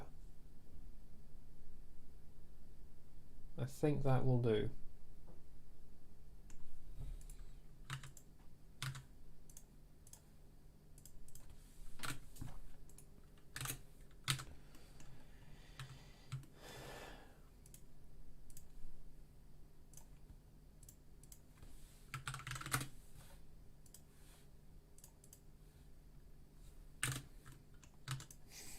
Look at the shape of that, look at the mess.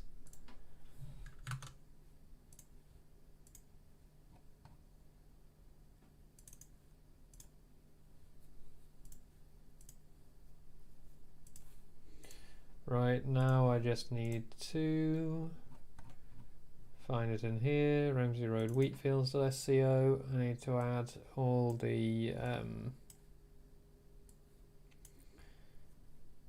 tags and all the transparency, all the things. I can probably copy the traffic light phase from something else that has the same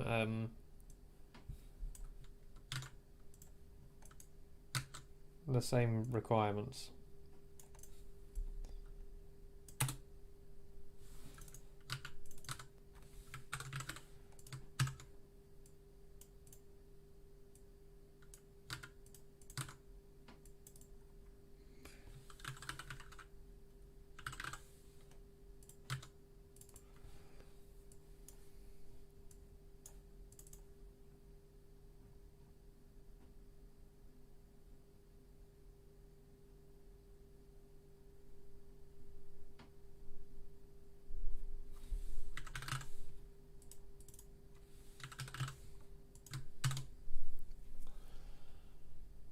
Okay.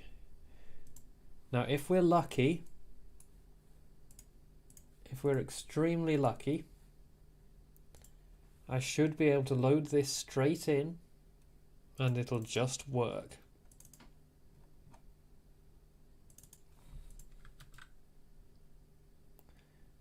What do you think of that?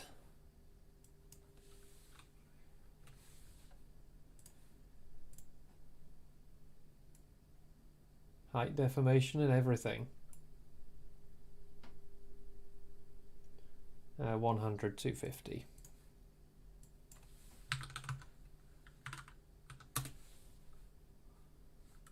And Z1. How do you like that?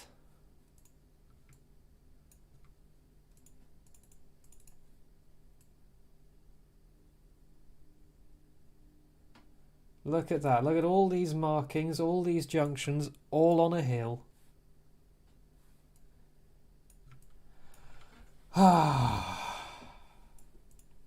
That took a while.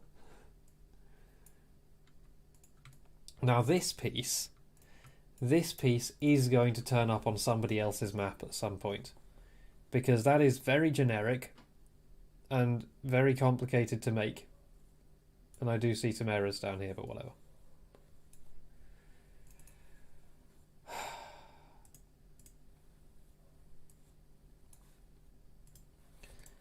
Now I can start deleting all the splines that I used to make it. But yeah, imagine how complex it would have been to make all those markings on here if I'd been doing it the old-fashioned way.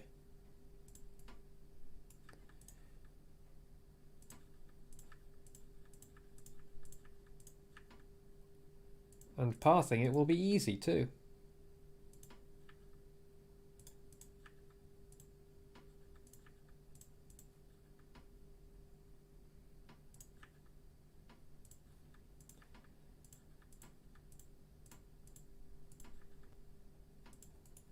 I need to make sure that I have a piece left over at this end so that I don't accidentally yeah,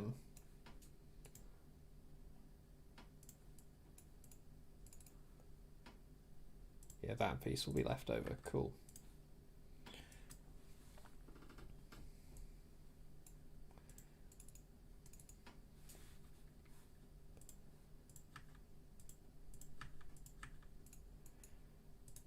God damn, I got it all right first try.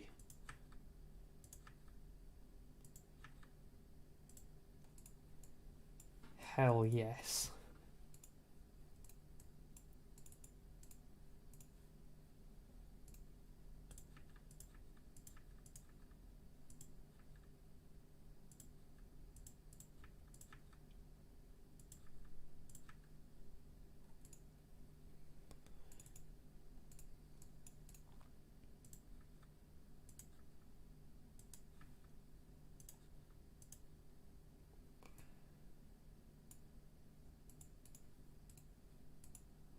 I think that's that.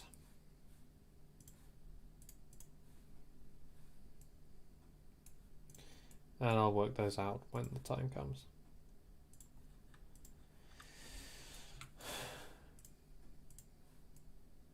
Oh, I need to do the mapping for those too. So if you make junctions in this way by exporting everything to one model, then yes, they're very easy to do. And they result in this.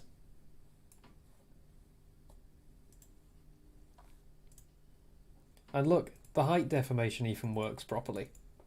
Sort of. It tries.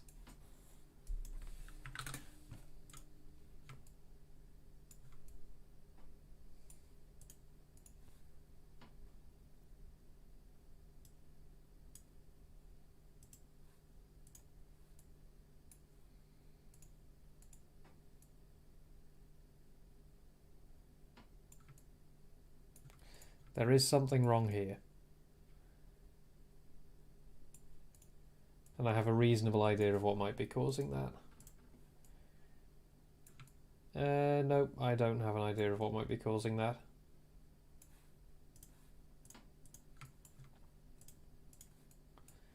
I'm sure I can work it out.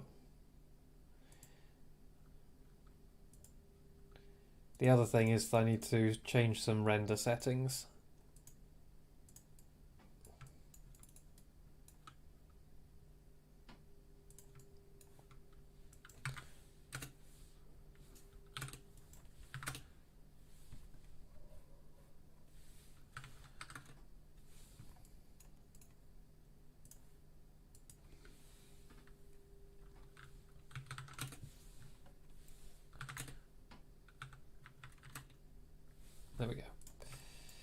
But yeah, I need to change some render settings so it renders as a surface, which means it'll render before all the markings.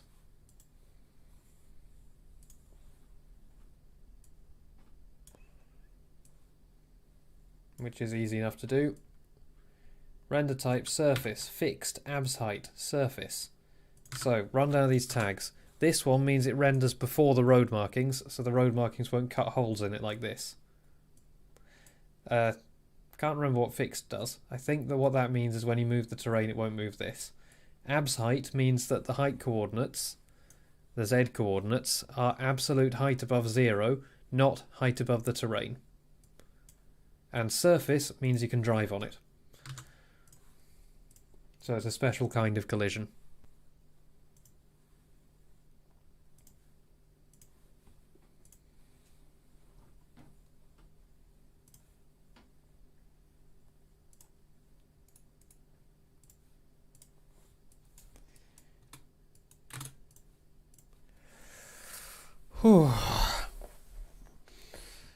But yeah, if you use that method, they're easier than you might think.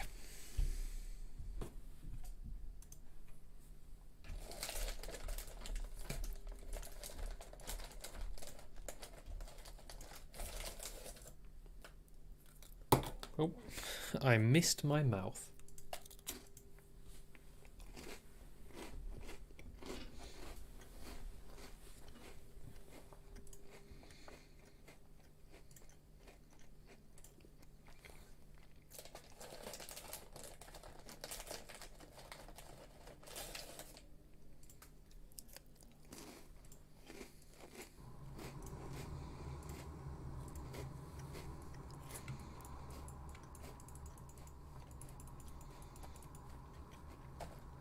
Hang on, I need to actually spawn the bus first.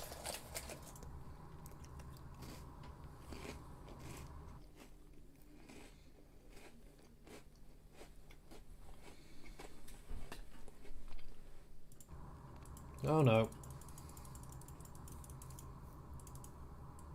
That's not good.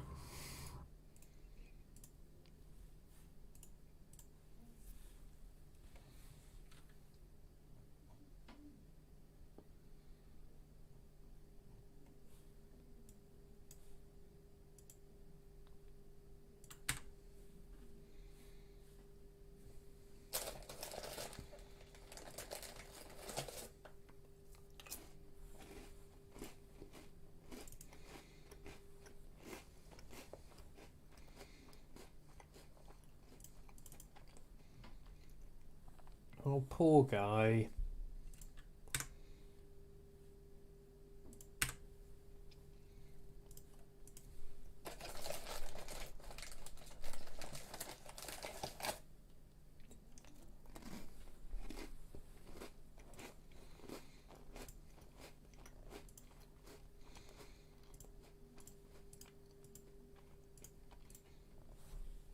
Like, I really feel for him.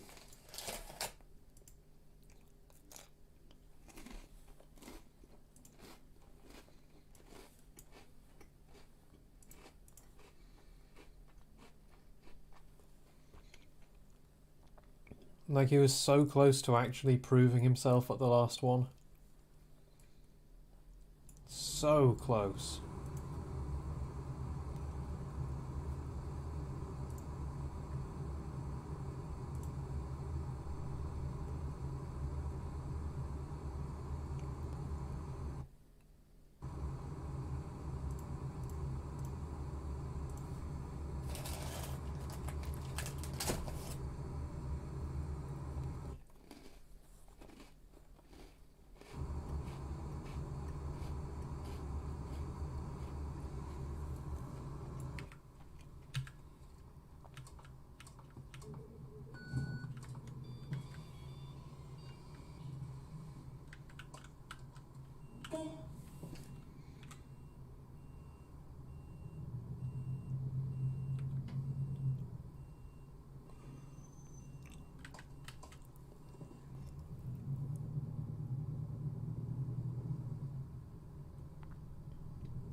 What, the pointer dart? That was that's man 1333's one directly. That's unmodified. Not as exciting as you might be hoping.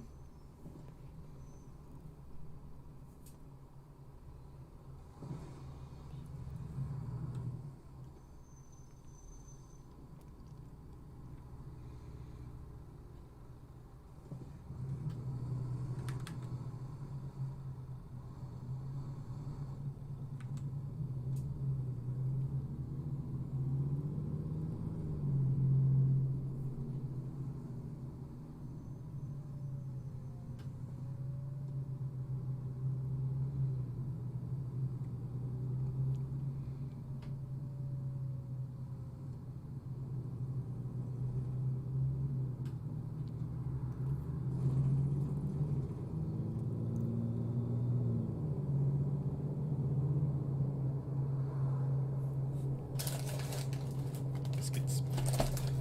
Biscuits, biscuits.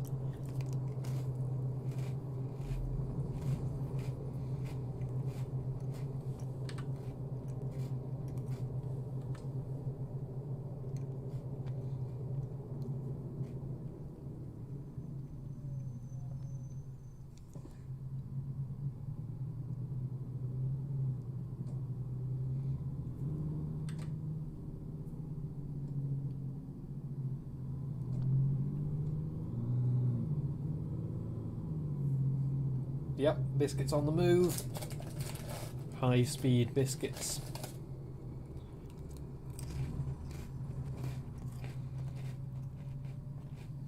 Oh god, I've still got traffic on 300%.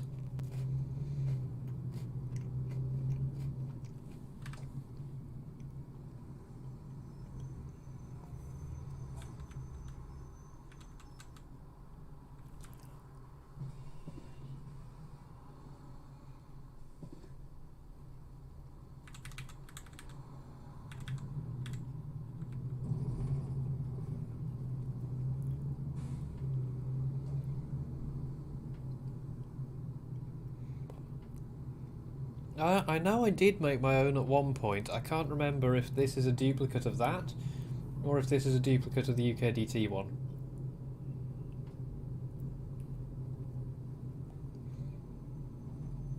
I definitely did make my own at one point. Crunch.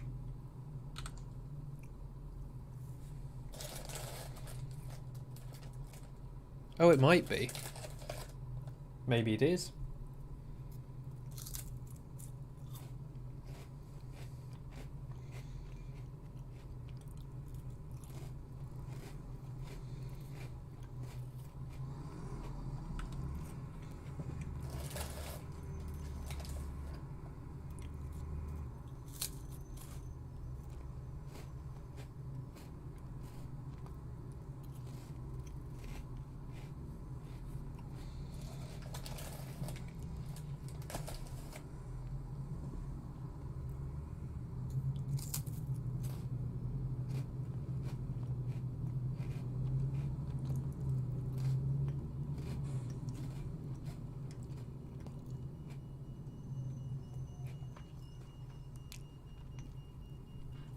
Oh, the sound really sells it.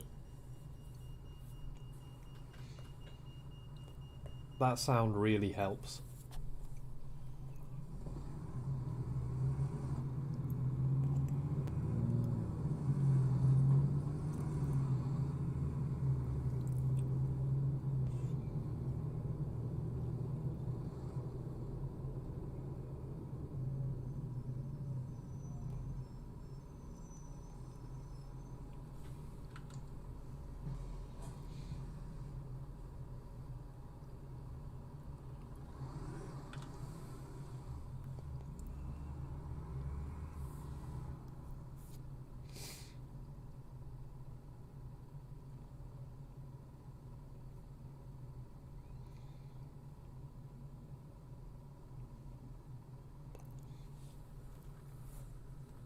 Yep, that is the kind of thing that I'd thought of.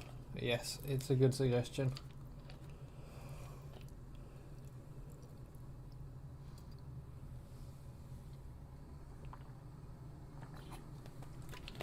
wonder when I'm going to be able to commit properly to it instead of... Oh, did I just go into neutral?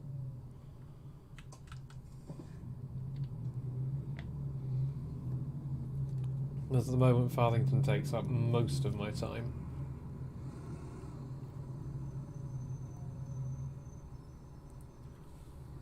UBS is kind of the side project right now.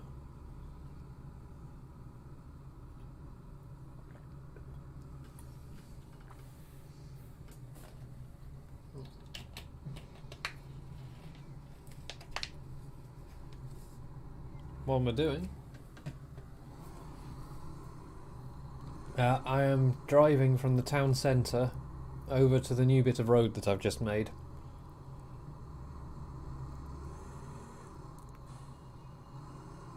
Oh, that pedestrian crossing sound really helps.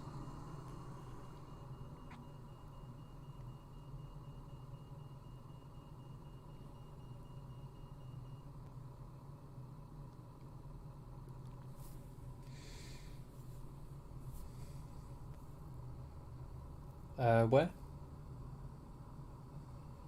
I didn't see.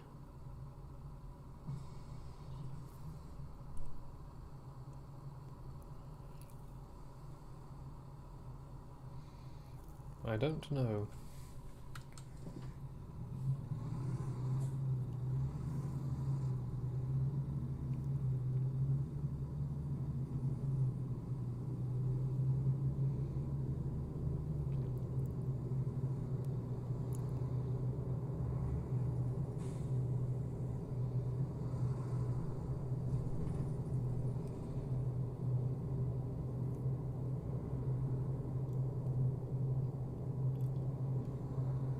Oh, hello.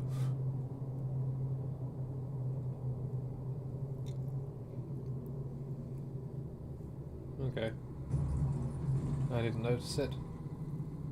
I clearly wasn't looking carefully enough. Right, so now we get to the bit we just made. Ignore the pedestrians clipping through. Yeah. This is what we've just spent all our time working hard on.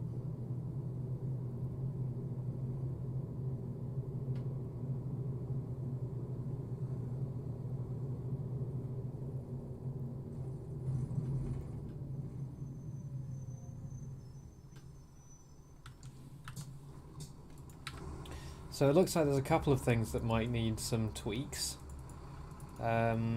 This is obviously clipping through the ground for some reason, I don't know why. I think I need to smooth the deformation mesh a little bit, because it felt like the changes were a bit... if you look along here, the changes I think are a bit... Oh no, maybe I just need to straighten this out a bit. And that. Basically, it's just the left-hand line and that connection there, which were bugging me. Other than that, I think that's perfect.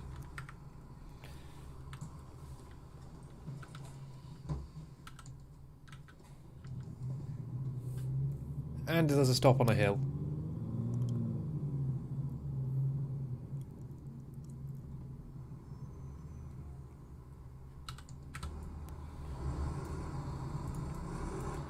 And I like bus stops on hills. Oh, I need to do the double yellows up this side.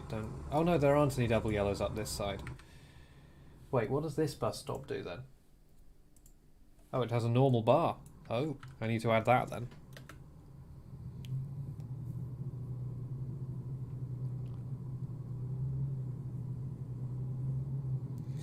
But yeah, one of the nice things is that when this light goes red, like if I just park my bus here, when this light goes red, when you set off again, you're going to have to floor it. Oh, I like that. That's going to be really good. This is going to be a really fun route, I think. It's got enough variation, it's got some high-speed running, it's got some weaving around housing estates, it's got some big junctions full of traffic lights. I think this is going to be a great route.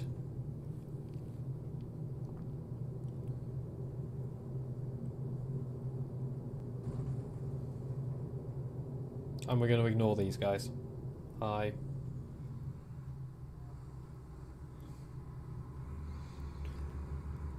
Right, I'm going to do the usual thing now and go over to the school, and then I think I really need a break. No, we're going to fix the last few things.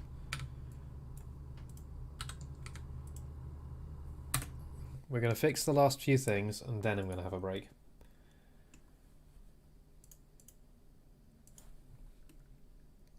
So, things that need fixing. The double yellows here are a bit wiggly.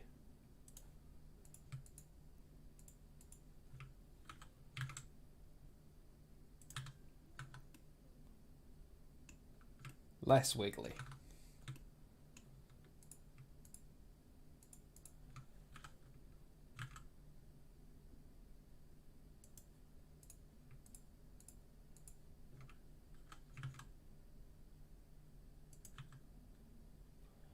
Even less wiggly.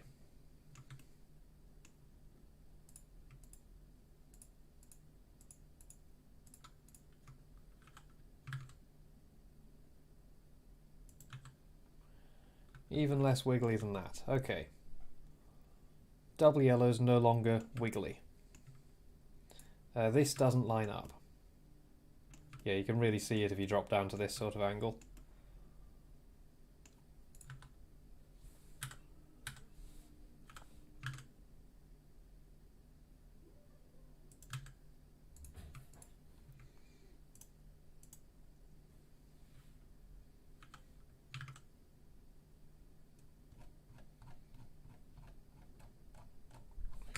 Hang on, what's the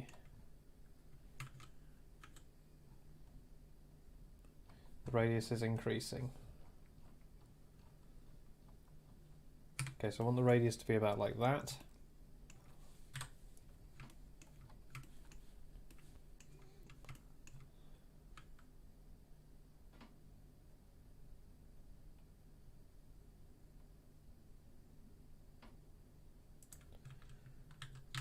Nudge that over there.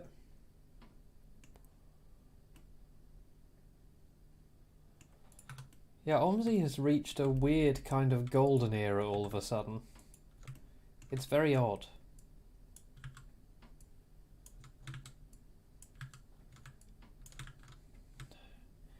But like coming on for its 20th anniversary.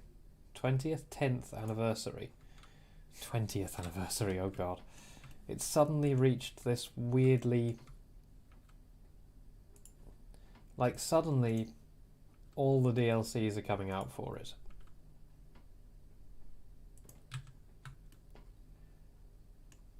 That's a bit less jarring.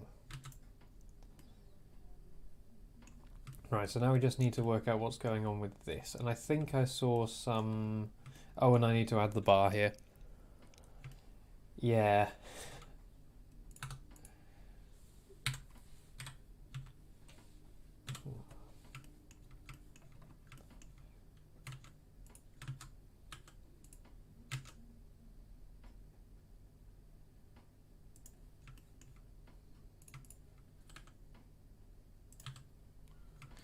Yes, it's taken most people a couple of years. Like, there were a few early birds, but most people it's taken a couple of years to really understand how to use it.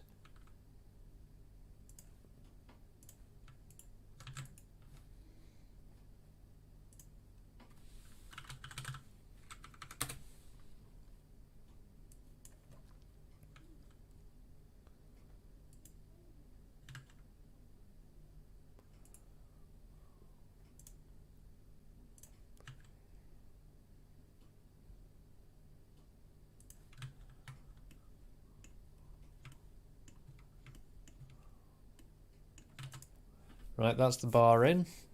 And the last thing is that this is cutting through the floor, and that's quite easily solved. We can just put some loop cuts on it and that'll fix it.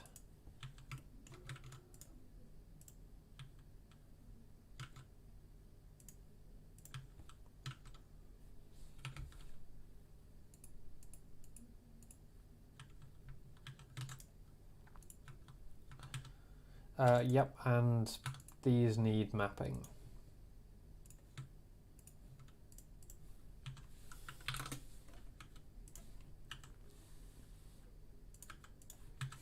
Mapped.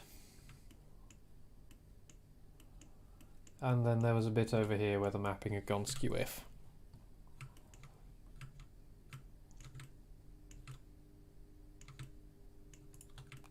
Might as well fix all the things while the things are still fresh in my mind.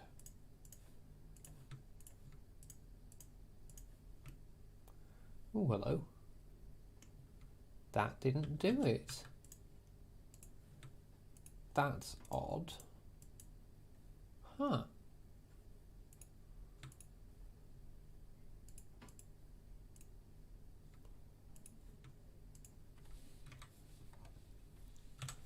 It thinks that that is correct. I think otherwise.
Okay, that should solve all the problems. So these should be lined up. They are. Those should be less annoying. They are. That should not clip through the floor. We'll find out. And that has the bar. It does. Yeah. Cool. Let's re-export.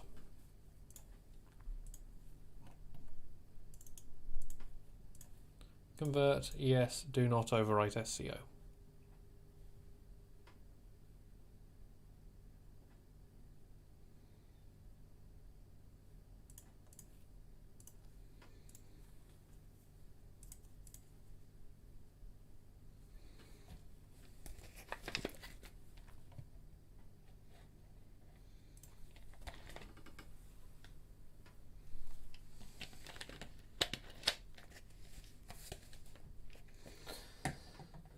Anyway, I intend to get around the entire problem of junctions on hills in UBS by partially using Bezier splines.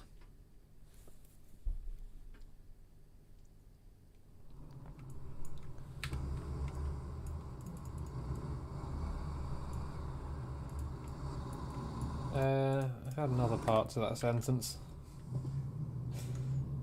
Honest.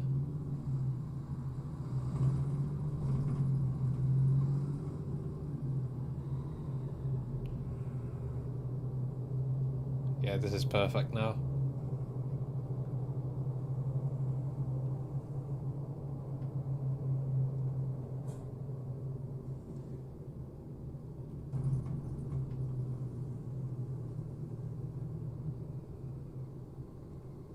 And yeet! Through the world. Hey, it survived. That's not common.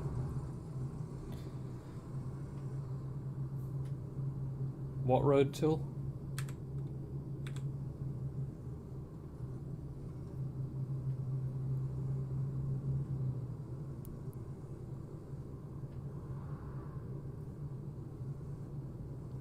I've used 3 tools that you might be referring to.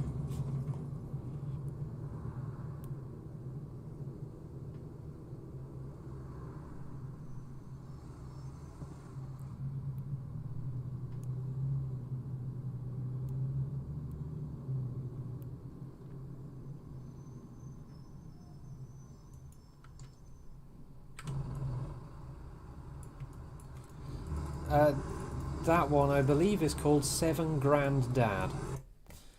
Oh, I need to fix that as well. Okay. Very nearly there.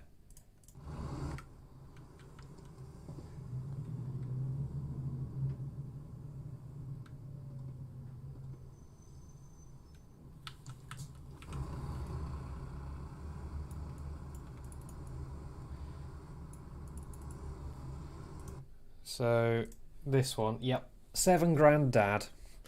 It's a spline maker tool that I've made. It's not currently publicly available. So yeah, I need to put one more loop cut in there.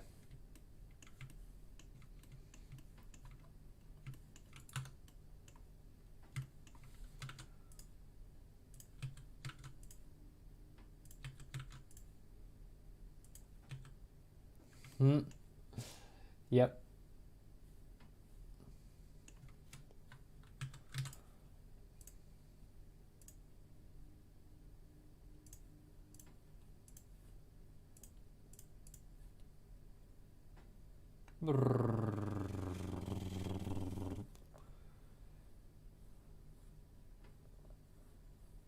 Booby. So that should now be fixed. And I don't think we've got any other mapping errors or anything like that. So yeah, now this thing needs pathing. And the other thing that I probably need to do is I need to apply the same treatment to the other junctions. As in, put this edge along all of them.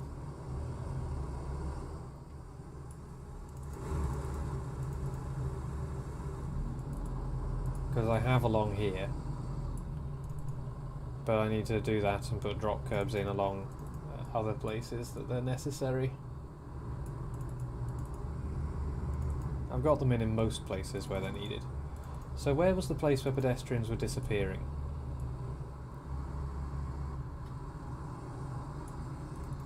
Oh, I've just realised, you guys aren't getting to hear the cacophony of car sounds right now. There we go. So Roadhog said there was somewhere here that pedestrians were disappearing.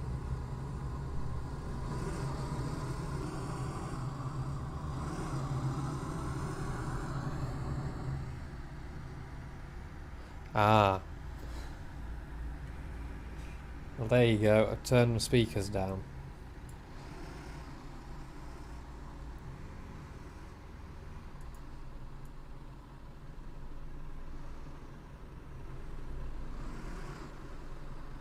Blue coat man will disappear.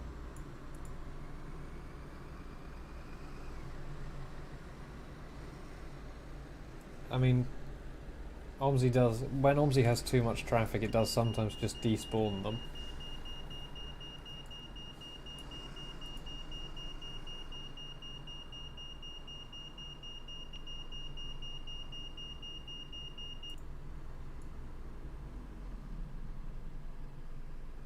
Oh yes.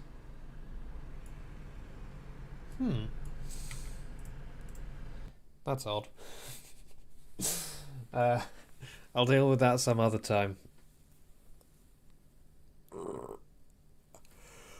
Yeah. I think I need a screen break. It has been 5 hours. Jolly good 5 hours too. Yeah, that is a significant amount of road. Hang on, how much road have I made? It's got to be about 300 meters, right?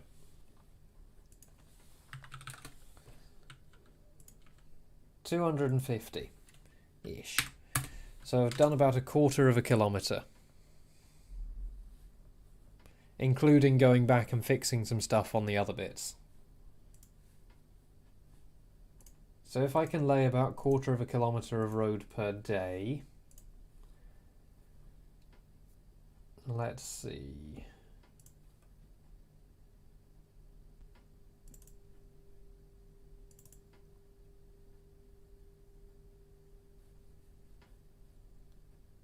Where's the file? Where's the file? There it is, plan.pdn.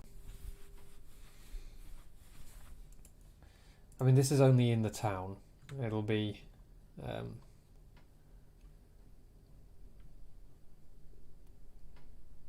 It'll be faster out here. So let's see, each tile, let's say that I'm on average, well, I'm not doing a tile a day, am I? Because a tile every 2 days. Fuck it, let's call it that. That means I've got 1, 2, 3, 4, 5, 6. So I've got about 2 weeks of tiles left to do here, probably. And then I was considering adding this bit in as well. But that's considering.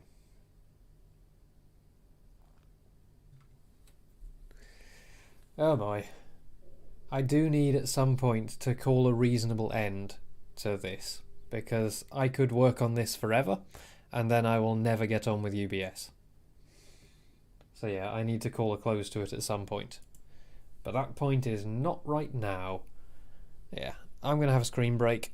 I may see you later. If I don't, then I might see some of you at the charity race tomorrow. Yeah. See you in a bit. Bye.